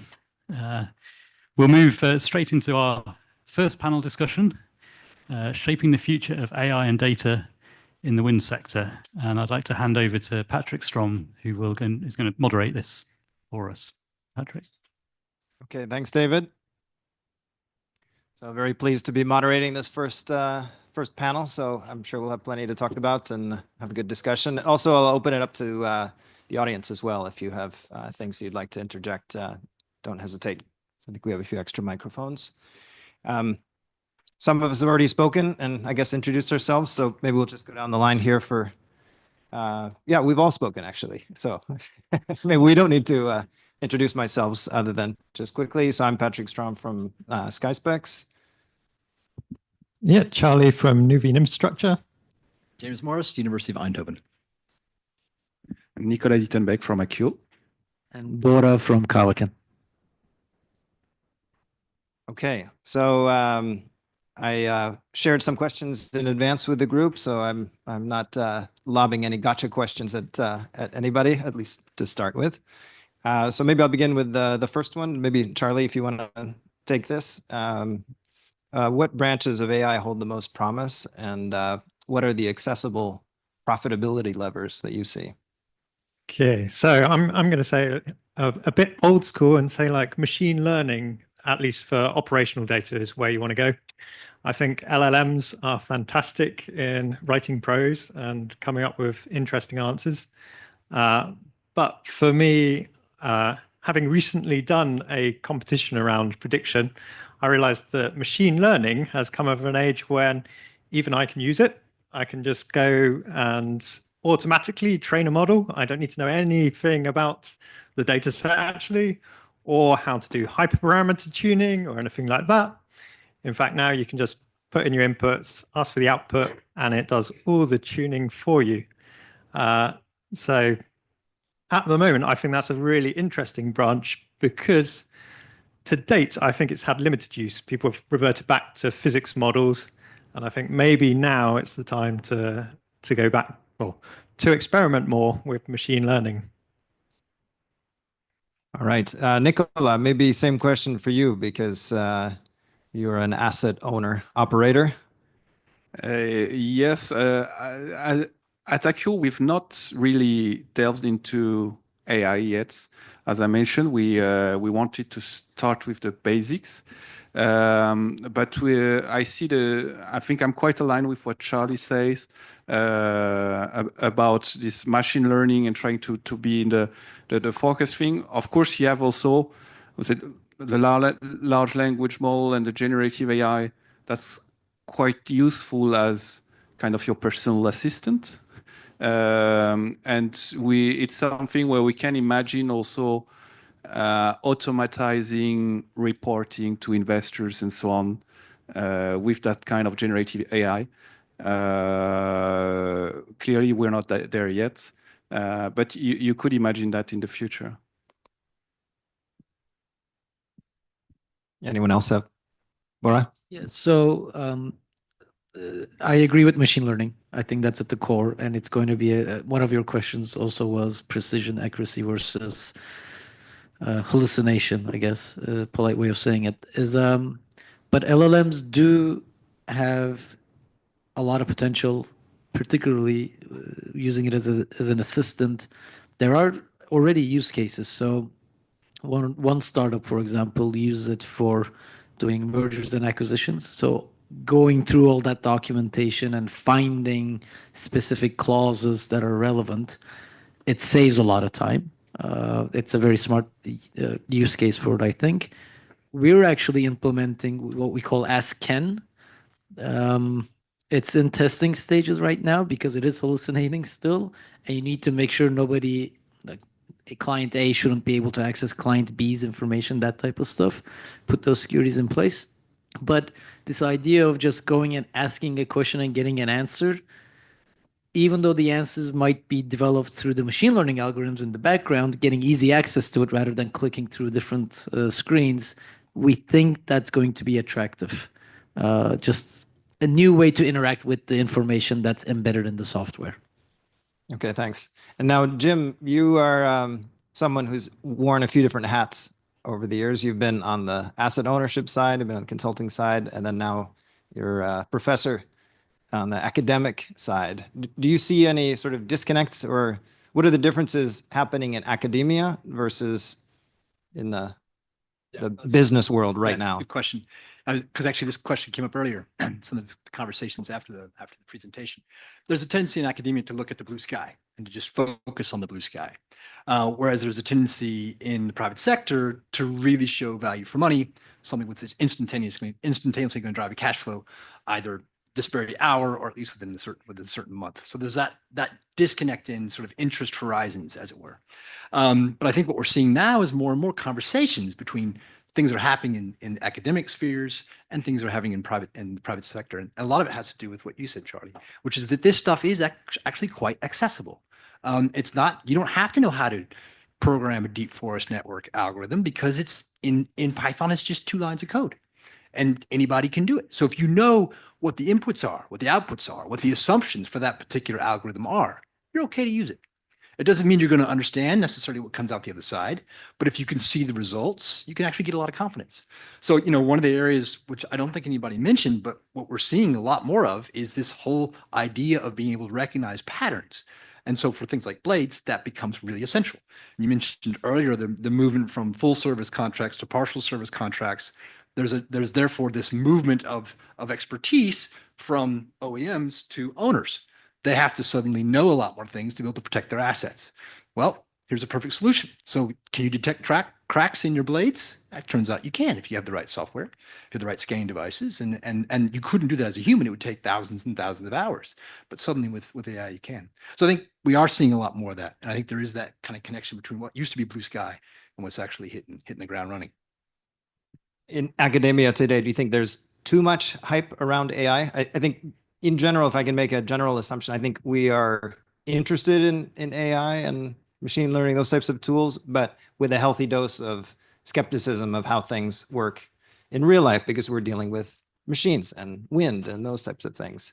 Whereas academia seems to be drunk on the Kool-Aid, maybe? Yeah, I mean, I think there's a lot to be said for that. Anytime you see large strategy or taking a strategic position, you tend to overkill or severely underinvest in the opportunity. And I think right now there's a tendency to think that, you know, all singing, all dancing, it should do just about everything. And that's certainly overblown, as it were, in academic circles. But that's how you saturate the space. That's how you find out really quickly where the asymptote is in terms of investment return. So is it the right move? Maybe for now.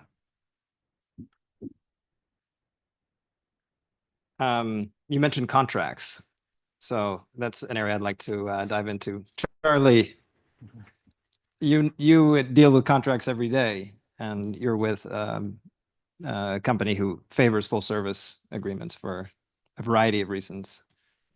How well do you know your contracts, and how can you use tools for maybe uncovering levers that maybe you didn't know were there?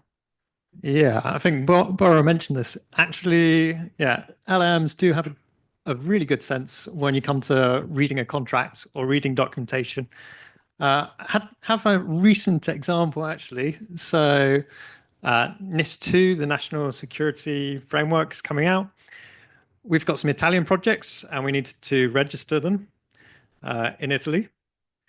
All the Italian laws are in Italian, not my first language or second language or any language. But I could search through the different laws to find the right clauses to get the information that I needed to then register the asset. So I found it really interesting that you could basically use this to very quickly find information in a different language, very technical, like law type language, and you can extract the information, and it highlights where the information has come from, which is really important, because then you can stick it in Google Translate and double check that what it's giving you is actually what you want. On contracts that we have internally, we have yet to kind of, well, we've yet to put any contracts that we have, should say, into AI, because as a company, it's our policy not to. We don't put any company information into any large language models or similar, because we're worried that that information might leak. So it's, yeah, you can see a quick. I know. I'm fully for open data, but I sometimes get my hands tied. I still fight the corner, and hopefully we'll have more access to tools and more information. Okay, thanks. And Nicola, I'll bounce it to you. So the areas of optimization of wind farms, even with, let's say, less cooperative OEM and a more strict contract, where are the nuggets, and where are you trying to focus on? So yeah, interesting, because we discussed that on the lunch. Indeed, if you have a full wrap contract, you may have quite limited power to impose something on your OEM. And so even if you invest heavily into data, into AI, into advanced modeling, and you manage to identify underperformances, how can you pass that on to the OEM to correct? It's not always easy. I think most of the times it comes down to the relationship that you have with them.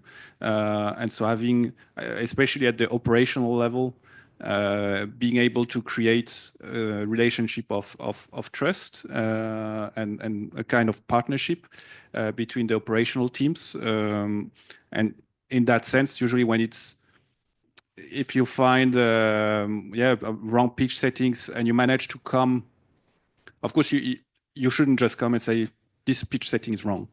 You have to come with data, and you have to show them that it's actually wrong for that and that reason, and that you can demonstrate it. And then if you have the right relationships with them, and you will find a way to implement this. But it's really down to I think this people relation, and because if you look strictly at the contract, there's no way you can oblige them to change the pitch settings on the turbine. They're not responsible for that. And yeah, so I think it's mostly down to people relations, so very far away from AI. And I hope we will never get to a world where an actual AI will speak to a Vestas AI to try to enforce a contract, because I don't know how that would end. But yeah, I think we're down to people relation there. It would be a lot of computing power back and forth between the two.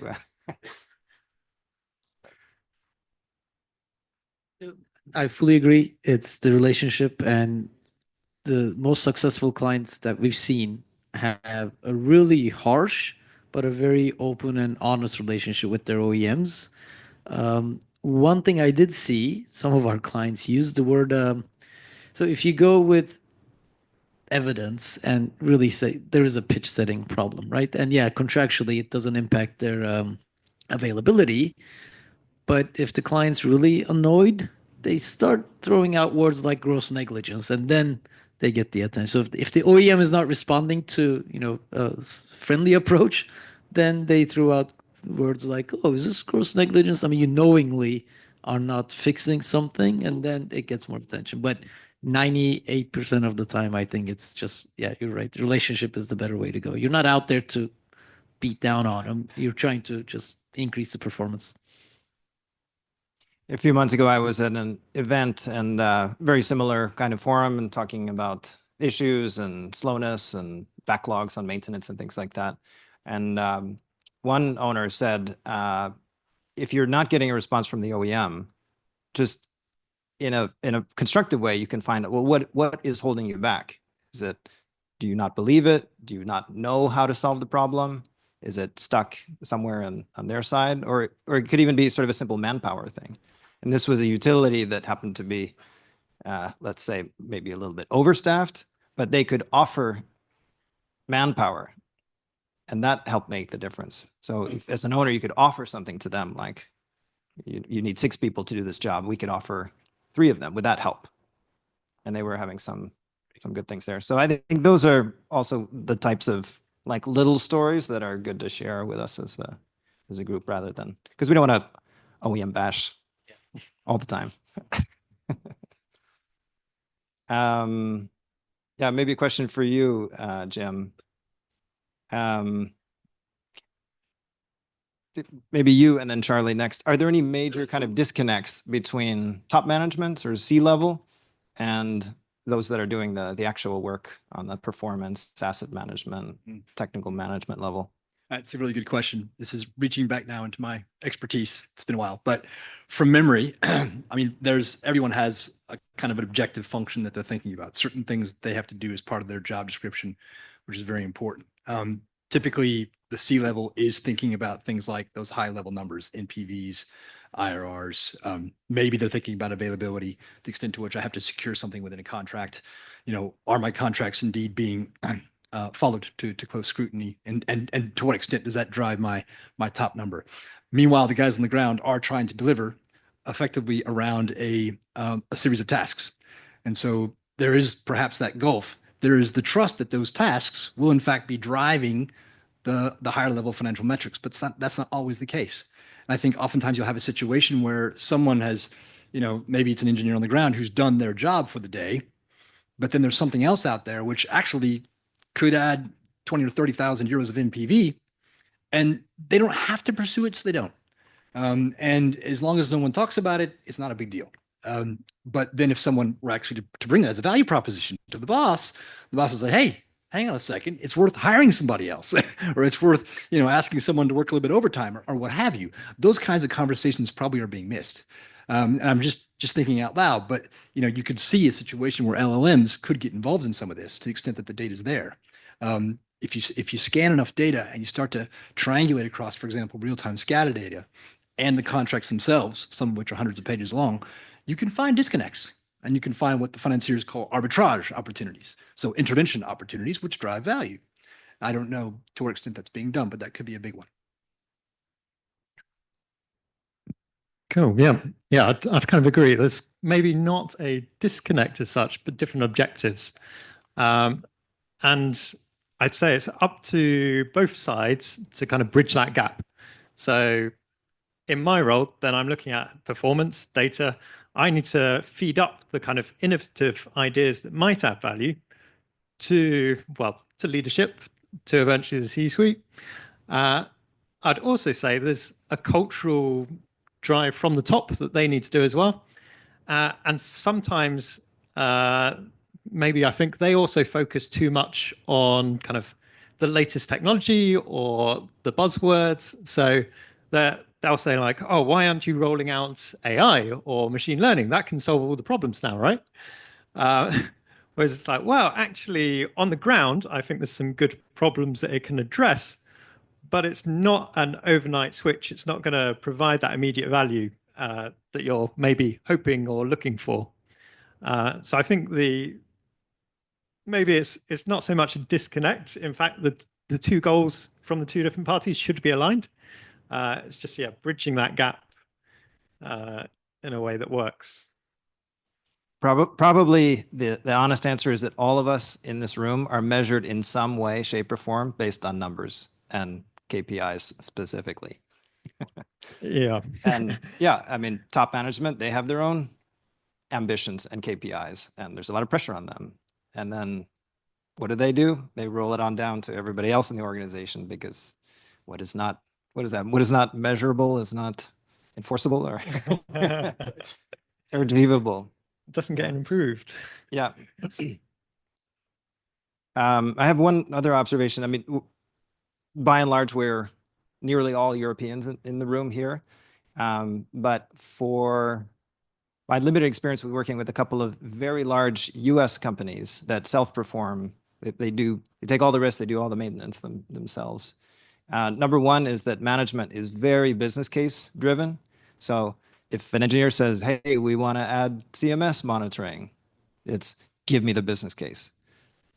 Like ruthless when it comes to that, and very, very kind of strict. And then the same thing, if you think the OEMs are busy and not responding as well, even internally, like everybody, same company, same payroll, some of the analysts, performance analysts, were very, very nervous to give a false detection to a very busy site manager, because he or she felt that that would completely destroy any trust and they would never be listened to again.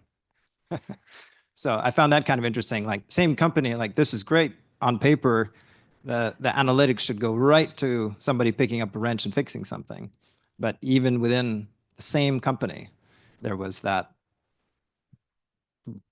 real resistance to making quick changes. And I'm not going to say who it was, though.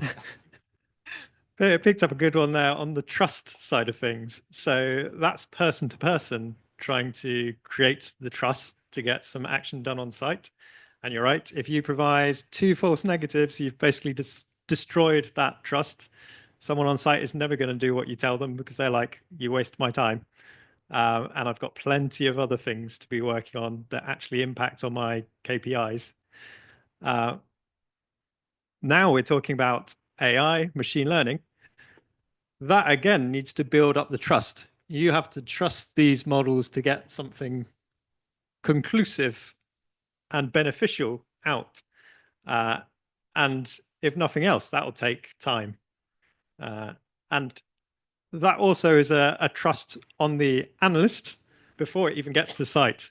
So if I'm given a new AI model that says it can predict something, I need to check it as an analyst first to make sure I'm comfortable with that before passing it on.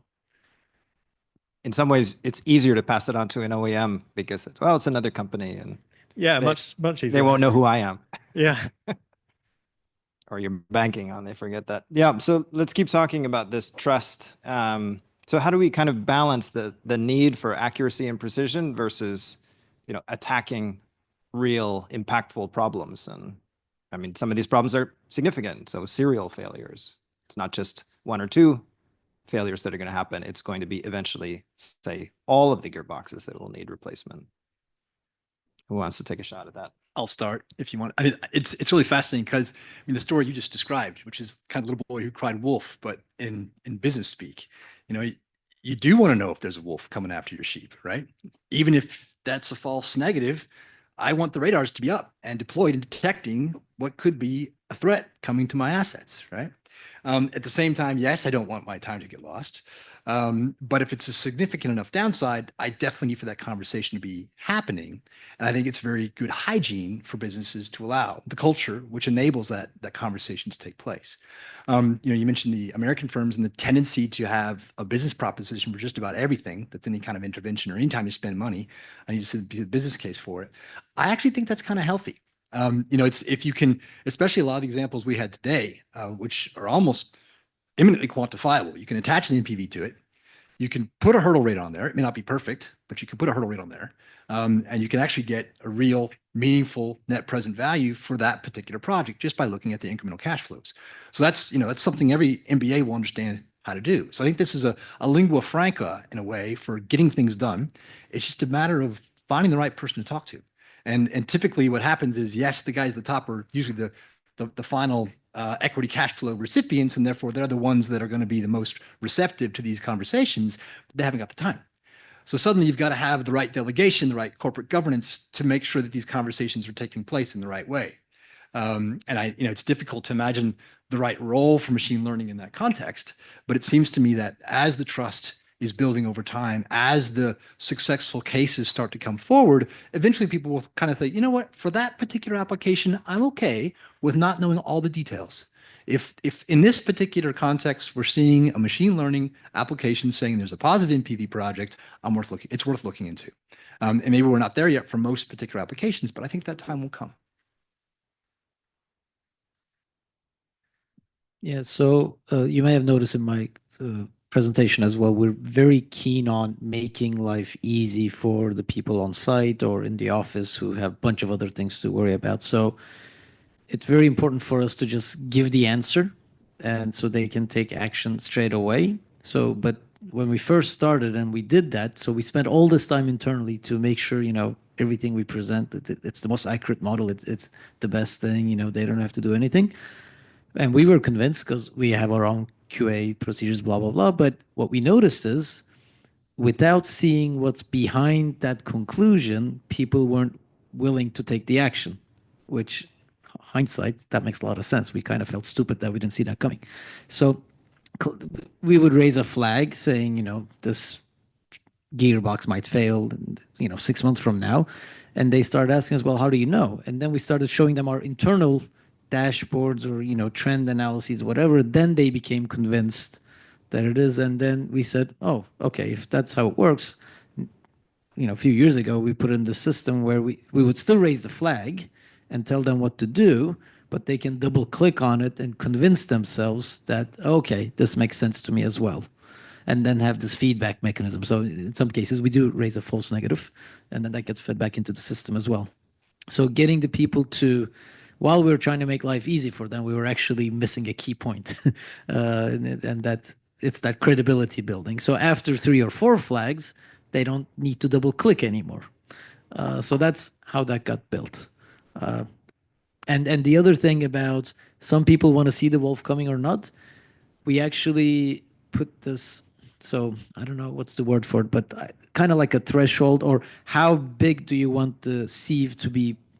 So do you want to catch anything and everything that's possibly a failure, or do you want to be 199% sure that when we raise a flag that it's definitely something going wrong? It changed. Not every client has the same mentality. Some of them, I don't care. I'll go up as long as I don't miss anything. The other one is, my hands are full. I don't have the manpower, so just tell me when you're really sure. They're now even asking, okay, you warned me, but tell me when it gets really, really close to the end so I can go fix it. So we had to make that adjustable. Initially, it wasn't. Yeah. Along those lines, I have a kind of a specific example, and that is the ever troublesome anemometer. So every turbine needs it, needs to be accurate, ideally, and all the time they have problems. And in our experience, there's sort of 2 types of asset managers: those who care about the anemometer issues and those who don't. And the reason for those saying they don't care about it is, well, it doesn't affect the energy production, and I have so much else going on, so I don't care. But I would argue it's always better to care about these things and fix things. And this also is one of those relatively easy things for the OEM to fix. So sometimes it's just a calibration, something that can be done remotely, or it's a quick fix. But there's not a consensus. And even in 2025 in this industry, you tap different people on the shoulders, you get different answers to those types of things. And obviously you do have your major fires, and then your sort of nice to fix type issues. How do you feel about anemometer issues? Putting you on the spot, Nicola. I would answer a bit similarly to Born, that it's, I think you need to assess the impact, and you need to prioritize, because you have so much to do. Okay, and that's a bit what you said as well. That okay, it is a problem, but you may have much bigger problems on your plate elsewhere, and you want to focus with that one first, and then you go down the list. But I don't think there is a systematic approach. It's always case by case. You need to, and I think that's something that may not come out directly out of the models. That's part of the job of the analyst, of the asset manager, to assess for each underperformance that is identified, for each issues that is flagged. Okay, how does that impact my wind farm? How does that impact my bottom line? And consequently, how do I prioritize that? And do I act now, or do I plan it for later, or do I forget about it because it's just insignificant? Yeah, we're all dealing with prioritization, and of course the OEMs are too. And it could be a completely stopped turbine, but if there's something else that's bigger, a smaller problem might get fixed. And that's just how it is based on their own decision making. One question which I shared with everybody here, I'm curious to get your answers. Are we on the cusp of a major change, or will wind farm operations be pretty much the same in the next, I'll say 2 to 4 years, so not looking too far out in advance? And maybe is there, as an addition, is there 1 or 2 things that we're doing today that we won't be doing in a couple of years? What do you think? I don't see revolutionary changes coming in the next 2 to 4 years. But definitely we will not work in 2 to 4 years exactly the way we work today. I think we will progressively integrate more and more AI, more and more or deeper analysis, going looking at the bottom of the iceberg that we mentioned this morning, always getting deeper and deeper. But or I may be completely wrong, because these revolutions, anyway, you can't really foresee them. But based on what I see today, I think it will more be kind of progressive change, including more and more of these novel technologies and additional data into the way we work, getting away from manual processes, standardizing our processes, trying to have more homogeneous approach. Basically, I'd say getting to a more mature way of operating wind farms. We've been, I think, growing very fast, and so it was always a challenge. We were just, always trying to catch up, and so it's difficult to structure yourself at the same time as you grow extremely fast. And probably in the next years, I think everyone is trying now to, adapt the way to work to become more efficient, not just adding megawatts, but also becoming more efficient in the way we work collectively. I think so that's what we're going to see. Okay. Same question, Bora? I also agree. I don't think it's just the nature of our industry. It's not a very revolution-friendly industry. It's more of an evolution. So nobody likes to change things all of a sudden in the industry, and understandably so. So I don't have a problem with that. So in that sense, I fully agree with you. It's going to be more gradual. One thing we didn't touch upon, maybe it's more relevant to your first question, but it just occurred to me, weather predictions. I think they're becoming more and more data driven versus physics models. And I think most of you would probably know ECMWF recently released something to that effect as well. So I think we're going to see a big change in how weather predictions are done. And that's going to become more prevalent, to do it more data-driven way and hopefully more accurate. I don't know how much of it is going to happen in 2 to 4 years, but I really do think, like what you were saying about the US market, we are going to see more asset owners doing their own operations and maintenance. And that's going to be a really fun period to watch as the OEMs want more and more service contracts, repeatable revenue and so forth. But the asset owners saying, I want to do it myself to improve my bottom line. And I actually know a lot about turbines now, and I can steal some people from you, the OEM, and bring them on my payroll to do this. So I think that's going to be kind of fun to watch over the next few years. Jim, how about you?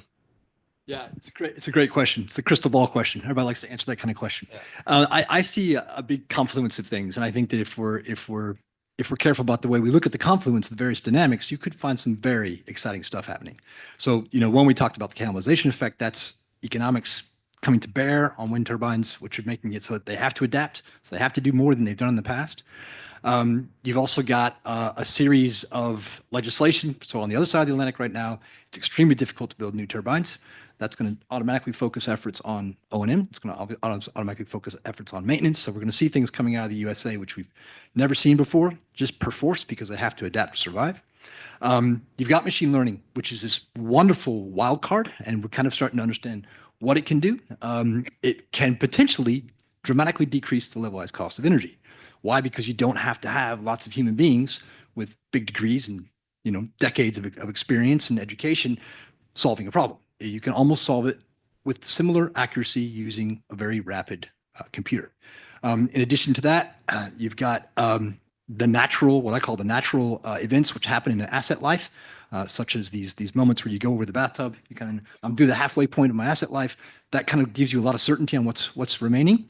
You've also got moments where you come out of debt, where you're typically the asset's got high leverage, it pays off its debt service, and it goes through a phase of being very risk averse, having to pay high leverage, to going somewhat risk keen. And that opens a whole new opportunity for behavioral change at the asset management level. So if you look at all this stuff in a confluence perspective, I think you could see, depending on the vintage inception dates of most turbines in Europe, for example, you could see a lot of big changes happening very, very quickly. So you mentioned 2 to 4 years. We may not be off that mark. What do you think? Sounds very exciting. I'm going to pick up just on one bit, which is the cannibalization of, well, wind assets, solar assets in particular. I think we'll see a push towards kind of revenue versus megawatt hours.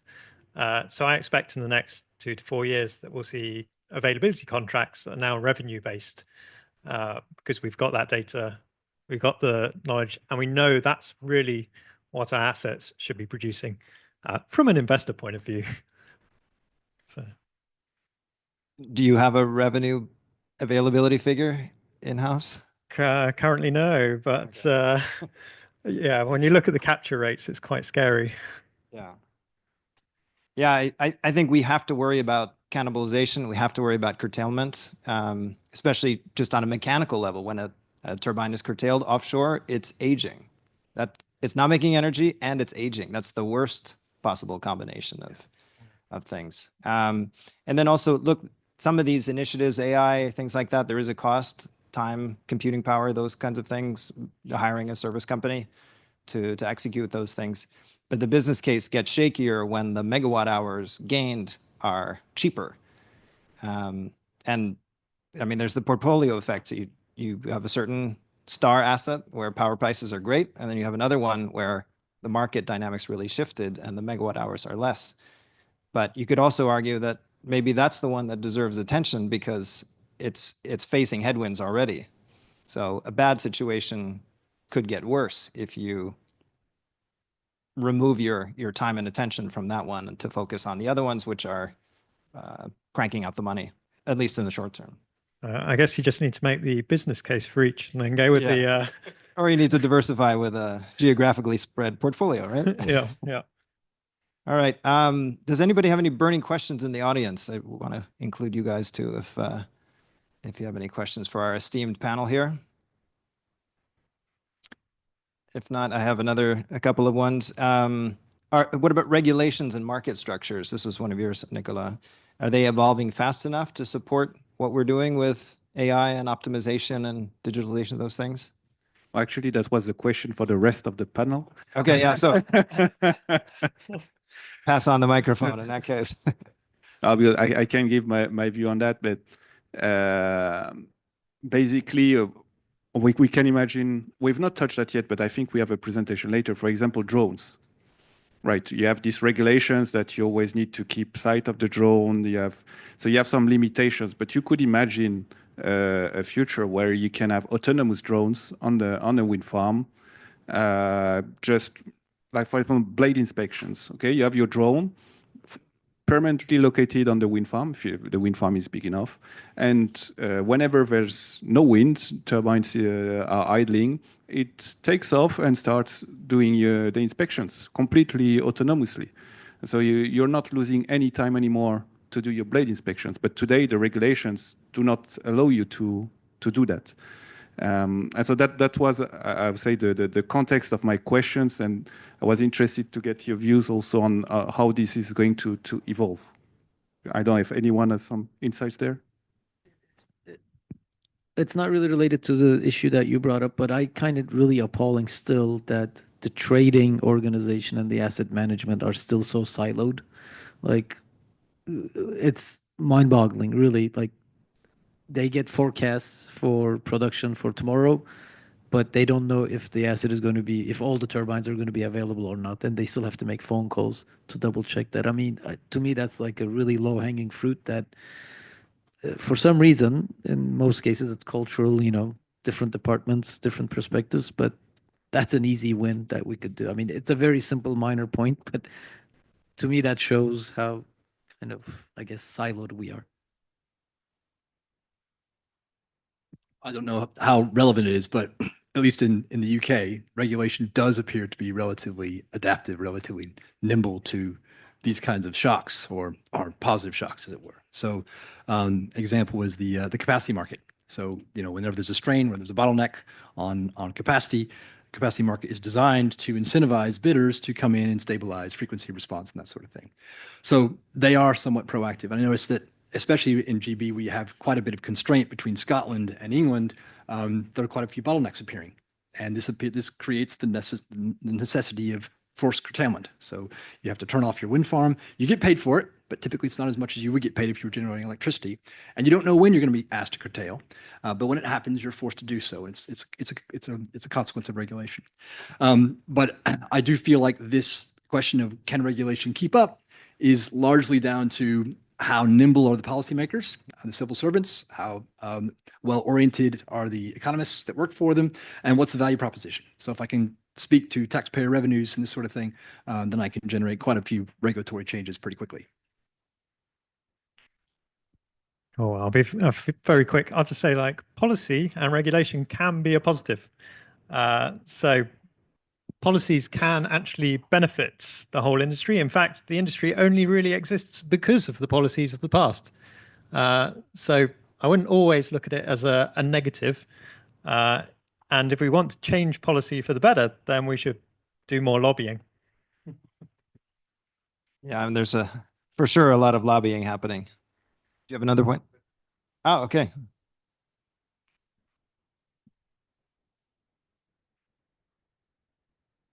What's your take on the impact of the European Data Act? It should come into effect here in September, and it should be around the access to data, which is very central to all of us. So I'm very excited by the EU Data Act because it basically says consumers of products should have access to data from their products that they own. So as an owner of wind turbines, I should have access to all the data from my wind turbines. So to me, I see that as good kind of stick to help me get access to my data. Yep. Thank you for the question. Any other questions from the audience? Okay, then. Great. Yeah. Well, thank you, Patrick, and thank you, panel. Should we just give them a round of applause to thank them? I find it fascinating that we're talking about a scientific, mathematical topic, data and AI and so on, and yet we spent half that discussion talking about the human-to-human factor. I think that tells us a lot. So, great. Okay, well, I'd like to welcome our next speaker up here then, Marina Sverdel. Marina, are you around? Great, yeah, good. So Marina is the head of digital strategy at RWE Offshore Wind. So.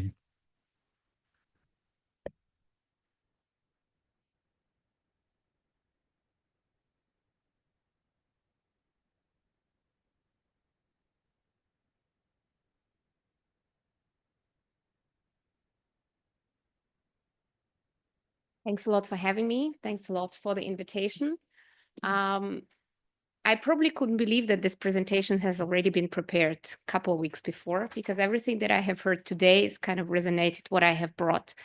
I will also invite you to both zoom out to look into overall how we do digital strategy in offshore wind, but at the same way, I would also, towards the end of the presentation, invite you to zoom in, because I was actually considering that the whole day I would be counting the number of times that the word Gen AI would have been mentioned in the round. But I have to say I failed, because I was expecting there would be some other examples, but we didn't see it yet. But when I look at the agenda for today, I think there is still more to come, and I'm very hopeful that I would give you some inspiration how we address generally digital strategy in offshore wind and what is our way moving forward.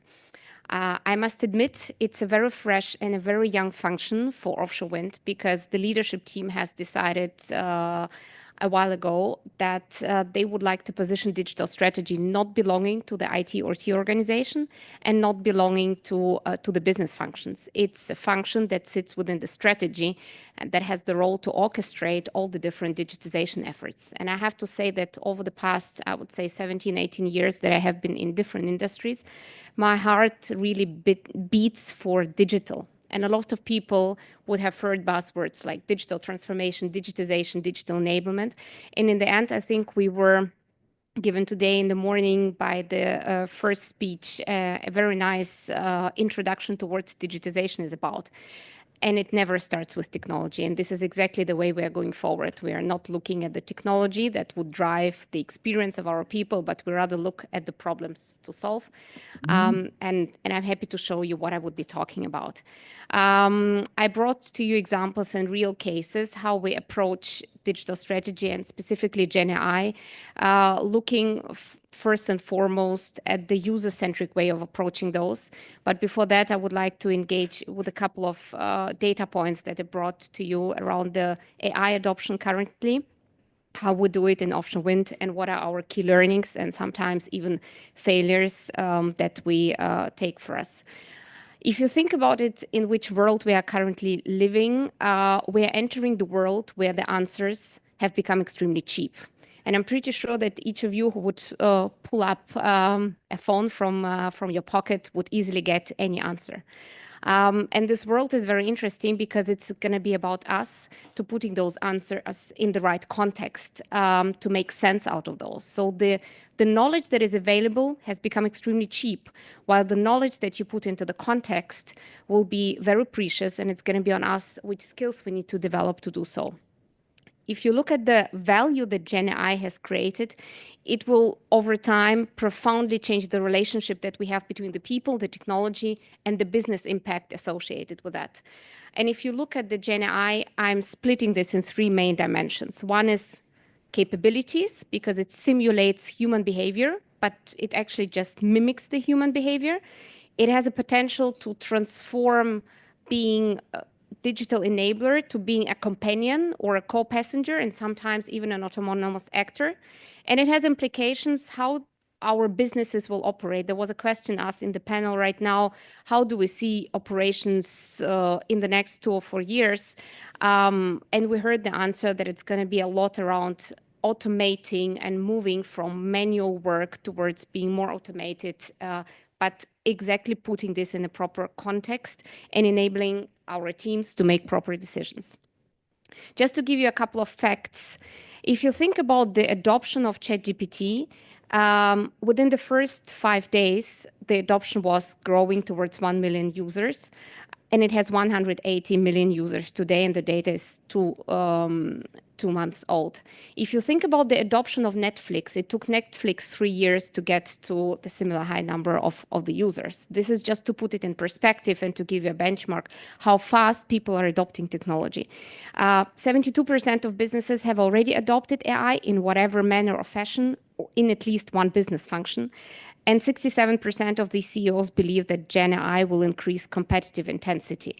There is one figure that I didn't put on the slide, because if you ask your people or you look at your own behavior, you would probably understand that you are using Gen AI almost every day. So around 70% of the people bring their own Gen AI tools to work, but not so many of them would probably admit that they're doing so.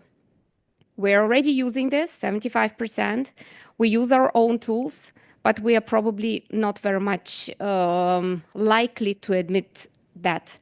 And we need to ask ourselves why, because we need to differentiate between AI being available and us making decisions that are supported by Gen AI. And I think this is a huge shift and also a huge cultural shift for us, and also in the way how we lead our teams and how we operate with the teams.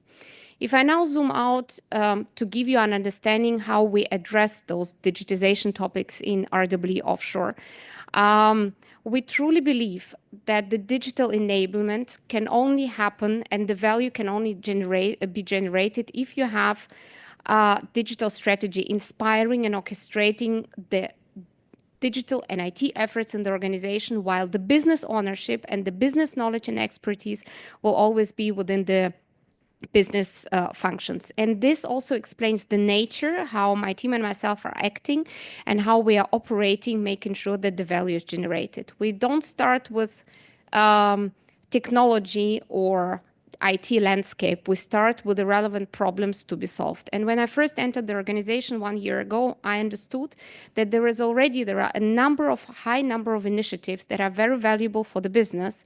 However, they need to be put in a proper context so that they can be properly prioritized, so that we know how the success looks like. And whatever meeting we're entering with any kind of business functions or experts, the first question we ask, don't tell me about the features you need in the tool. I need to understand which problem you are trying to solve. And this is very much challenging to the people. We have to admit it's very challenging to the people, because if you think about yourself, it's much easier to have a solution or a feature discussion because it's tangible. This is something very much hands-on. But if you have to zoom out, you need to look at it from a process perspective, and only then you would arrive to the potential solution. If we look at how we work, we establish a complete change program in the organization to move away from describing which solution I'm trying or which kind of data I'm trying to extract from the system, but rather towards value-driven prioritization.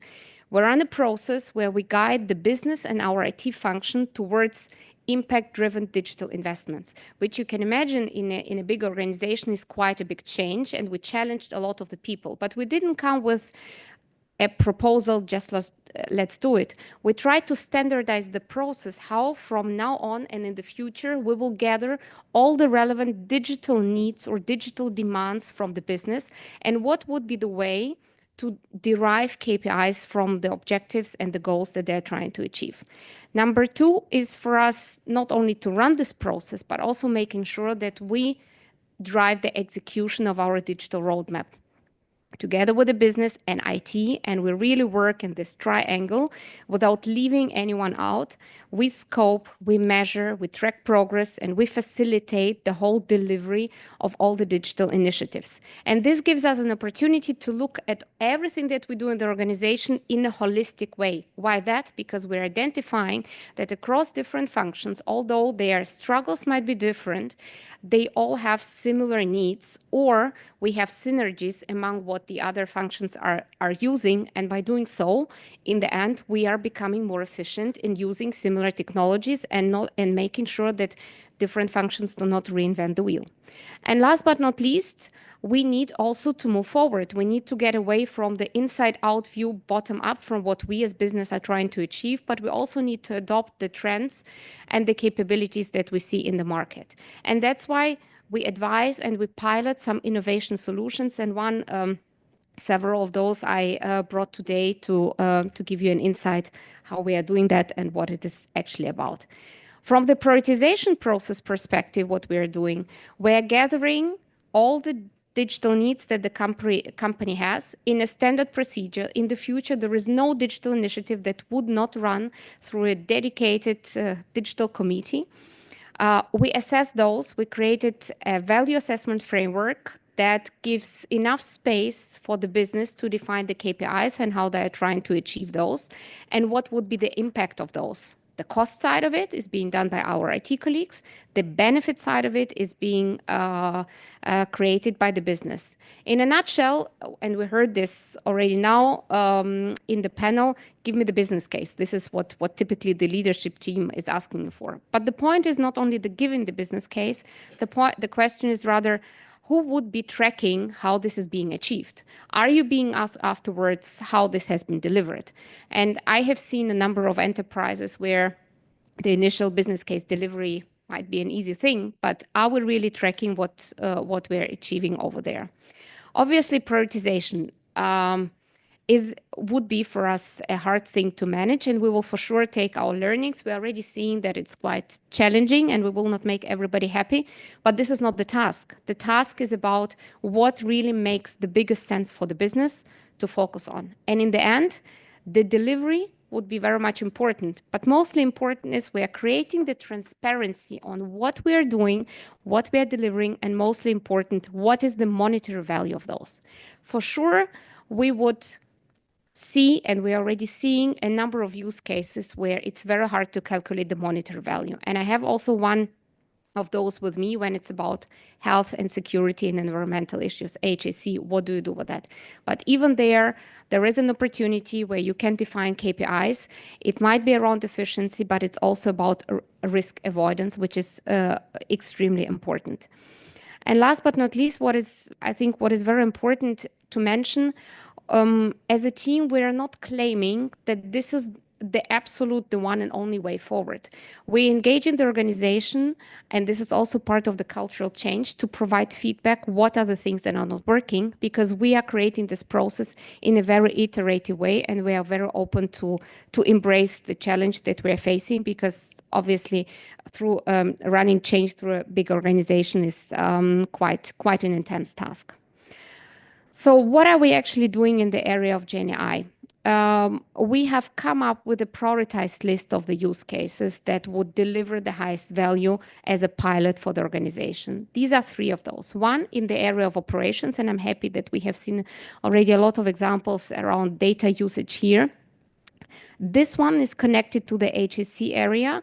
And last but not least, there is an efficiency case that is for sure scalable across different organizations and different functions. For us, it is in the procurement area.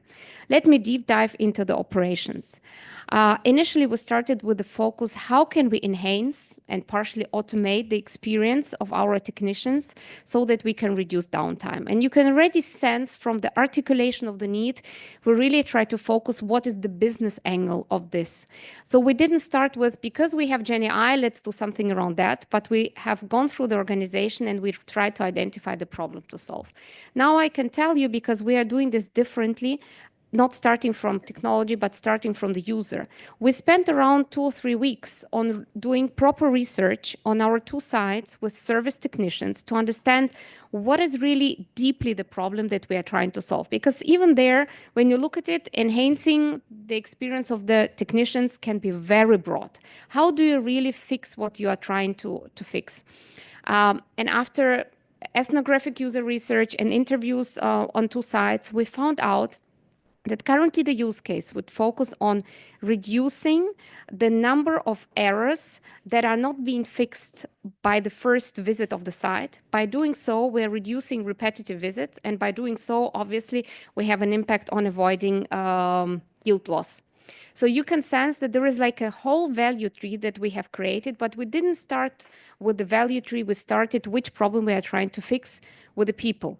This gives us also an opportunity to get from the very first day the absolute buy-in for this future solution. And then we were asked, is it going to be a chat? Is it going to be ChatGPT? To be honest, from the day one, we didn't know. And in the end, it's going to be what we see is the combination. And the way we do it is that we iterate really every week where we're asking the user, does it help you? And I can tell you that the statements that we get from the people is, if I could have dreamt that it's going to be the solution, I wouldn't have come up with this dream. And this is exactly the value that you can create, because we are not only after delivering the business impact, but we're also after making sure that the people adopt it, because the biggest part of GenAI will be the adoption in the organization. It's going to be how people will use it, so that we make sure that they are not threatened by GenAI, but they see the value of using this. Long term, this use case will even potentially go beyond, because this will give us an opportunity to have set up a knowledge base that would grow across the farms without creating any additional data layers in the system. Because with the power of GenAI, we will combine the documentation that we have from ONMs, the knowledge that our technicians are documenting in their different fashion and in their own different manner. But we don't need to have structured data anymore, because GenAI will partially solve this problem, and we started already seeing that. We are also integrating more tailor-made and relevant insights on HSC in a similar solution. And yes, indeed, there is no monetary impact on there. But if we can be more relevant for our HSC advisors on site, and if we can help them to create the HSC toolbox talks that we are regularly having in a more automated way because the data is already available. This is the efficiency case. And in a long value tree chain, for sure, it will impact our incident rates, although this might be more midterm or long-term perspective. And last but not least,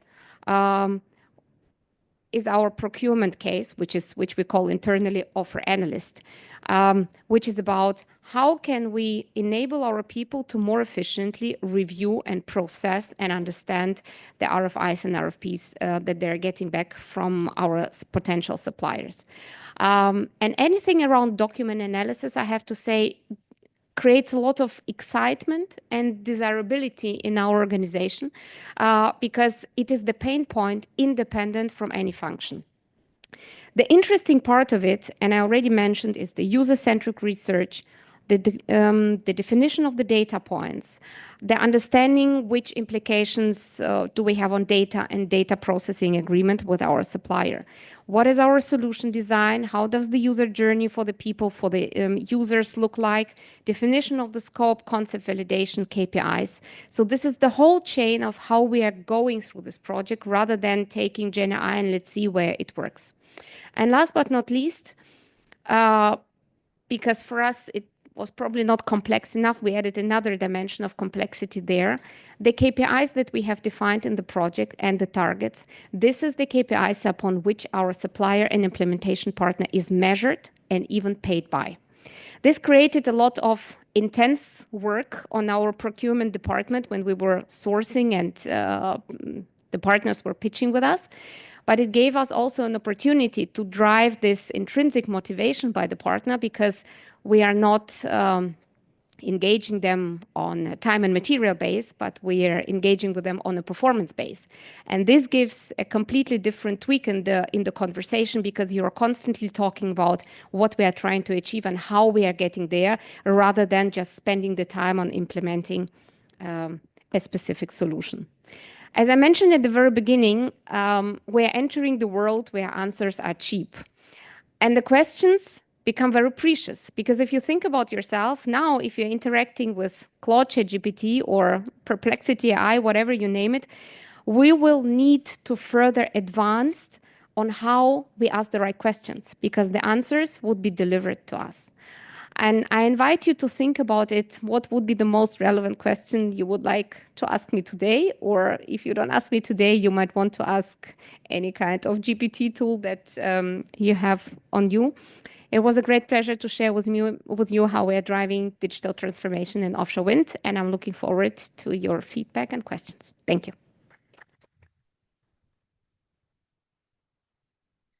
Thank you, Marina. Do we have any questions? Yes, over here.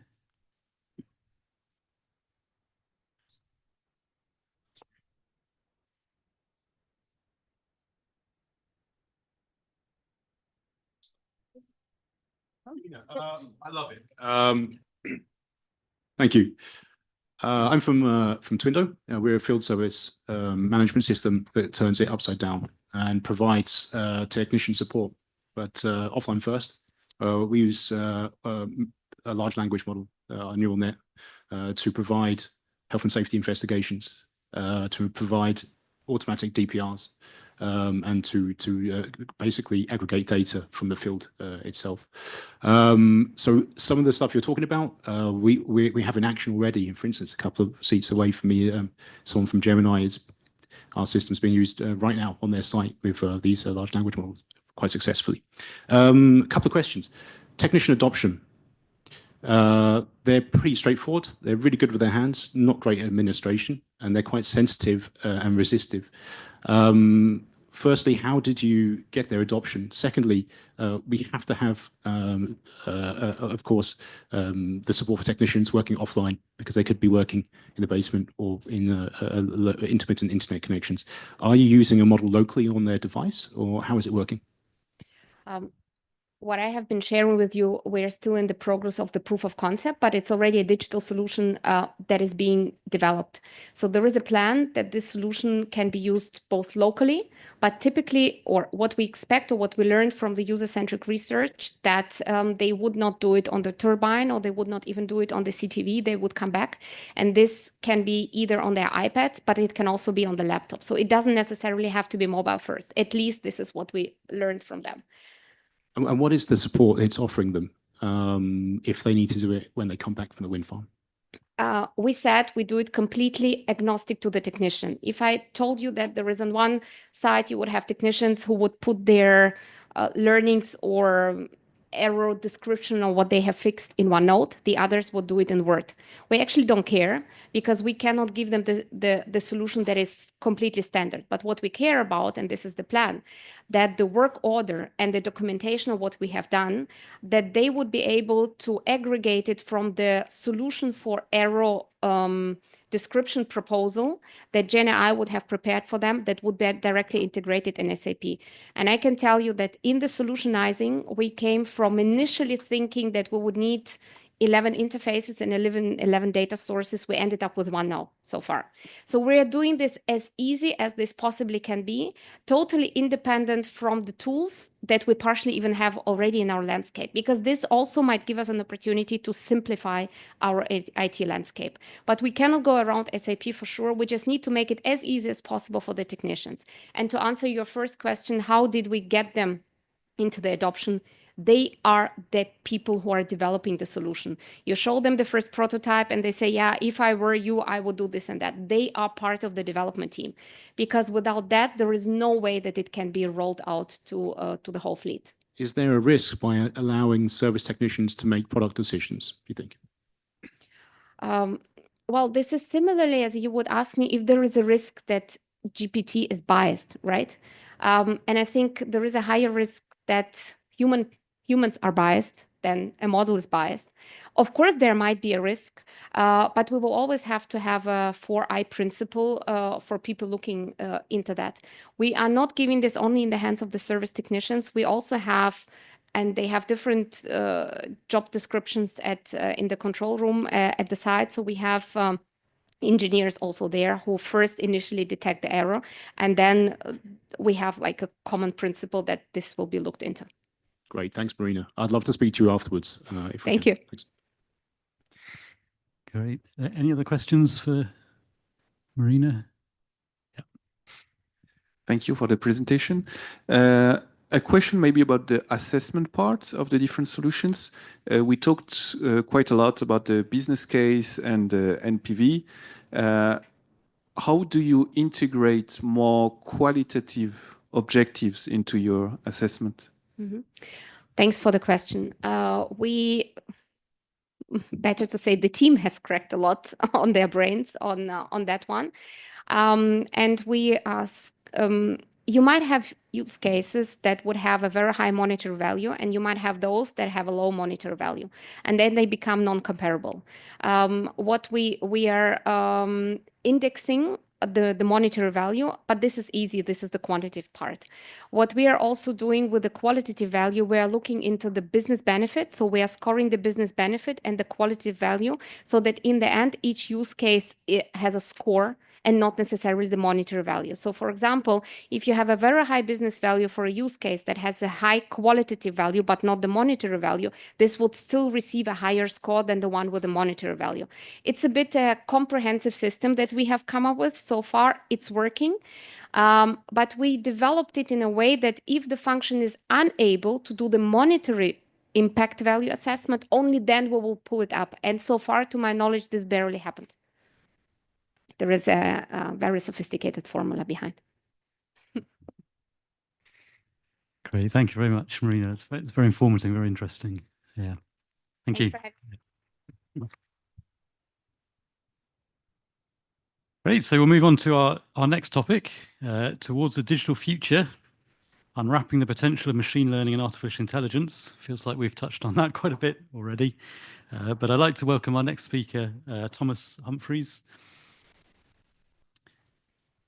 Great, Thomas. Thomas is the founder and director of technology at Cognitive Business. So over to you, Thomas. Right. Hello, everyone. I'm Tom Humphreys. You'll need to use the mic. Of course, for people at home. I'm Tom Humphreys. I've recognized quite a few faces. I've spoken at this a few times before. Could I get a show of hands or a nod of who's heard of retrieval augmented generation or callable functions with large language models? If you're shy, you can just nod like this. Anyone? One person? Excellent. So that's great because I get to share this with you for the first time. So retrieval augmented generation is a really exciting area of kind of AI. And when I use AI in this talk, it's referring to large language models. So think of ChatGPT, Gemini, all the things like that. Most of this talk is going to be around taking you through some worked examples. So it's all real stuff. And it's not going to get into any code, but I want you to try and take away from it how you can shape your work and the stuff that you do into a way where it works with AI or large language models. So really good point that Marina brought up in the last one was it's about AI enablement. And one of the things she mentioned, I just noted it down, was how do we ask the right questions to AI? And this is showing you how do you let AI answer those questions. So brief overview, that main section there is an iterative example where I'll keep building and building and building upon it, kind of making heavy use of the screens. And then we'll kind of go into some interesting stuff at the end if we have the time. Okay, now back in 2019, I did a presentation. I don't know if anyone here remembers it, but I put up a slide saying that you could ask Google or iPhones or whatever, who's the actor with the eyebrows, and it would get the right guy. It would get that guy, what's his name again? It's Jack Paltry. You'd recognize him. He's got the very pointy eyebrows. And it came from a time back then when it became quite novel to start talking to your telephone. And I was watching a film and I said, oh, who's the actor with the eyebrows? And it got the right guy first time. And I was like, right, this is amazing. And then I was saying, with all the wind farms we were working with, the best thing we had was asking where the spreadsheet was. And we're still managing our sites in this absolutely crazy way where it's a complete mix of systems. I can say now that we're just about getting to the point where we're able to run our sites using the method of, hey, what's going on with the site today? What should I do? And I'm going to show you how we do that in today's session. So RAG at a top level, retrieval augmented generation. What this allows us to do is combine information from our sites with the kind of vast capabilities of large language models so that the answers we get back from ChatGPT or whatever large language model you're using is relevant to your site or what you're doing. At the moment, when you go and use ChatGPT, and I'm sure everyone here has used some kind of large language model, it is great at giving you kind of general technical expertise. And the reason is it has read every single technical manual. It knows about every turbine that exists if that information is online. But when you ask exactly about something on your site, it doesn't have a clue because it doesn't have that data in its training set. The RAG process allows it to retrieve that information as you ask the question and supply it to itself. The retrieval bit is quite simple. What it does is it's just retrieving that information before it gives you its answer. You can see this diagram for most of the rest of the presentation. I'm just going to keep it in that corner and step through it loads of times, building on it. I don't expect you to read all this information now. This is more of a, if you want to peruse it at home. But that's kind of the flow for how retrieval augmented generation works. And as well, it's worth stating that this isn't some complex method of retraining a model where you're having to crack open command line scripts and run Python. This is just a flow which you could almost replace with another person instead of a large language model. So at the most basic level, we're going to start with the highlighted sections of this.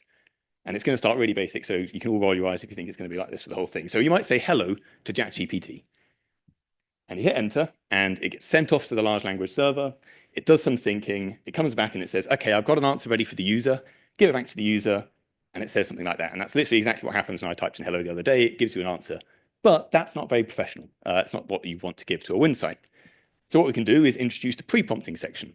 And this is a bit like just giving a follow-up or kind of a leading question first, or leading input first, where you might say something like, you are an AI system for Acme Wind Farm. Then you give it the user input, hello. It does the processing, it goes off to the server and gets an answer and says, OK, give this answer to the user, and it gives something a bit more relevant to what you're expecting, a bit more professional. So how can I help you with wind farm operations today, which is great. So let's try that again. It's ready to help us with our wind farm operations. So we might ask it, how much money did the site make this week? Obviously, you know that it can't know this. It doesn't have access to that information. But what happens behind the scenes is you say to the wind farm, you're an AI, or sorry, you say to the large language model, you're an AI assistant for a wind farm. How much money did the site make last week? You package all of that up, send it off to the large language model. It comes back and it gives you the response I don't know how to do that, but here's how you might calculate it. So the large language model knows how you would calculate how much your site made last week, but we failed because it doesn't give us the answer. So what we can do is just give it the tools it needs to do that. So I've now opened up the whole thing to show with all the different steps how we're going to add the kind of steps required to get the large language model to answer that question. So functional setup.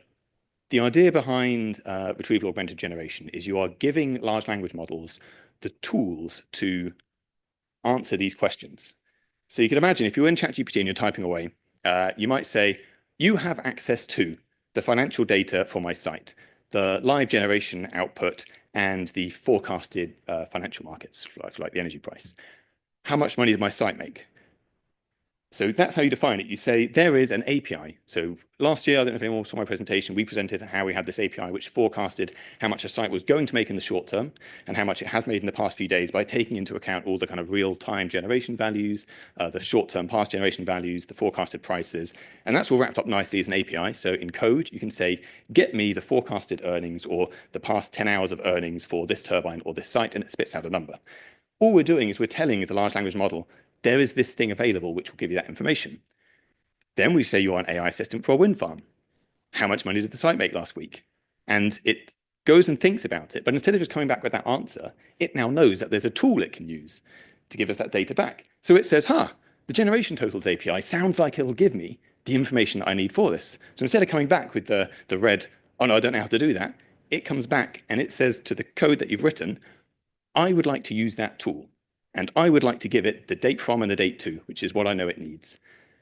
And we, instead of branching off and going back to the user and saying, oh, I don't know how to do that, we now then go and use that function on behalf of the large language model. So imagine if you forget code, imagine if this was just a person and I tasked the intern, how much did we make last week?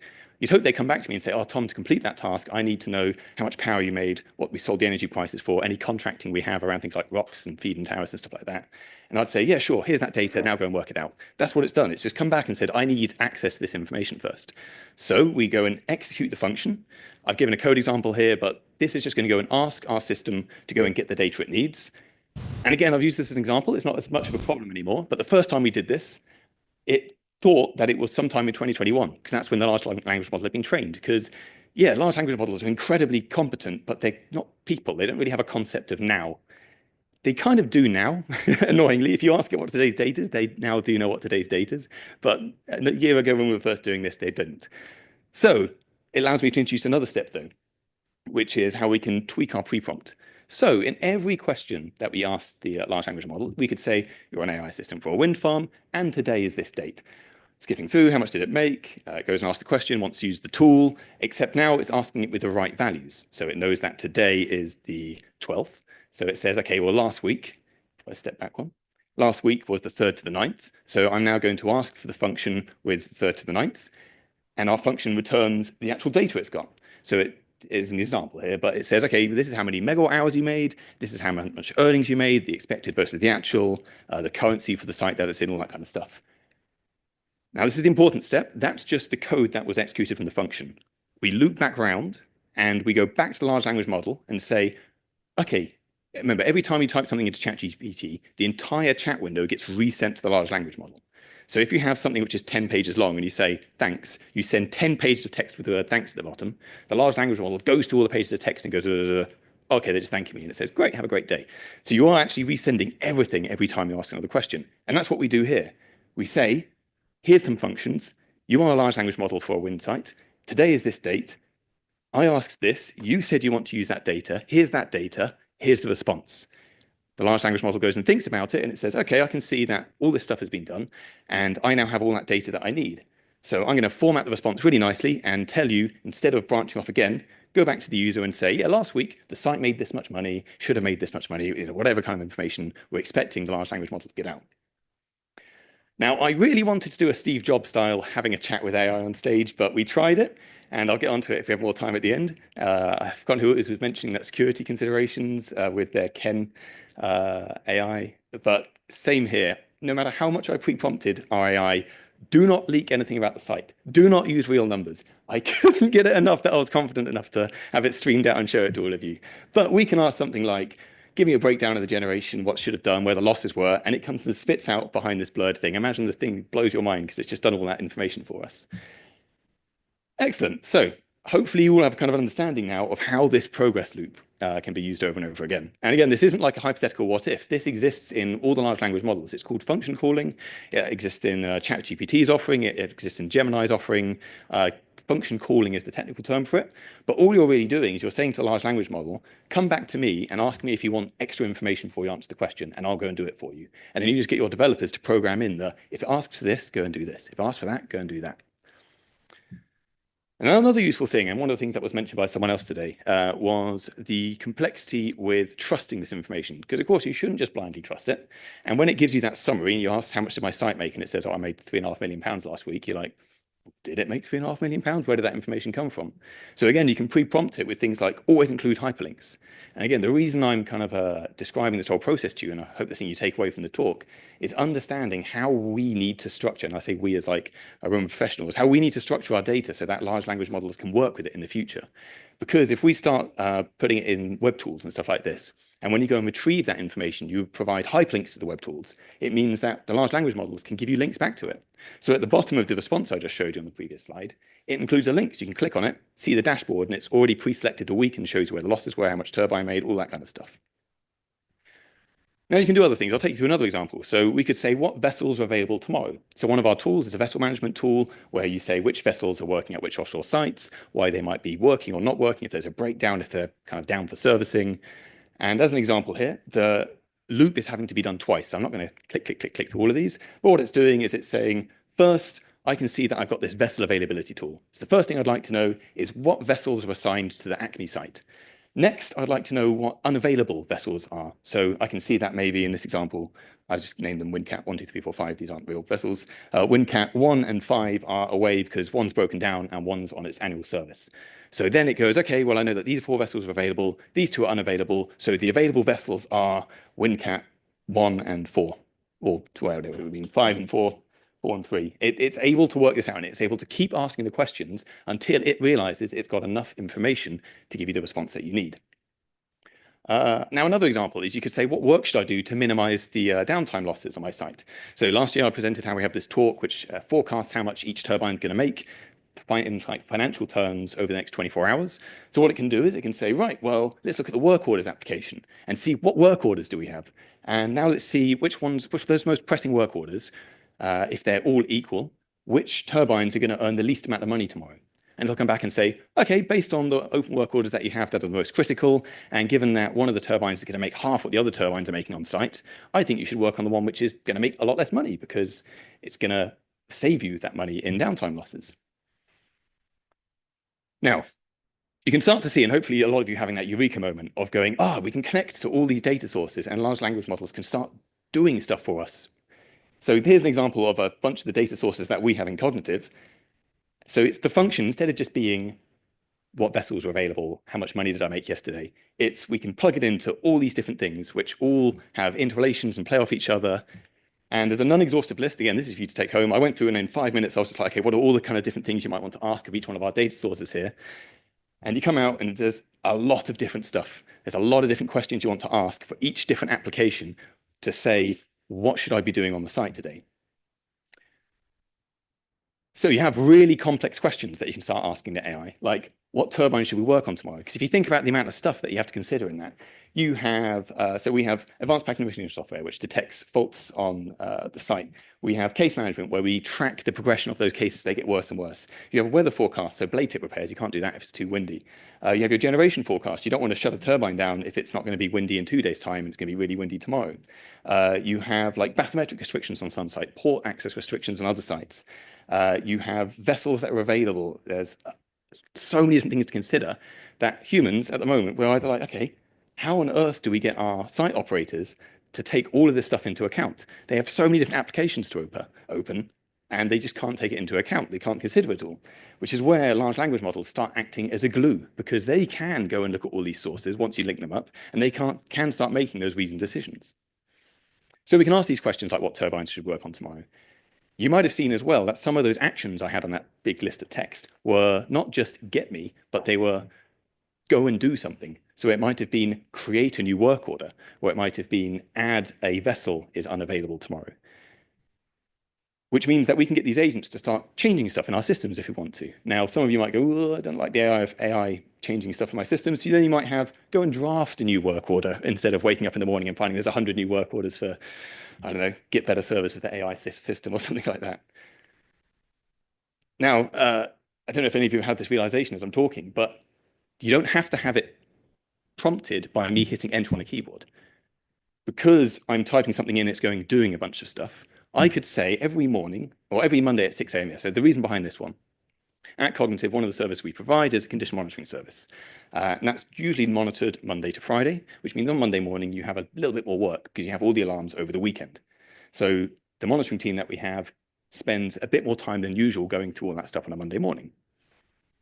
One of the things we can do is at 6 a.m. every Monday, we have the large language model go and basically do that monitoring ahead of time. So you could just say every Monday at 6 a.m., go and poke our large language model to go and investigate all the alarms that happened over the weekend, go and find out if they're false positive alarms, go and see if we've got existing cases for them, are there existing work orders, is it because the turbine was offline by looking at the offline events, all these things. And it can go and take as many steps as it need to go and work out what could be wrong, and then come back with a report. So our monitoring and diagnostics engineers, they come in, they sit down, they have a quick look through the report and go, half the site went offline because there was a substation problem. So all the alarms for performance on that side of the site can probably just clear.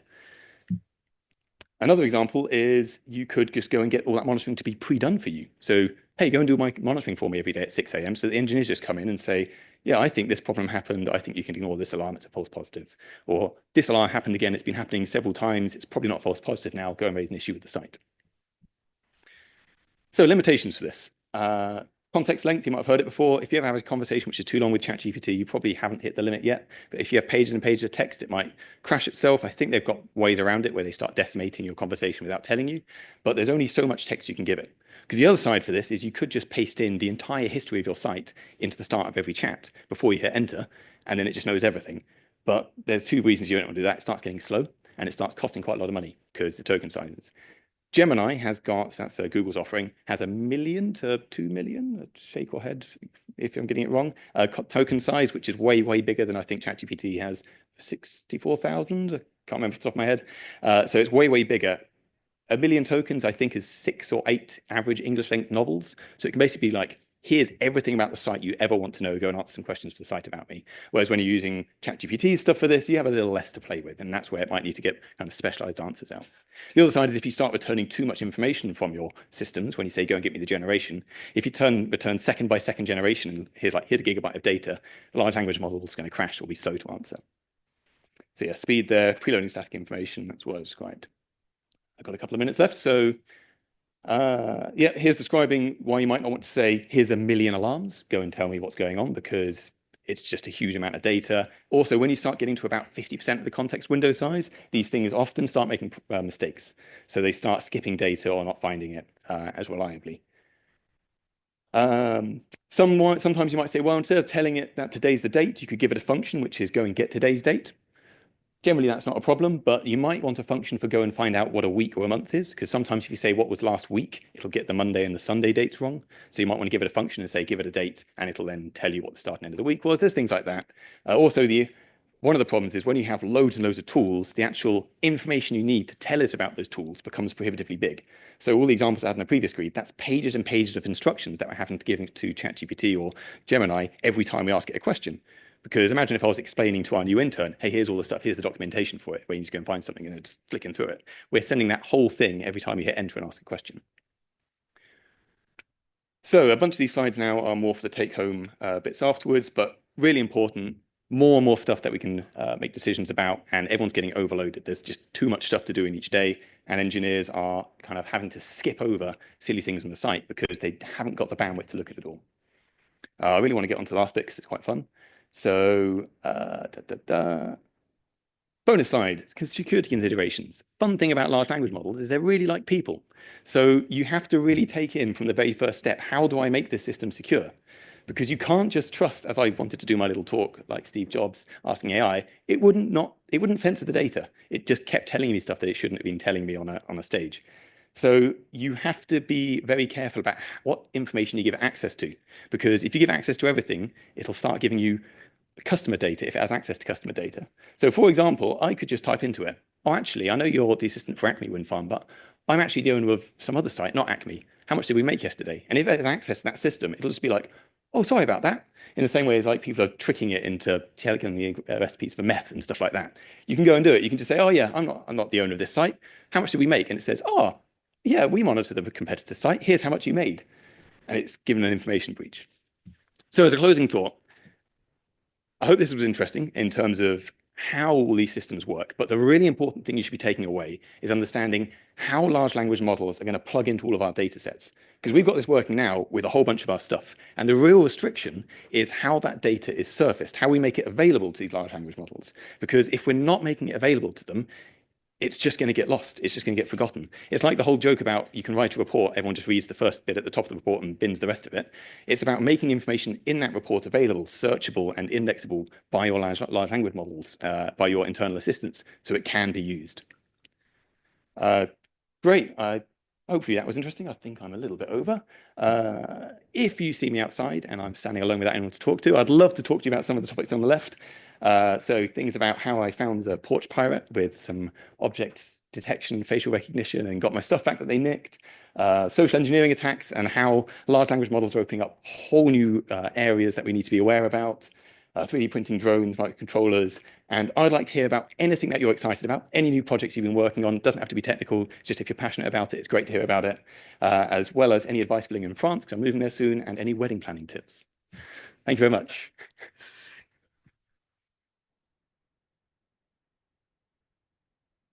Thank you, Thomas. Yeah, very, very interesting. I'm sure there'll be some questions. Anyone got a question? Yeah, at the front here. And one at the back. Hi, Tom. Really interesting stuff. We try to do a lot of stuff like similar to this, but we don't play with the digital systems on assets. We're all about human-generated data.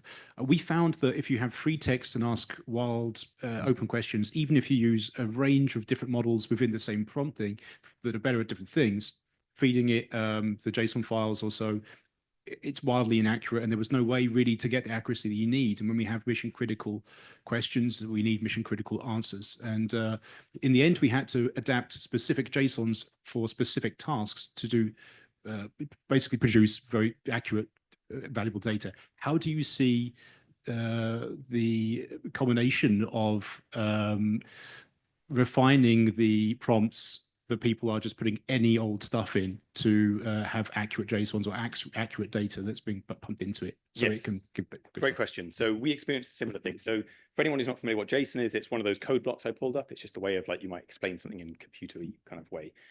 So large language models we found, they're not great at adding numbers together. So the initial response I had where it had how much the site made, the original version of that was the 100 or so turbines individually. We didn't actually have a total number because it's arbitrary to add that up in code. And we found that it then couldn't add up those 100 numbers. So if I said how much did the site make, it wouldn't give us a good response. So we had to say, well, the total for the site is this, and here's the turbine breakdown. And that's what we gave back. So yeah, you do have to, and it's kind of like the key point to take away from this talk is consider how the data that you create or work with is going to be accessed and used by these large language models. So if you have 100 turbines, you need to sum something up. Also included that summed up value, because when you're asking those mission critical questions, how much did they make? It's not able to sum up those 100 things. That half your question. The other side was the prompting side, a lot of trial and error. So the reports that we have, those black boxes I had where you say this could be done on the schedule, we tweak those every day. We have a chat with the monitoring and diagnostics team and say, how was it? And it's like, oh, I went off on this weird thing where it started talking about looking up. It's like, okay, cool. We'll tweak the prompt. We'll see how it goes. So there's a lot of trial and error and rapid iteration. Sorry? Oh, yeah, he knows the pain. Question at the front here.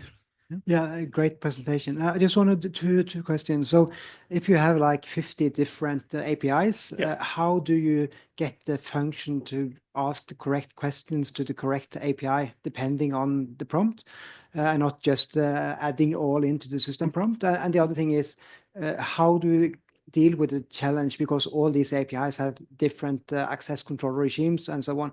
How can we manage that? Yes. Okay. So first one, the first one is how do we get the APIs to answer the right question when we give the prompt? So that in that flow diagram that I had up, well, I'll put it back there actually.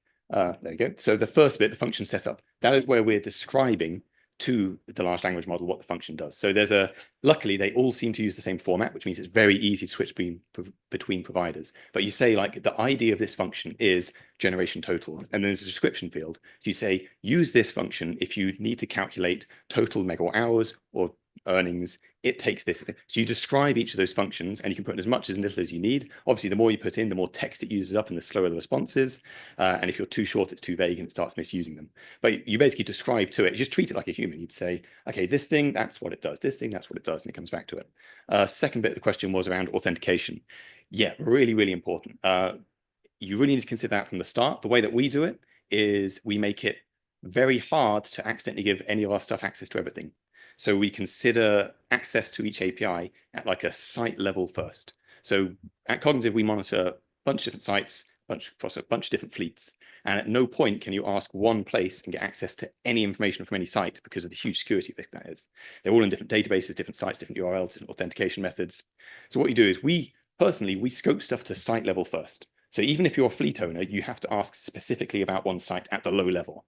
And then once you're really happy with accessing all the different information for each site, because each site also has different APIs, one site might have bathymetric and tidal restrictions, one might not. You then say, okay, now let's implement the fleet version level of this, which has probably the same API endpoints, but it's different levels of access. So when a user's going in, it's should the user be able to access it or not? The other side to think about it is the AI agent, every time I ask a question, is that its own thing, or is that actually a version of a user? So do you just reuse that version's user's permissions to make access to those different areas? That's another way to do it. It's not actually the way that we do it, but it would be quite an easy way to then put this on top of your existing systems. Is you say, okay, this request is authenticated as Joe Smith. Can Joe Smith access this? But you should never get to the point where you're trusting the AI not to give out information. It's always got to be at the actual point where that function is called that the computer gives a hard, I can't answer that question because this token is not valid. I think we've got one last question over in the corner. Hi, my name's Ben from Onyx Insight. You spoke about using AI to converse with internal users, and I know also that you serve SaaS customers and internal users. How do you know when that AI is ready to be given to an external user and you can't rely on that daily feedback? Yes, so you have trusted users. That's the best way to do it. So we have good relationships with a bunch of our customers that take our stuff as a service rather than being used internally as software. Sorry, other way around, they take it as software rather than as a service. And we say, we've got a brand new AI feature to use. It has access to, and then instead of giving it access to everything, we might just give access to 2 or 3 questions. So for example, our case management application, one of our customers, we said, this has access to, I think it was case management and the APR system. And we said, that's all it can access at the moment. It hasn't got any ability to make changes as well. We strip those functions out. All it can do is give you summaries about what happened. And they were like, oh, great, because every week they had to have meetings with their customers. And they'd say, so they'd sit down with these power stations and the sites would say, what problems have we had this week? And before they'd have to go through, they'd have to go onto the menu, they'd have to filter, updated in the last, Now they just say to the large language model, what updates, what new cases and updates did I have this week? It goes thinking. Here's a table summary. Here's a link to the page where it's already set that filter.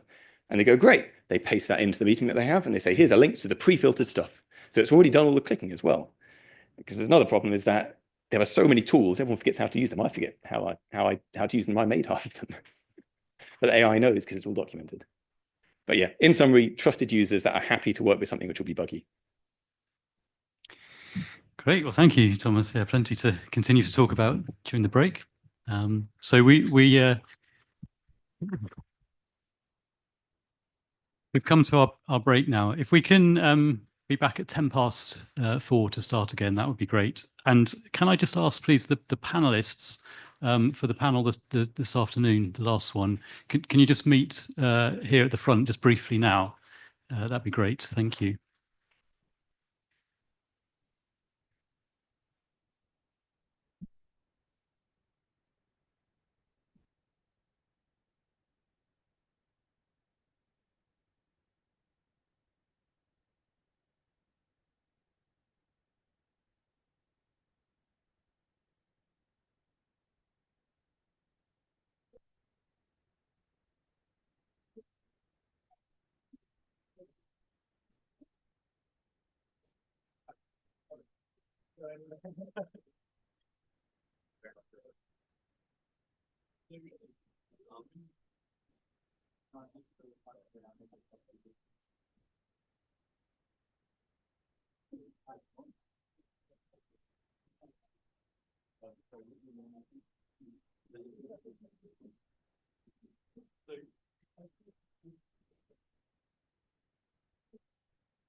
Jsem právě neviděl, jestli to tam nechci dát trošku.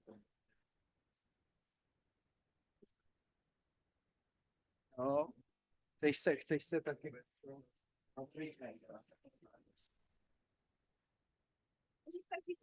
Jo, jasně.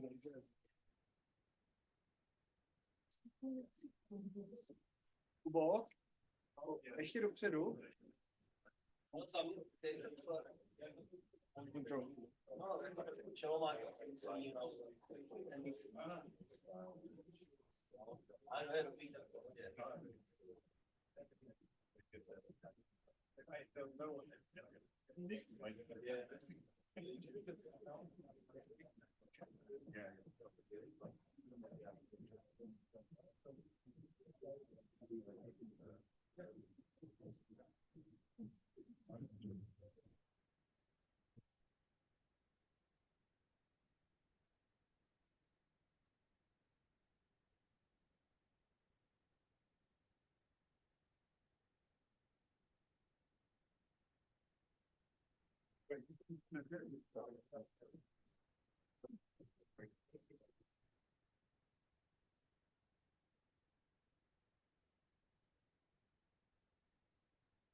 Great. Ladies and gentlemen, if we could assemble again, that'd be great.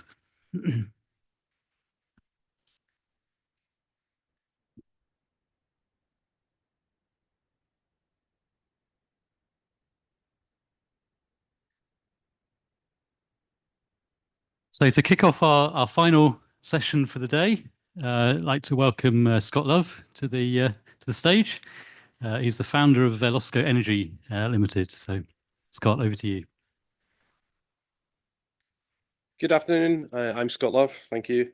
So I'm the founder of Velosco Energy. Velosco Energy is a leading technical consultancy and engineering services firm founded in 2020 with the mission to drive innovation and efficiency in offshore wind. Velosco has established itself as trusted partners for developers, operators, and actually other consultants in the wind sector. We relish working not just with developers, but also individuals at the ground level. And we like to provide our insights and expertise spanning across the planning, development, up to FID and into construction. We're based in Edinburgh in Scotland. We've applied for funding from both Innovate UK recently and also Scottish Enterprise to help support elements of the concept I wish to talk to you about today, which is the topic of APAs, or AI-powered assistance. I'm going to speak to you today 5 main areas. One, we'll talk about traditional cost modelling, our concept for user personalisation, what we call a collaborative technical assistant. Then I'll move on to some of the use cases that we're looking at the moment, and our optimizer concept. At the end, I'll be happy to take some questions. Now, traditional cost modelling. So in renewable energy, cost modelling involves complex multivariate assessments across CapEx, OpEx, DevEx, and energy yield. These tools often require deep technical knowledge and expertise, which can often create barriers to adoption for financial, commercial, and multidisciplinary project teams. This can limit efficiencies, cross-knowledge sharing, and rapid scenario analysis and optimization, all of which are critical for the fast-moving offshore wind sector. Traditionally, cost models ranging from something as simple as a static Excel-based model with a little bit of Visual Basic, all the way to a dynamic SaaS platform that can often face kind of common limitations are around scalability, transparency, and scope for true multivariate optimization. We actually think there can be some quite low-hanging fruit. Some of the areas that people are looking at in terms of optimizing weight losses with inter-array cable designs, those are quite well understood, but there's a lot more under the bonnet that we think we can we're working at the moment. Yeah, so the big challenge that we see is that the need for these tools for technical users and non-technical users to cross the barriers of different disciplines. And we've been talking to some of our existing customer base to help identify some of those use cases. Sorry, the slides are a bit behind me today. So what are some of the pains that we've heard? They can often be seen as black boxes, giving the user sometimes very limited visibility of what goes on under the bonnet. They can be overly complex to navigate and lack the ability to tailor the level of information presented in the UI to suit a particular end user's job profile. They can, on one hand, lack engineering rigor, but on the other hand, we've had criticisms of being too tech heavy, often used only predominantly by engineers or very technical project managers. And those project managers typically have to interpret some of the actionables and express them in bite-sized KPIs. Many do not offer yet the user opportunities to optimize their wind projects beyond some of the more obvious features, such as wind farm layout, setting turbine spacing, balancing weight losses, cable costs, etc. While some existing models do address areas like project efficiency and levelized cost of energy, these models are not necessarily set up to integrate with the project's construction and operation agreements, which is something that we're working on. They don't always interpret the KPIs in ways that enable simple, effective decision-making, and they can employ scenario-based functionality, but typically that can be limited to running largely the same project parameters and requiring manual user input, changing a few parameters here and there. Our optimizer function is seeking to achieve this.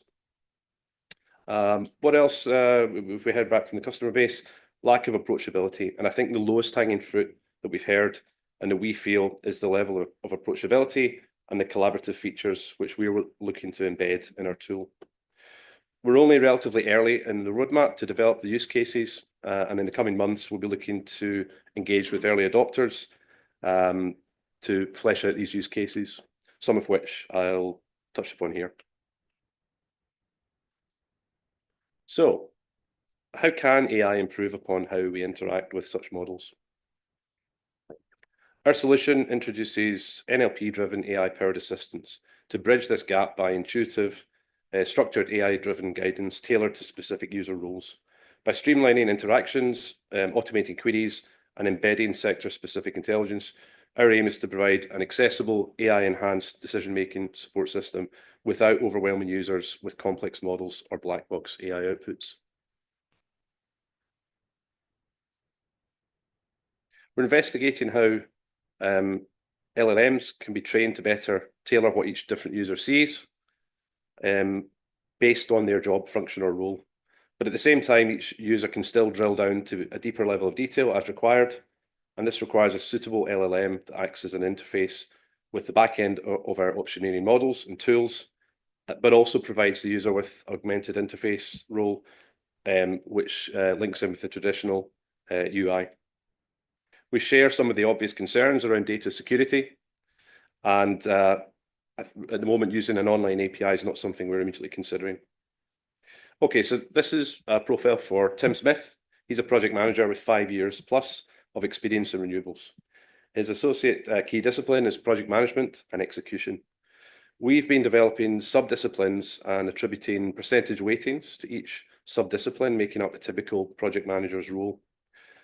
So whilst we have developed those user profiles based on the job role, users can tweak their weightings to deep dive in specific areas where they might have a core competence over and above the norm for that particular job description.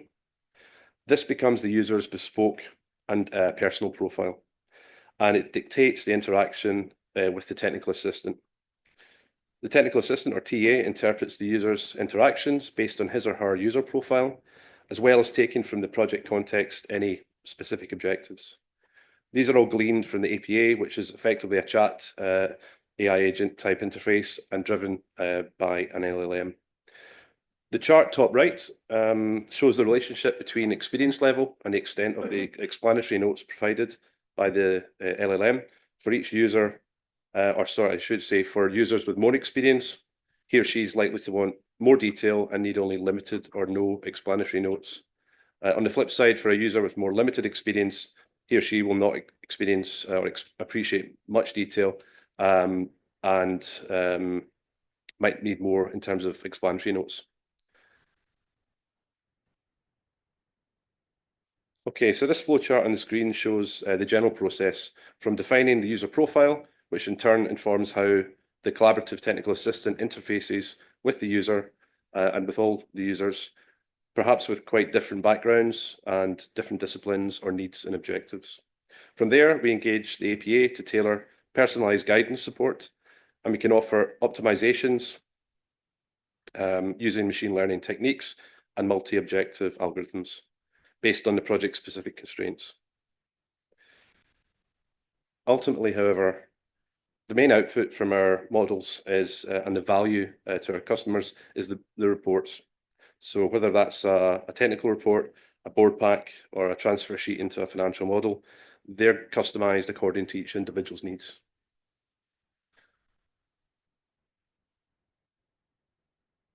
Apologies for the slides, they're a bit slow today. Okay, so I'll talk to you a little bit now about the collaborative technical assistant. So this is an AI-powered guided navigation, which provides structured, context-aware assistance designed to enhance efficiency in complex technical workflows. By integrating NLP, the assistant can predict the user's needs, streamline data access, and guide users through intricate tasks in real time.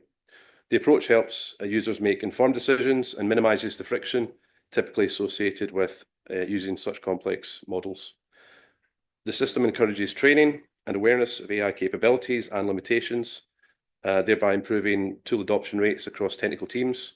And we believe APAs can be able to simplify interactions and promote the collaboration between very disparate job roles, and can boost confidence and add value within project teams. And lastly, the optimizer, and this is work in progress.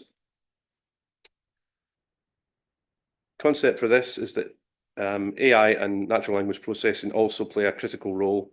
Excuse me a minute.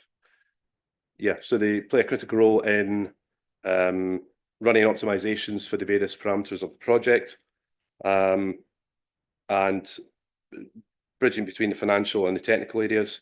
Through tailored job-specific role guidance, the assistant helps financial and project managers, as well as technical personnel, quickly gain cost drivers and optimize expenditure for their projects. Additionally, by simplifying access to financial data and forecasts, the APA promotes informed decision-making and enables budget control across the project lifecycle. Moving on to our use cases.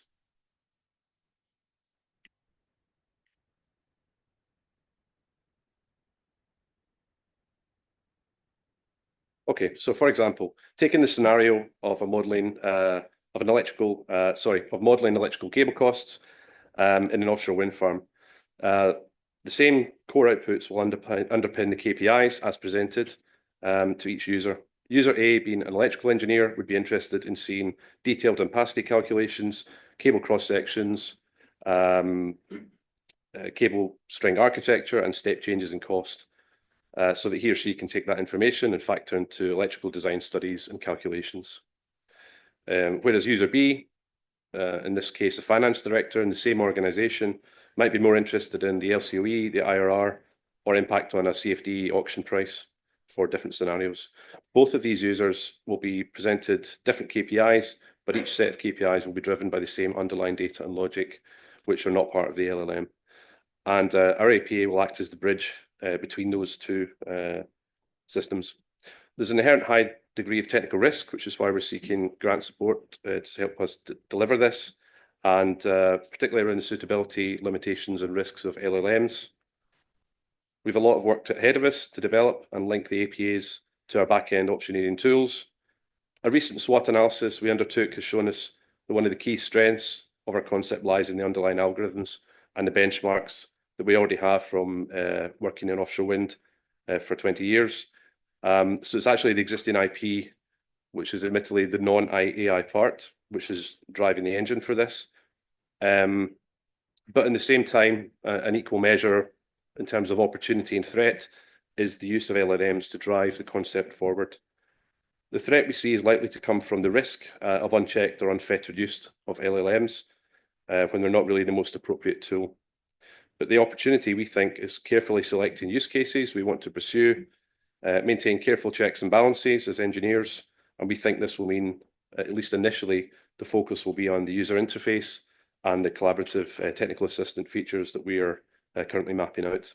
Then and only then will we delve into the optimizer feature, which is focused more on traditional machine learning and multi-objective optimization algorithms. What's very clear is that we always need to retain checks and balances, and currently achieving this in our code is proving quite a challenge.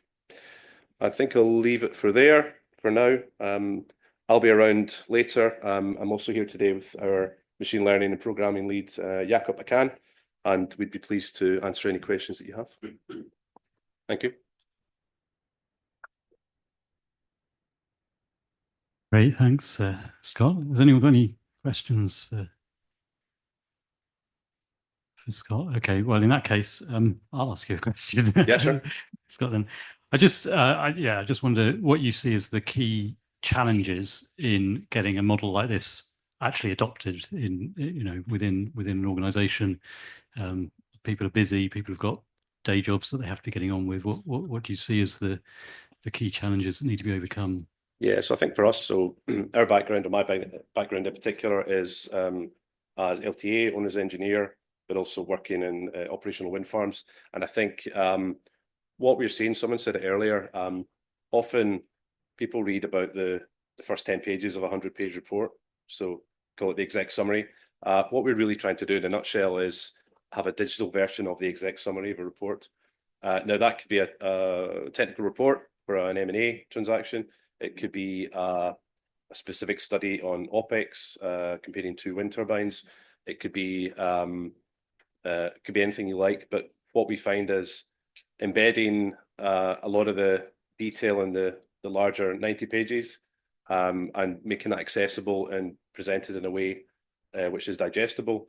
So I think actually the solution we're offering is to try and help people's time within organizations so that they can glean information from the model. So it's adoption by demonstration, really. You can demonstrate actually this is going to help you. Yeah, this will save you exactly time. Yeah. So yeah, for us, we're at early days in this. We're quite keen to learn from everyone in the room here, and the IP in our models is traditional, it's coded, so we would have models in Python. We're trying to learn where the opportunities are and where the limitations are. So where to use LLMs, where not to, and where actually traditional machine learning and techniques might be the way forward. So I've learned a lot this morning already up to this point, even just some discussions with people in the breaks, and I'd look forward to having a chat in the panel session. Yeah. Great. Any other questions? Yeah.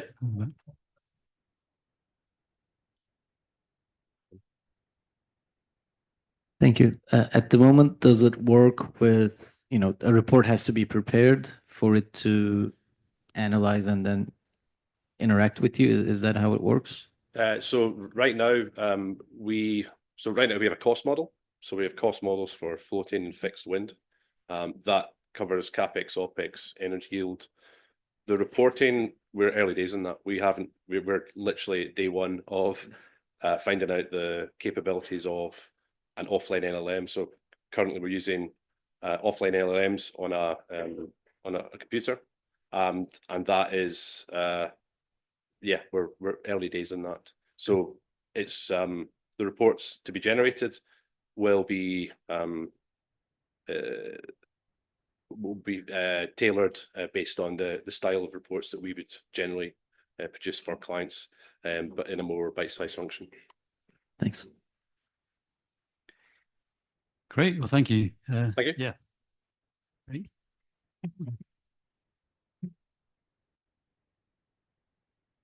So yeah, we're moving on, and there's a change to the order in your agenda here. So Wen Yuweng unfortunately isn't able to present now, but delighted to welcome Evelina Hansen from Res Digital. So thank you for being willing to swap. That's great. Yeah.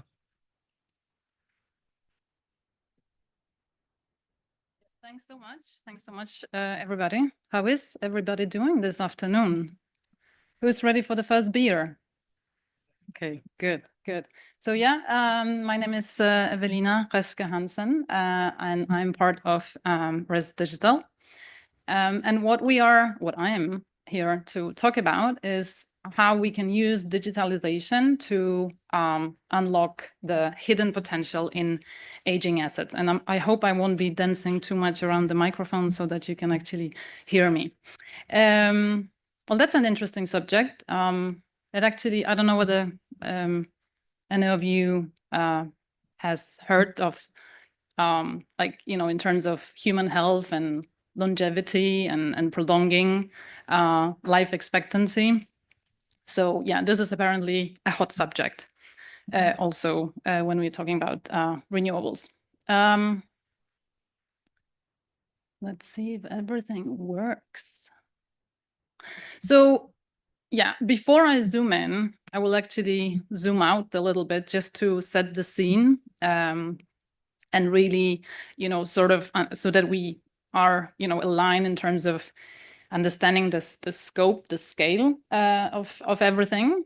And well, it's a fact, and I will be, stating a lot of things that most of us know very well. But the world needs more energy, and that need has been growing exponentially.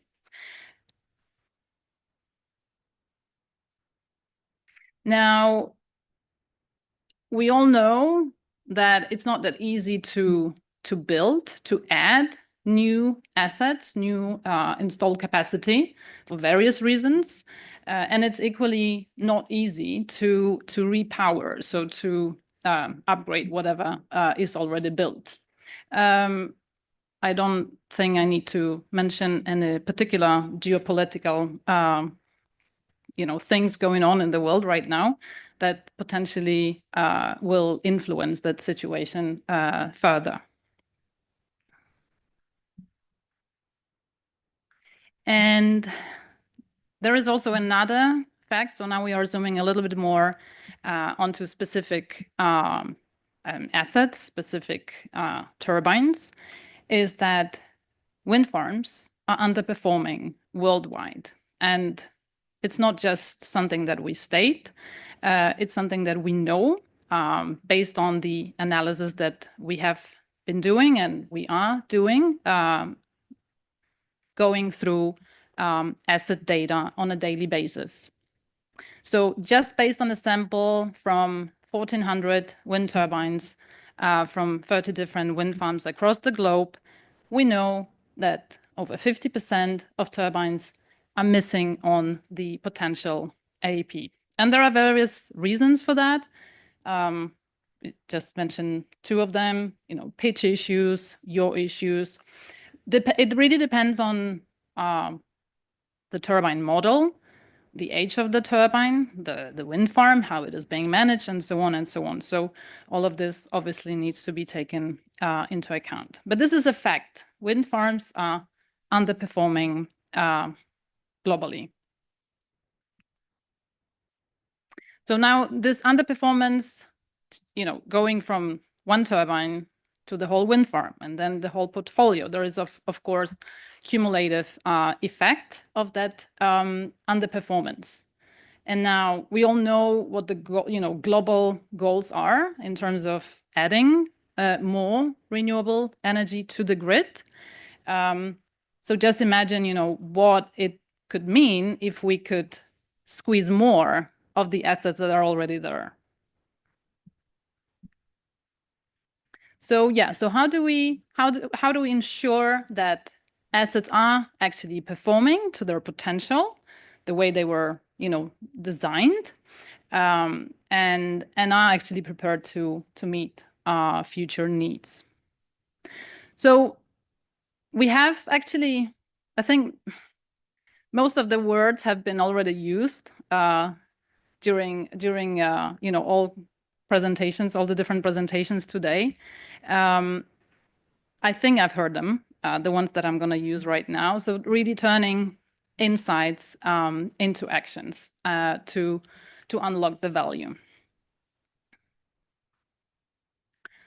So yeah, I know there's a lot of information on the slide. I'll try to sum it up. But really, how do we go about it? How do we turn the insights into action?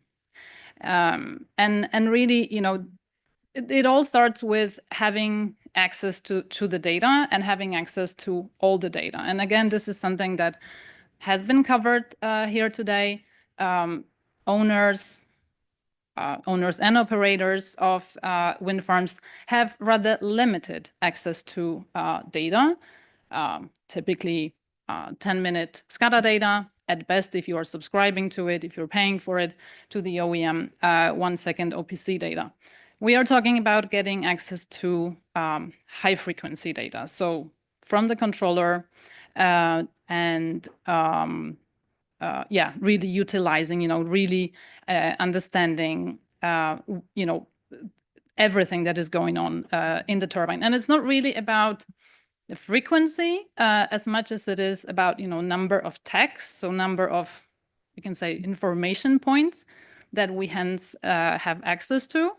So with 10-minute data, it may be 100 tags.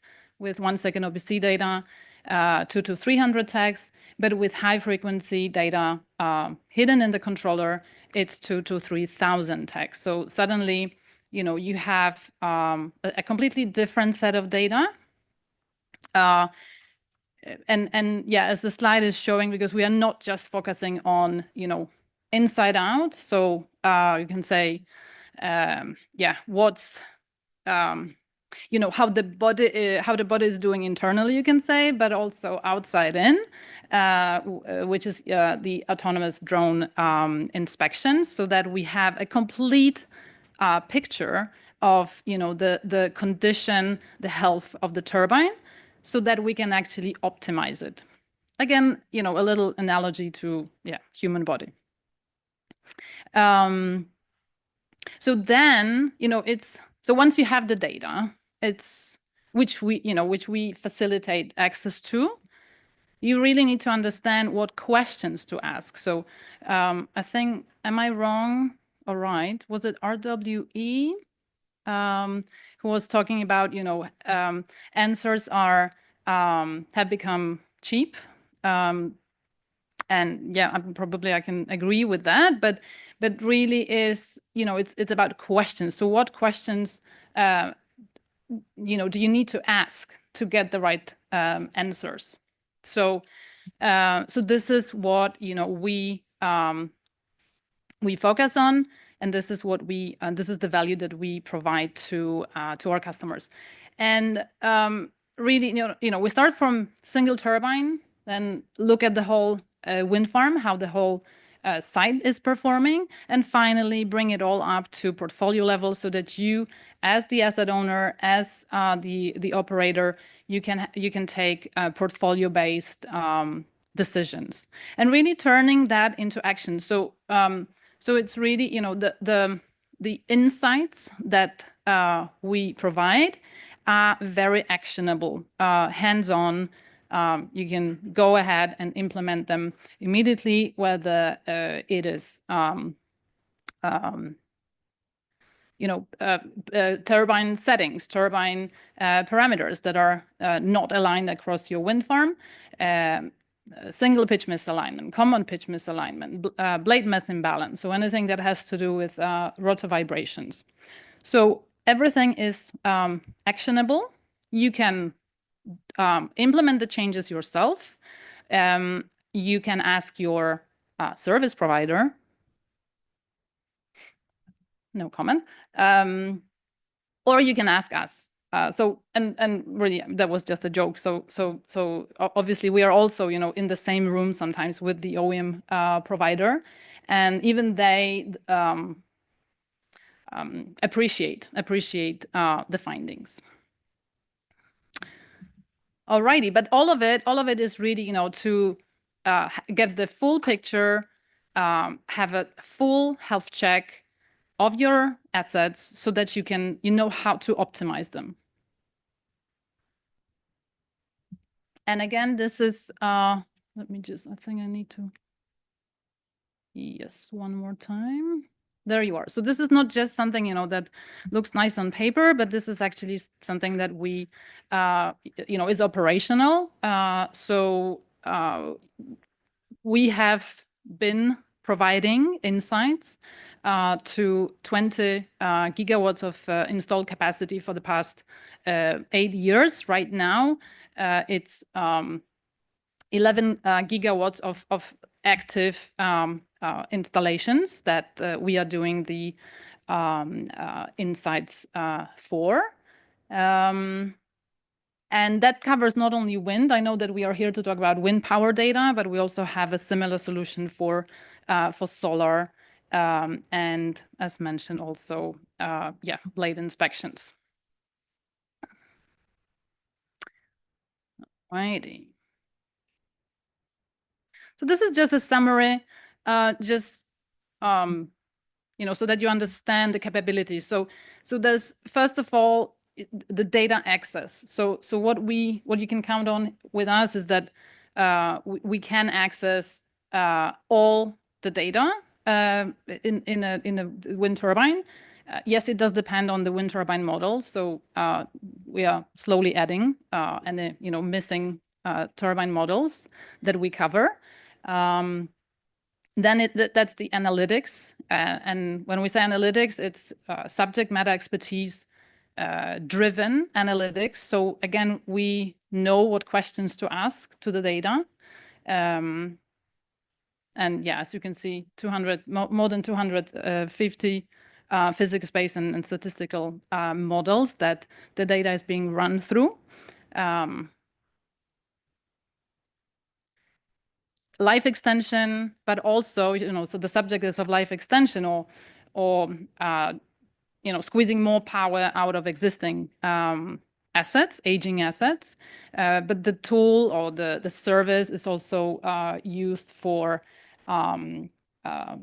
pre-end of warranty or just post-end of warranty assets. So really, and for root cause analysis. So if you know of any specific issue that your wind farm or a specific turbine model in your fleet is experiencing, that's what we cover as well. And so far, that has been what I've mentioned is based on read-only functionality, but then we also have a write functionality. So we can actually implement certain changes to the controller, to the turbine. Okay. So obviously, if the discovered issue requires, I don't know, a screwdriver or a hammer, and a technician has to physically go up the turbine to do the change. Well, obviously, this is not something that you can do remotely. But a lot of things, like turbine settings, parameters, single pitch misalignment, can be done remotely. So this is something that we facilitate as well. But not only that, it's so first of all, it's really understanding, okay, is my asset performing optimally?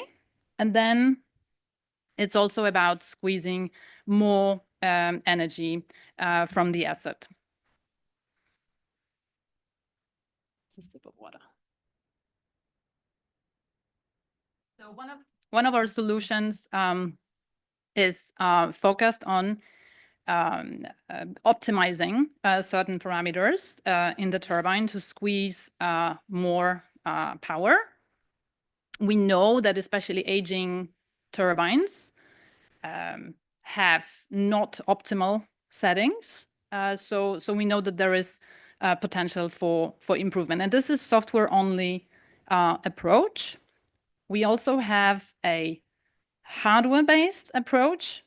I know the title says actually both, but yeah, sort of the drawings show the hardware-based approach. And they can be combined. So this is blade enhancements or blade furniture. Again, it's something, it's not new to the industry as such. The technology, we know it, from other industries, but it's really how we package it. So not only we do a feasibility study, but also we have an open source validation methodology that is approved by DNV. Yay, case studies. So I actually have 2 case studies with me. The first one is Hill of Towie wind farm, 48 megawatts, 21 turbines in Scotland. And yeah, the owner wanted to see, how they can actually maximize AEP from that wind farm. So what we did is, yes. So it's a combination. So just the slide that I showed you just before, it's a combination of the hardware base, so the blade enhancements, the blade furniture that we attach to the blades, combined with the with optimization of turbine settings. And just from the hardware-based approach, we gained additional 5% and then additional 1% from the software-based approach. Another case study, Altahullion wind farm, Altahullion 1, apparently it's important to mention, 26 megawatts and 20 turbines. And they were more interested in looking at wake effects. And we have a solution that is looking, holistically on the wind farm and holistically on all the turbines to determine which turbines should actually sacrifice for the greater good of the entire wind farm. And just very quickly, I know that I'm running out of time. So what we have applied here is our solution dynamic yaw, which again looks holistically on the wind farm, and then again tune up. So for every turbine specifically, we looked at the settings that could be optimized to squeeze more power of each turbine.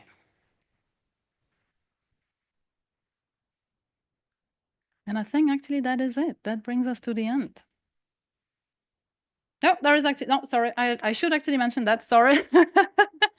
It's very important. So yeah, but that's just the numbers. So you know, if we're talking about a wind farm of 20 turbines, it's like adding one additional turbine. You know, if we can squeeze 5% more of the wind farm, and just imagine, you know, in a world where there are so many constraints and such high costs connected with, you know, erecting a new wind turbine, doing this digitally, you know, is a huge advancement.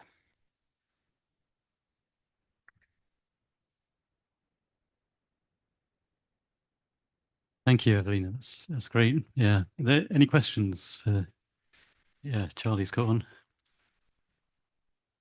I've got lots of questions, but I'll stick to two. One is the question you asked me, which is basically access to high frequency data. Yes. Are you allowed to do it? And then the second is tied to that, implementing changes to the controller. And even bigger, are you allowed to do that without the OEM's agreement? That's a very good question. I answer it daily. Not meaning that I necessarily, you know, always, well, I mean, I can provide the right answer because it really depends on the situation, the setup. And I think actually that, we've sort of already covered it today. So I would say, well, ideally, you know, this is sort of like best case scenario is you're the owner and the operator. Okay, well, easy peasy. Yeah. Then you are the owner, but you have like, you know, an external, like a third party service provider. So not the OEM. Also pretty much, you know, easy peasy. And then you have the OEM as the service provider, and then it depends a little bit on the agreement. So, you know, how strict is it? But then, as we also covered here today, it really depends on the people, you know. So that's our experience. That actually, you know, if there is a good connection with the OEM, we can still go ahead, because the point is that I think you mentioned that the law, right? And I was about to mention it. You took it from me. Yeah. So there is the Data Act law, which confirms, you know, cements the fact that the data on the turbine belongs to the owner, and the owner can hence do whatever they want with it. Also share, you know, within a third party for analysis. So it still depends on, you know, the humans involved, and we are often, you know, in a triangle where, you know, there's the owner, the OEM as the service provider, and us as, you know, sort of coming with recommendations, operational recommendations, and very often they appreciate it. Actually, they may not be, you know, it takes time. But at the end of the day, you know, they do appreciate it as well, because it's also, I mean, we discovered that they don't do like they don't necessarily look at the data the way we do. Yeah, so it can be a win-win for. Yeah, and especially, you know, that they have the, you know, there is the availability element. There is you know, higher output element in the agreement. So it is. They should be happy, you know, that we can actually help do better. Yeah. Cool. Thank you. How do you deal with the warranty and certification implications of effectively changing the loading on the turbine by changing the controller? Presumably you've come up against that as well. So so specifically, if a wind farm is still under warranty, you know, I would say the legal possibilities of actually getting hold of the high frequency data, well, probably almost impossible. I don't know, maybe we have some exceptions. But yeah, but it's you know, it's not really, how to put it. So getting the insights, you know, is not really doing any changes yet, right? So Yeah. that is why we also do a lot of pre-end of warranty, you know, health checks, but without doing any changes at the same time. So, you know, owners may use it, you know, for their punch list or, yeah, for final discussions with the OEM. Okay. I hope you. I answered the Yep. question. There's another question here at the front. Okay. About your dynamic yield product, I was wondering how you define the optimal dynamic yield strategy. Is it model based or is it based on operational data? And do you take into account the current availability of the wind farm to define the yield? Yeah, so I would say all of the above. Of course, some of it is our, you know, company secret, but we definitely take all of the above into account. So as with you know, all of our solutions, they are based on you know, the capability to access high frequency data. So we go that deep that we look at every individual turbine and define, you know, the optimal behavior. And of course, I mean, site data, historical data, you know, wind data, and so on. I hope I. So Yep. if one turbine is down, is it going to change the yield strategy? Let me note that question down and get back to you. Okay, thank you. Okay, you're welcome. Another question here at the front. Hi. So Hi. RES develops and builds and operates quite a number of projects, as I understand it. And then very often you sell off the asset to a long-term owner. So because you're involved in the turbine selection and the turbine supply agreements, are you writing the contracts in such a way or negotiating the contracts in such a way that it opens the door for these sort of extra analytics or access to high frequency data and those types of things? That's a very good question, and I would hope so. But other I think than you that, should. yeah, we should. Yeah, definitely. Yeah, I mean, it's a complex, you know, setup, obviously, because yeah, as you mentioned, we cover all those areas. Yeah, and I honestly, I don't know. I don't know. It's a completely different division, but a very good point. I will bring it with me home, and I'm sure somebody has thought about it before. Great. Yeah, Well, thank alrighty. you very much. Thanks so much. Yeah, thank you.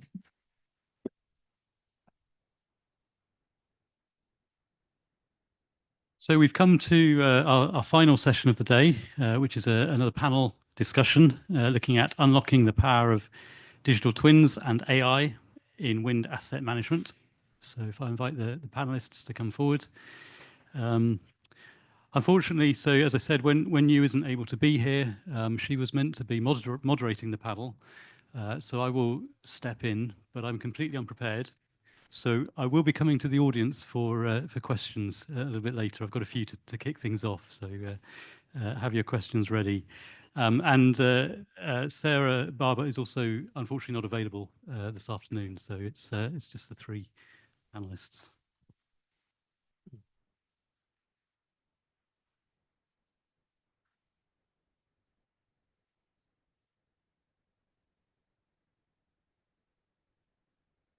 Tip off the end, yeah. Great.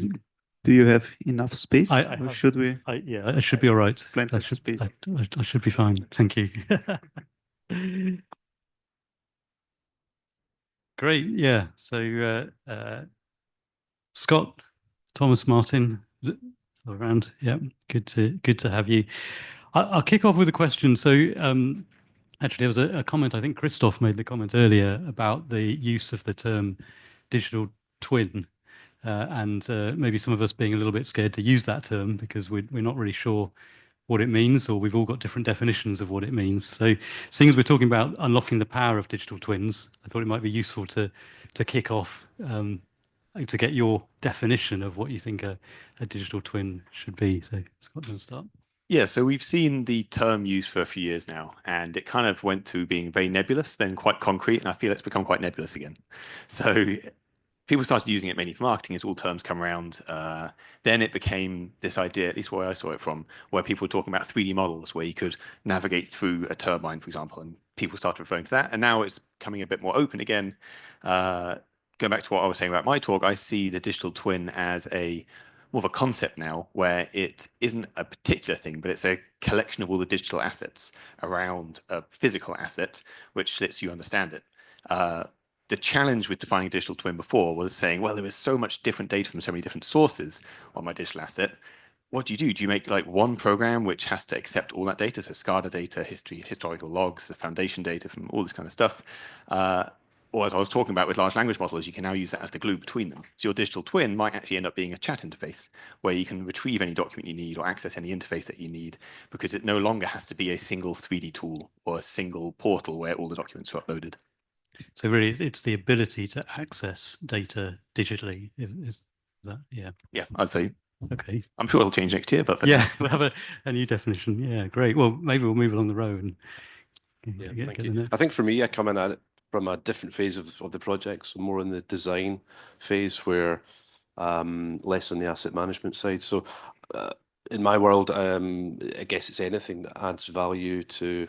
We saw a nice graph earlier from Thomas from OWI, where he showed the difference, the huge difference between a circa 2-3 megawatt, round one offshore wind turbine and what we're up at 16, 18, 22, 20.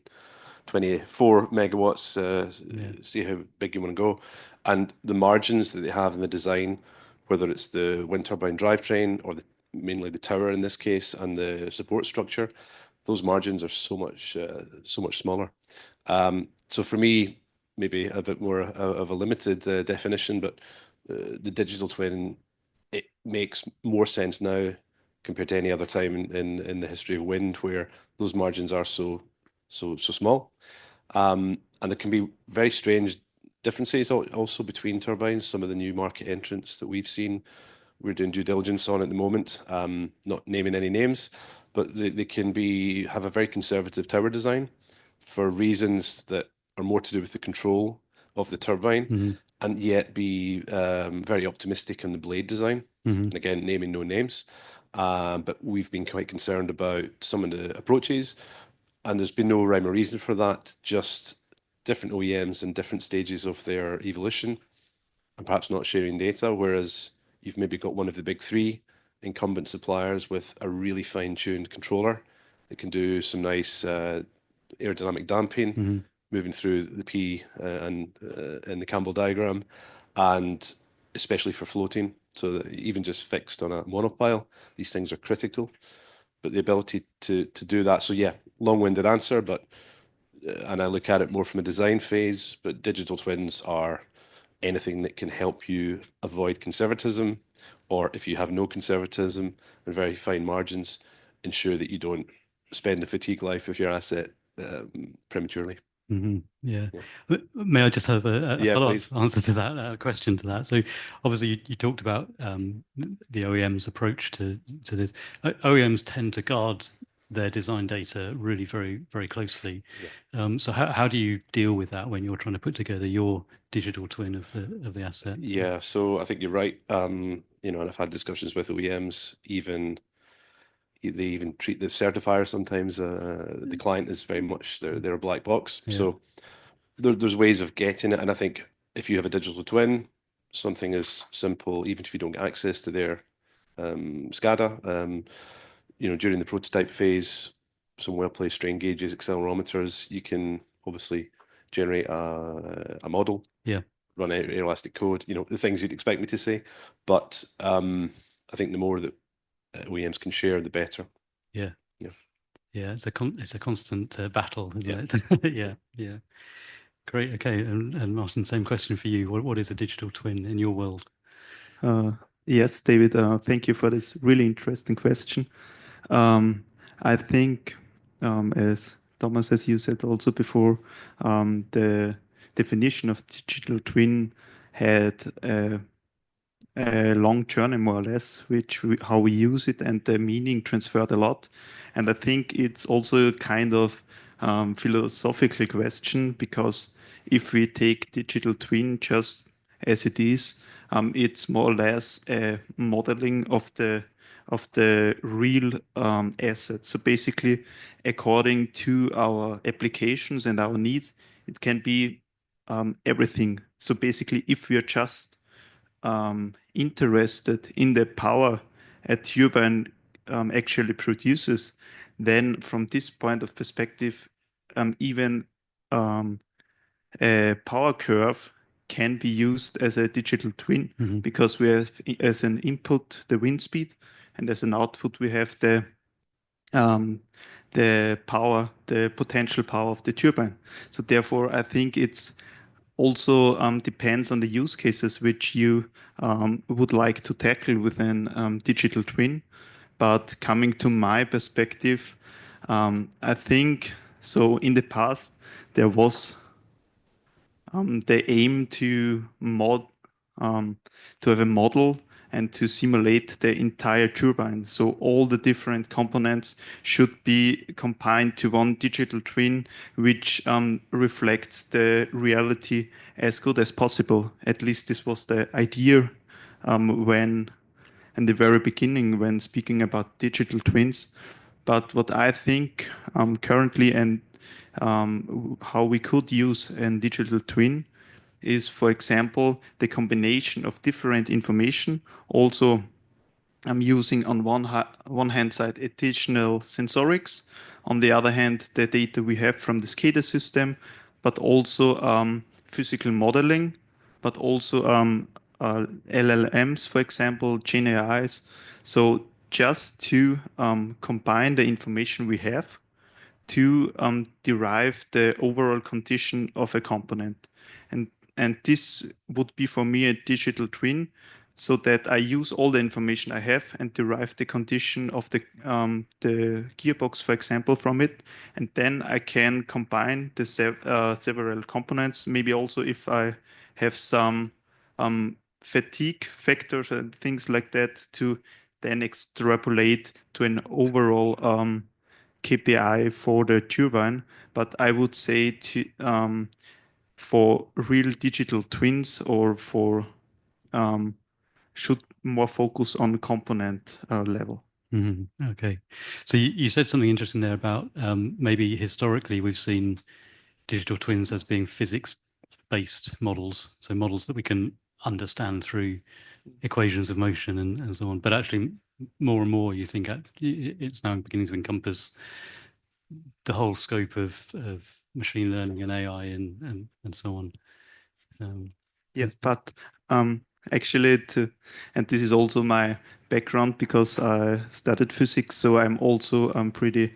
I do really like to also have physical simulations in there. So I would not just use one approach, but maybe a hybrid approach to have different KPIs to combine them. Yeah. No, I was just going to agree with that. So rather than go back to a, first principles physics model, the data, the relationships are there. If you can show a correlation between two particular parameters, for example, the torque on the high-speed shaft of a gearbox, you can show a rotor imbalance quite easily. And yeah, taking a more wide definition of digital model, it can be anything you want it to be, I guess. And yeah, you mentioned LLMs, that they might be good at picking that out and describing and packaging that in daily updates, as we've seen earlier today. Yeah, thanks. Great. Good. So we've sort of established what a digital twin is then. So our question is unlocking the power of digital twins and AI in wind asset management. So maybe again, a question to each of you. What do you see looking at sort of wind asset management in general? What do you see as the common pains at the moment, and the sort of potential first opportunities or low-hanging fruit where a digital twin or an AI or both approach could really start to address some of those issues?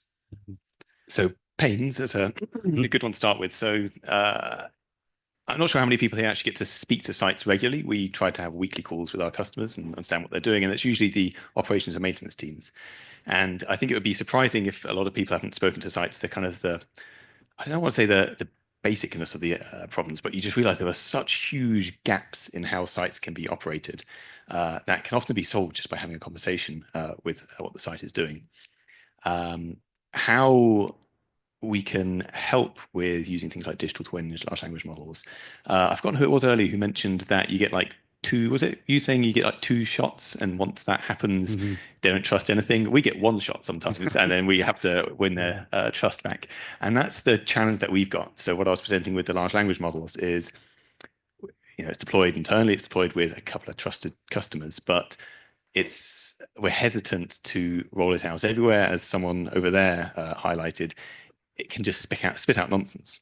And if you give a tool to a customer that spits out nonsense, they're going to call it dangerous and actually say these guys shouldn't be working at the site. So yeah, there's some challenges at site. A lot of those problems can be solved just by speaking with them, putting the right people in the room. If you have the right tools, showing them how to use them. The thing that we're hoping to do more of with large language models, digital twins, is making them easier to use. So if you go into the control room, there are screens everywhere, and every screen is a different login, a different system, a different interface. One of the great uses of large language models is it can give you a link to the data. You don't have to know how to use the tool if it's been set up when the large language model's been taught to use it correctly. So instead of having to know how to use the filter menu, you can just say, what happened here last week? It will apply those filters and give you the URL to click on, which is a really powerful tool for the control rooms, because they don't want to have to remember how to use the 20 different screens. If they just have a text box at the bottom and say, when was the last time this turbine transferred to here? Click, it takes them to the history, they can see the path. They don't have to know that there's a history tab in the vessel tracking application and they can scroll down to a date and then scrub through the timeline. It's just done it for them.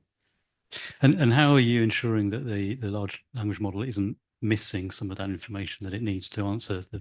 Well, exactly. That's all part of the iteration process, and part of the reason that you have to have this very gentle phase out rollout, because you get a shot or two and then you've lost your trust. So if someone's happy to trial those new tools, great. I'm sure if we all used AI here and it gives you an absolutely nonsense response, is the benefit worth the risk? And most of the time it is. It still writes a lot of my code. I still have to rewrite almost all the code it gives me, but I don't have to write the bulk of it. It's not trustworthy yet, but there's still really valuable cases there. And all we're going to do is see these tools improve over time. I don't know if common sense is the right word, but there were cases a few months ago where it was saying put glue on pizza to make it nice and stringy. It's like that will hopefully get ironed out as these models get more and more, I don't know, intelligent. I don't know what the right word is. They get better at reasoning, because that's all it's doing. It's doing a little bit of reasoning where it says, they've asked for a generation total. There's a generation total API. That's probably the right thing. They've asked me for transfers. There's a transfers history API. That's probably the right thing. It's hopefully not asking you to put cheese in your, or to put a glue on your pizza. Yeah. Great. Same question. What was the low hanging fruit or the common pains? And and in terms of digital twins, so I'm not as well positioned to answer. It's not really our bread and butter. However, early in my career, I worked for a company that had an operational wind farm in Scotland. Experienced turbine operator. All we knew is that two or three of the turbines in very poorly positioned parts of the site just didn't operate, didn't produce very well. But no one really thought to question the data. And that was despite having good access to 10-minute SCADA data. And actually, it took an initiative to just run 1 Hertz data and get identified that the wind sector management wasn't being applied properly. So it does make me wonder that that's the low-hanging fruit for me. That if that pattern, whether it's an LLM or machine learning, whatever you use, if that can pull it out and maybe be agnostic, not, I mean, why did we not as the operator find that? It took a lot of cultural learnings. It wasn't being reported. The information you'd want to see from the OEM in the monthly reports was fairly silent on not even the cause or the fact that they looked into it, but speculating, postulating, and how to fix it. So for me, that's the real low-hanging fruit. Things that aren't picked up by humans, or because they're obscured in the data, or that for cultural reasons and human failings that just don't pick these things up in organizations that are imperfect. And that was the big learning for me. Thank you. Yeah. Martin, do you have anything to add? Yes. We at Verbund, we also have our internal technicians in Austria who does the maintenance and also repairs on site.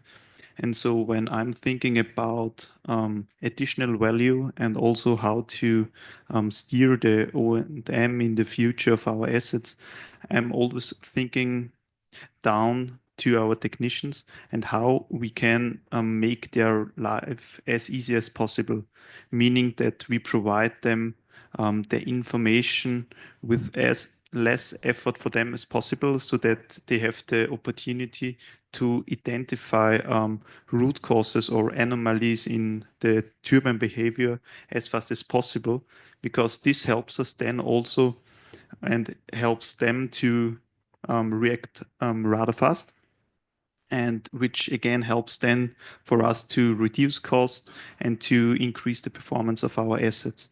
And so therefore, we mainly focus when adding new additional data and analysis using, for example, a digital twin. It should help them to get a rather fast an overview of the asset and helps them to see in one central point all the condition of all the different assets. And for that, I think there we have now the possibility with GenAI, for example, to combine many more resources, much more information, which we can provide to them in an easy manner so that they just have to maybe write in a chat or something like that and get also the results of the maintenance reports of the previous years, for example, so they do not have to search for the history for one specific turbine, but they have some support for doing that. So by the improvement we have with our O&M, do not think about having some technology in background to say, okay, this is exactly what you need to do. But we need to enable our technicians on site that they get as much information as possible to do their job. And here I think there is a huge potential of AI. And do you think that's also going to require some level of retraining of technicians? I mean, it sounds to me what you're talking about is actually the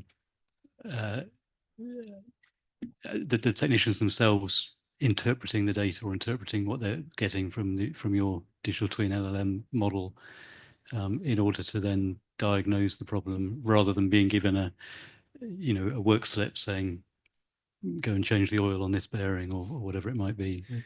Yeah, I would say to provide then different levels of granularity from the information perspective, because on one hand, a technician, for example, if the turbine works appropriately, he doesn't care about specific numbers. But as soon as there is something, so basically on the highest level, it's enough, for example, to show them just the right light, for example. Okay, now there is some problem. And then to give him the opportunity to dig a bit into more detail, that he has additional information. And for sure, our technicians have also their expertise. They know the turbines. And in most cases, if they see, okay, this turbine has some problem with the gearbox, for example, they already know more or less what to do. Yeah, that's great. I wanted to stick with you actually, because there's a question on the agenda here around the use of big data in optimizing wind performance. And I guess with your data lake and with the opportunities there, you may have some examples of how you've been able to kind of utilize that level of data to improve performance either of an individual wind turbine or the wind farm as a whole. Yeah, so basically using big data is I think, really interesting to, on one hand, understand different models of turbines, for example, to also identify, okay, there might be some turbine models which have specific problems. For example, when they get older, that there are some components we have to look at them in more detail, for example, but also regarding different sites. So here I think it's quite good to have as much data as possible. However, and this is also the process we are currently dealing with, is the more data you get, the more important is that you have this data in a standardized way, that you can also retrieve the information you would like to need. And this is always some kind of trade-off to use as many data as you need, but not to use too much that you do not get information out of them. Yeah, yeah. It's having the opportunity to discover what you don't know is there, but at the same time, actually being able to interpret what you are getting back to action in a certain way. Yeah. Okay.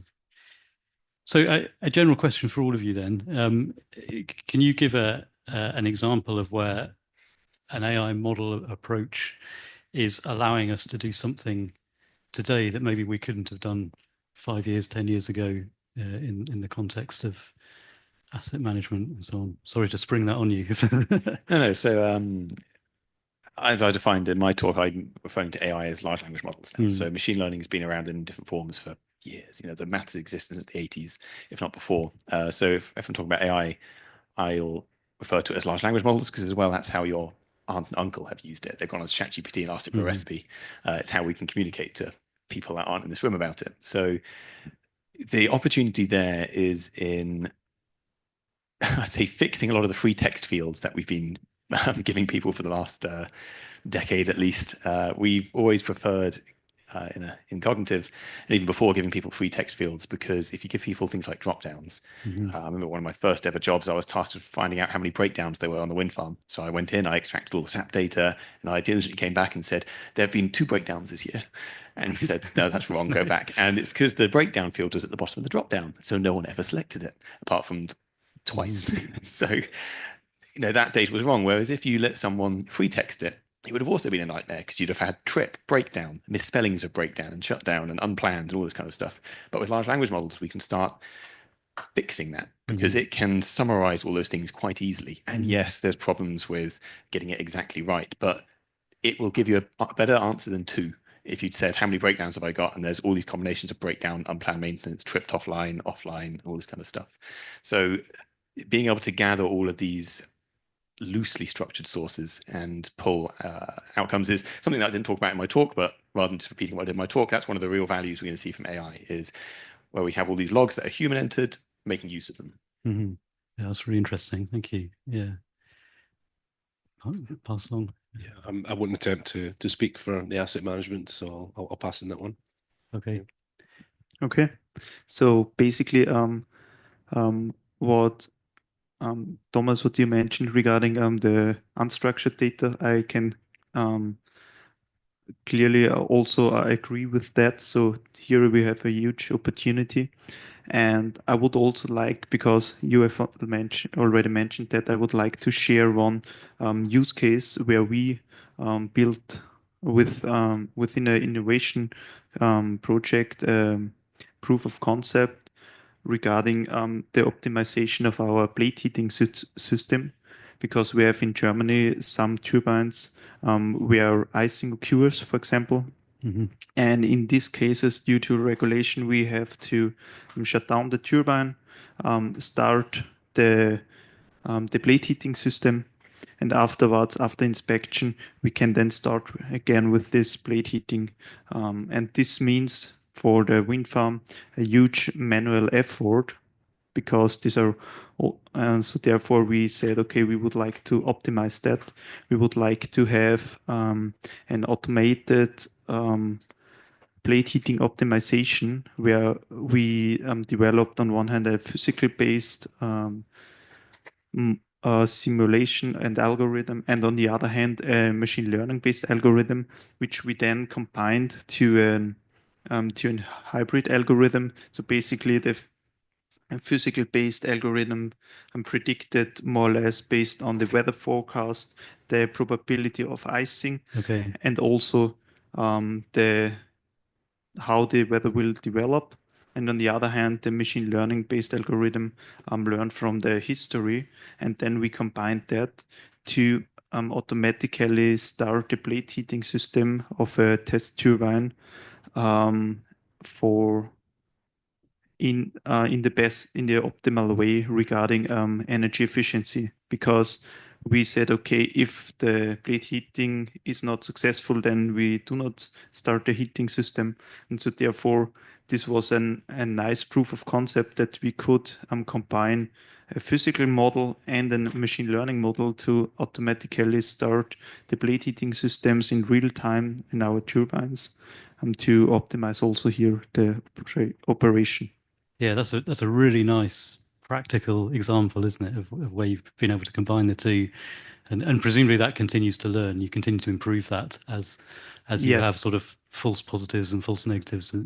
Yes, Yeah. yes. So we are also steering the accuracy. Yeah. And so therefore, there are different opportunities how to use machine learning. And yeah, to be honest, it was quite also challenging to come up with all this equipment with the algorithms to start the heating system, and also send then to the turbines, also send the signals. It was quite challenging to get the agreement, but it was just for this research approach. So there are opportunities, but we need to get on and use these opportunities. Yeah, excellent. I'm going to ask each of you in a minute what you're most excited about over the next 5 years with regards to AI, LLM, and so on. But before I do that, I thought I'd open it up to the audience if there's any questions for you over here. Do we have a spare mic still? Yes, we do.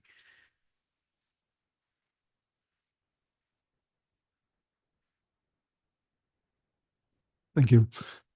If a twin is a good thing, why limit yourself to a twin? Why not triplets even more? So triplets, you could have a best case, worst, and most likely. But I think you shouldn't limit you to 3. You could go beyond that. So you're talking about a sort of probabilistic approach to Yeah, you have a worst, most likely a best course, but it's just one dimension. We have during the day had also spreading out all these different probability. There could be one with a hat. I'm talking for sort of keeping the lifetime sort of motion focus. Here's one with the focus of this, so you could have a whole school class instead of just talking about a twin. Yeah, I guess at some point you'd need to define the probability at which you take action. Yeah, but it's also, if you choose not to go for the best, most likely course, you should know there's a risk for going towards the worst twin or triplet. Yeah. Does anyone want to comment on that? Yeah, I think that's a really valuable thing, being able to give probabilities. It's behind the scenes, that's how a lot of stuff works anyway. One of the challenges we found with it is if you go to a site and give them a like a 60% probability, they're like, okay, yes or no, I need a traffic light system. So sometimes it's like a yellow or an amber or something like that. A lot of the times people want the more clear cut yes or no, because for us, our tools are the center of our world. We just see this number that we put in so much effort to, and we're like, oh no, there's so much nuance and depth to it. It's not actually a yes or a no. They've got 20 screens, and your number takes up a little bit of one of the screens, and they're like, I need a red or a green. Can I go or not? So yeah, we've introduced oranges more recently, which is a groundbreaking concept where, yes, there is a bit more nuance to the yes or no, but I think it's really important to see what the decision makers see, not just what we're putting into it. Because yes, the more kind of like probabilistic approach we can take, the better. And some decisions at sites do take in things like ensemble forecasts. So they'll look at wind speeds as they split out on the multi-day. So they can say, okay, yeah, it's a high chance it's just going to be rubbish. Let's not even bother scheduling something for later that week. But with the other stuff, it's, otherwise everything will end up just being an amber for 3 days onwards. But yeah, it's a really important consideration, and it's too often overlooked. Anyone else? Yes. Maybe just one point. So we do wind turbine failure rate models. It's nothing to do with AI. Definitely do not use an LLM for it. But I do wonder whether you talk about why not a triple twin or 4. I mean, if you depending on how many sample points, you could run a worst case, a best case, and an upside. If you do that for 2 wind turbines, one a workhorse which has got 500 installed, one that's a new market entrant, which is something that we do, but it's a bottom-up, highly speculative approach. Yeah. One speculative use of LLMs, or can we factor in the operational data of similar drivetrain concepts? So even though it's a brand new design from a brand new supplier, can we glean information from operational assets? Because a lot of the failure rates that are out there, they're using population samples from 2, 3, maybe 5 megawatt turbines. Yeah. There are very few turbines above a certain megawatt rating. And in the world of lenders, where you have, they're pessimistic, they're looking at downside scenarios. As long as they can pay the debt service, they're fine.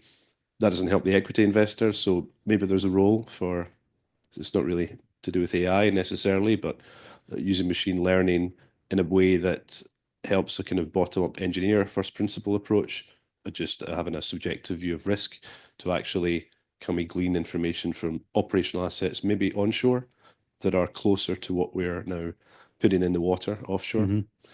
Just a speculation. Yeah, that's really interesting. Yeah. Another question, I think, Charlie, you had one. Yeah. Cool, thank you. So you might have gathered I'm a fan of open data, which I think could be really useful for development and validation of digital twins. I'm also a fan of open source code and models. So on the one hand, you might have a black box that could be a machine learning model or an AI model. Might have a bladed, which is, it's got some good documentation. You can tell roughly what's going on. And then you've got open fast that is fully open for anyone to see what's going on. What do you think the role of these different types of models is, and what are the benefits of each or drawbacks? So we take I also love open data. I love open source stuff because it makes writing code very easy when you can use someone else's library to do repeatable stuff. And particularly when we first started off as a company many years ago, and you don't have a customer, how do you prove any of your stuff without data? And there was a wind farm called Lahortbourne, which had 4 or 5 turbines that we were able to use to prove some of our stuff and show that it all worked online, our databases scaled, all that kind of stuff. The thing about when it comes to actually models for like modeling a gearbox or something, we take an approach which, if you step back, a lot of our models aren't modeling particular failure methods. So it's not like we have a black box which tells you when a particular part of a turbine is going to fail. We have models that are very specific to each part of an asset, and they are just for that asset, and they'll maybe work on something, but they'll give big error bands when you run it through it, because every turbine, every part of a machine, be it a gas turbine, a wind turbine, anything like this, they do operate in subtly unique ways. And if you train a model to work specifically on that asset, you can really tighten in the boundaries, and you can find about 1 degree deviations from what normal operation is. So instead of making models to detect the failure methods, Lee, my colleague who was speaking at the operations conference yesterday, put it well, which is turbines are always finding new ways to fail. And we never want to miss a failure because it was obvious in the data, but we didn't have a model to detect it. So our models are very unique to a particular asset, and they tell us when the asset is operating well. So making that kind of stuff isn't valuable to open source because it's only applicable to this one particular part of this one particular turbine, and it can't even be applied to another turbine on the site. And then you have a human go through and look at all the alarms, filter out the false positives, or as becoming more common, large language model pre-filtering and so on. But yeah, if stuff's repeatable and generic, it should really be open source because it's a great way to improve your own skills as working out how to collaborate with other people, and it speeds everyone up in trying to not end the world with climate change.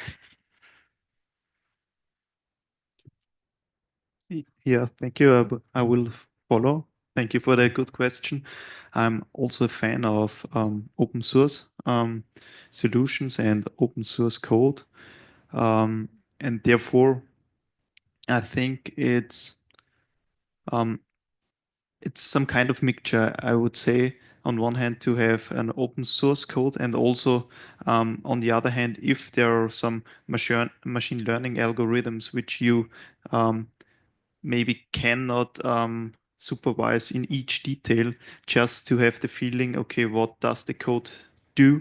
And just to have also an idea where could be the screws to steer it, and maybe also, and here we are again back to the people who use them to, I think, a tool which should be used within our business. And we also have technicians which are used to question everything. And I think this is really good. Then we need to have at least an idea what we are doing and what we are analyzing. So I would say a complete black box won't be good for applying in our industry.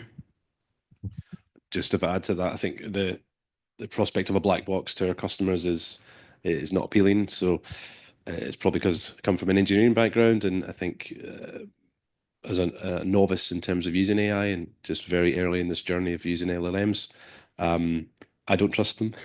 maybe I'll get there, but so for me, the fewer black boxes you can have, the more transparency, the better. But I do wonder, you mentioned, Charlie, you've obviously got something like Bladed, which is, you have to pay money for, or from NREL, you've got Fast, which I've used myself in the past. I do wonder, maybe it's quite a powerful opportunity to train, if you've got operational data, if you've got an elastic model, if it's open source, it's not proprietary, maybe there's an LLM use case there. I don't know what you think. Possibly. Nadine. Potentially, yeah. I feel like open source models really benefit the industry, much like it's benefited the computer science industry. Like, the reason computer science moves so quickly is because of sharing. So we just need LLM to learn Fortran, and then it'll be away with OpenFast. And good. Are there any question over here? Yeah, I just wanted to ask about information we don't have but we would like, and things that may be hard to instrument. So I was just recalling in my rock climbing days, if you're putting a placement into a rock, a piton, and you're hitting it with a hammer, and you're listening to a rising tone, and if you just keep hammering, you're going to shatter the rock. If you don't get that tone when it flattens out, then you haven't driven it enough. It's kind of critical when you clip onto that it doesn't fail. I'm thinking, so what things can we detect? What innovative methods might there be, some of which could be too expensive, but could we detect vibration and motion through bouncing lasers off the towers to say, oh, we don't necessarily need to go on to each thing. We could use sonic techniques, listen to the thing and see what that tells us.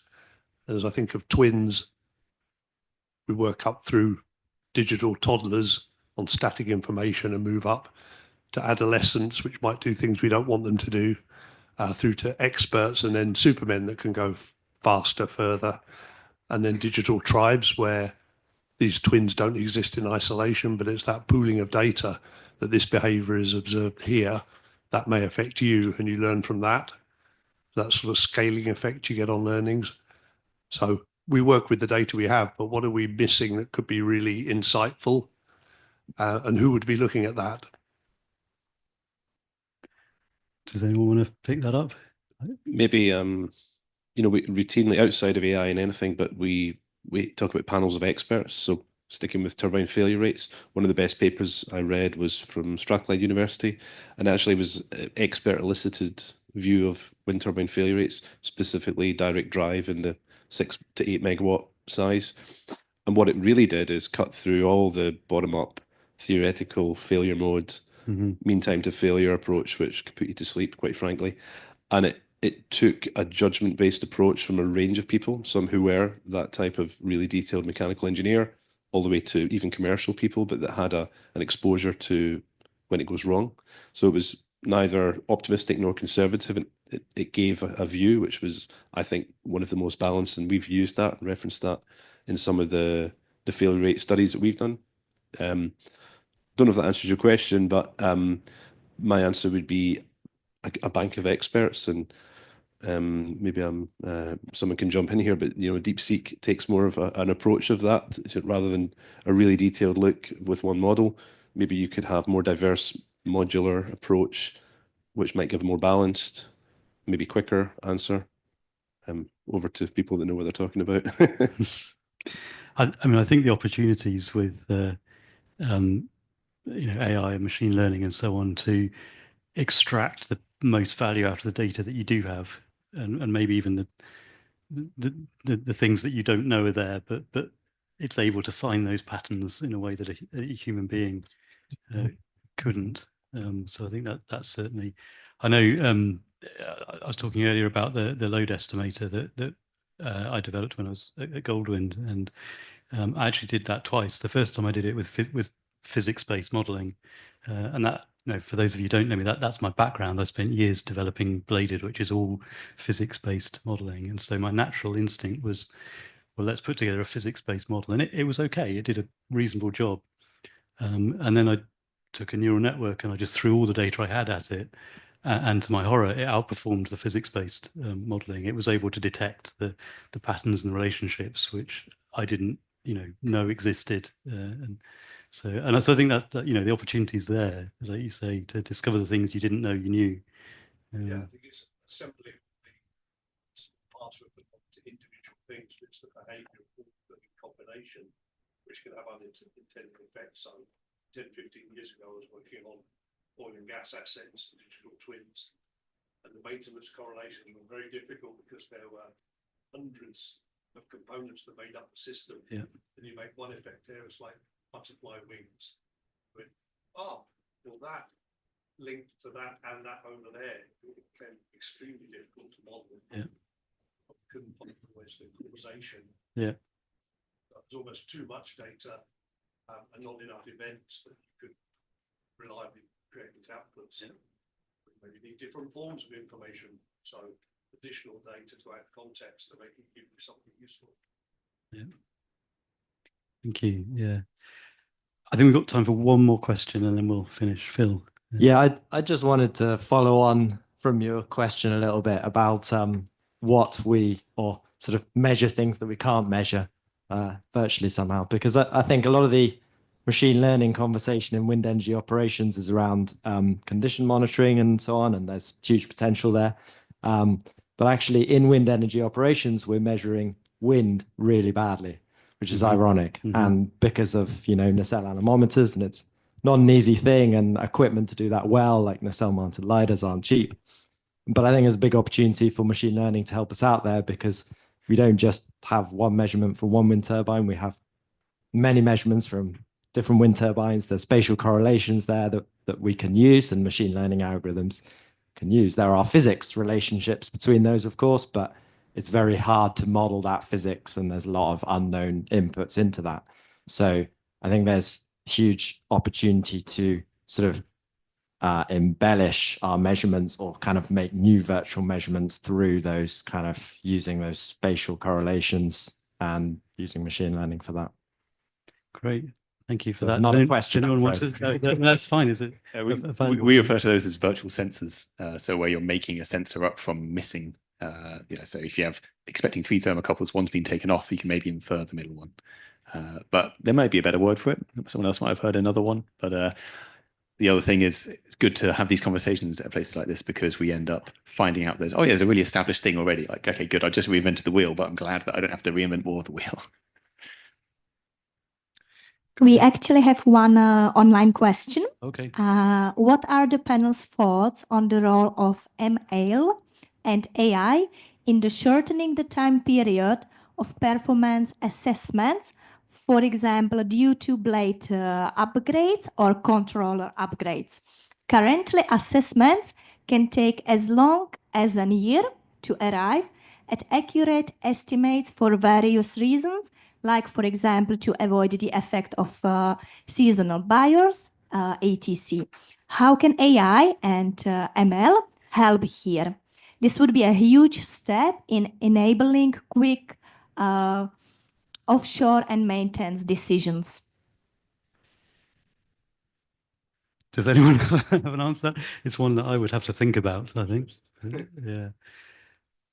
Yeah. So was that, just to reconfirm the question, it was seasonal bias within the performance of turbines, and it can take up to a year to get. Yeah, so if you make a change to the turbine in some way, controller change or blade furniture or something, can AI and ML reduce the time taken to assess the impact of that change? I think was the question.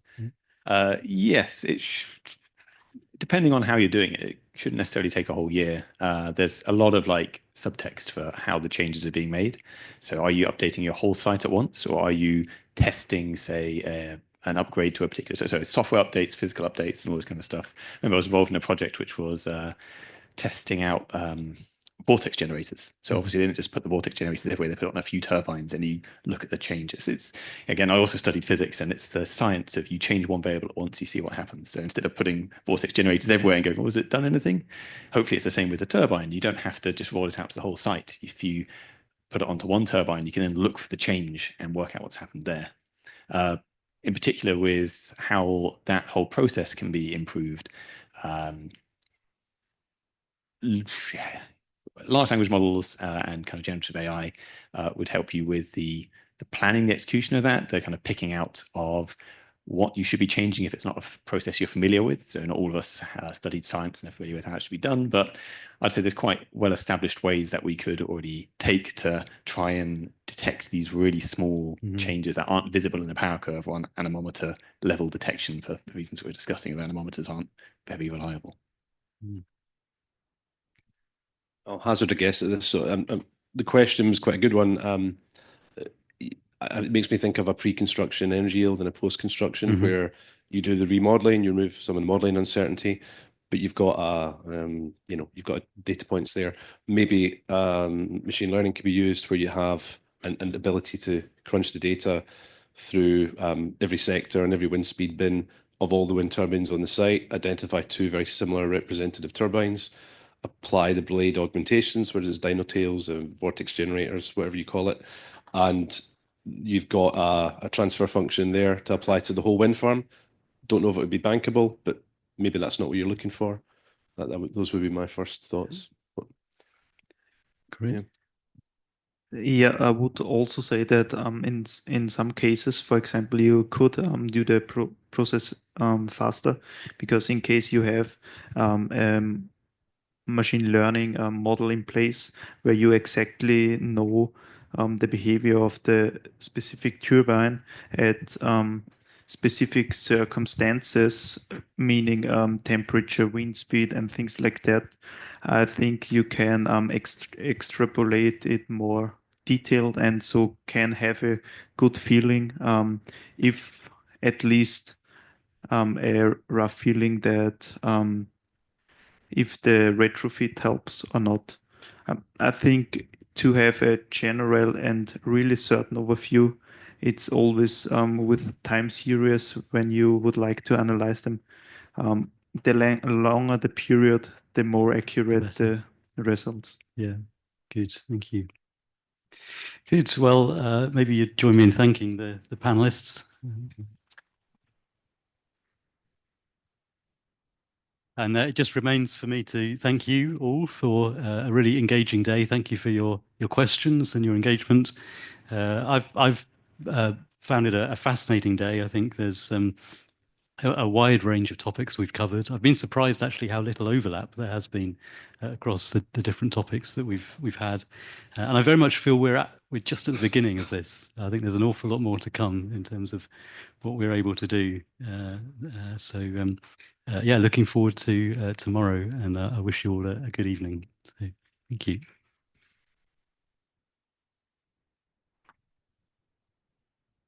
Just few last words from my side. I would like to thank everyone for coming today, our speakers for their valuable presentations, and our participants for joining the discussions, asking questions, and just being here. I would like to remind you to fill in the evaluation form to rate our speakers, the conference organizers, the venue, and so on. We will continue with evening reception upstairs, where there will be drinks and small refreshment prepared for you. But before we do so, I would like to ask everyone to come on the stage for a group photo. Tomorrow, we will be starting at 8:30. So have a nice evening. Come here for the group photo and see you tomorrow. Thank you.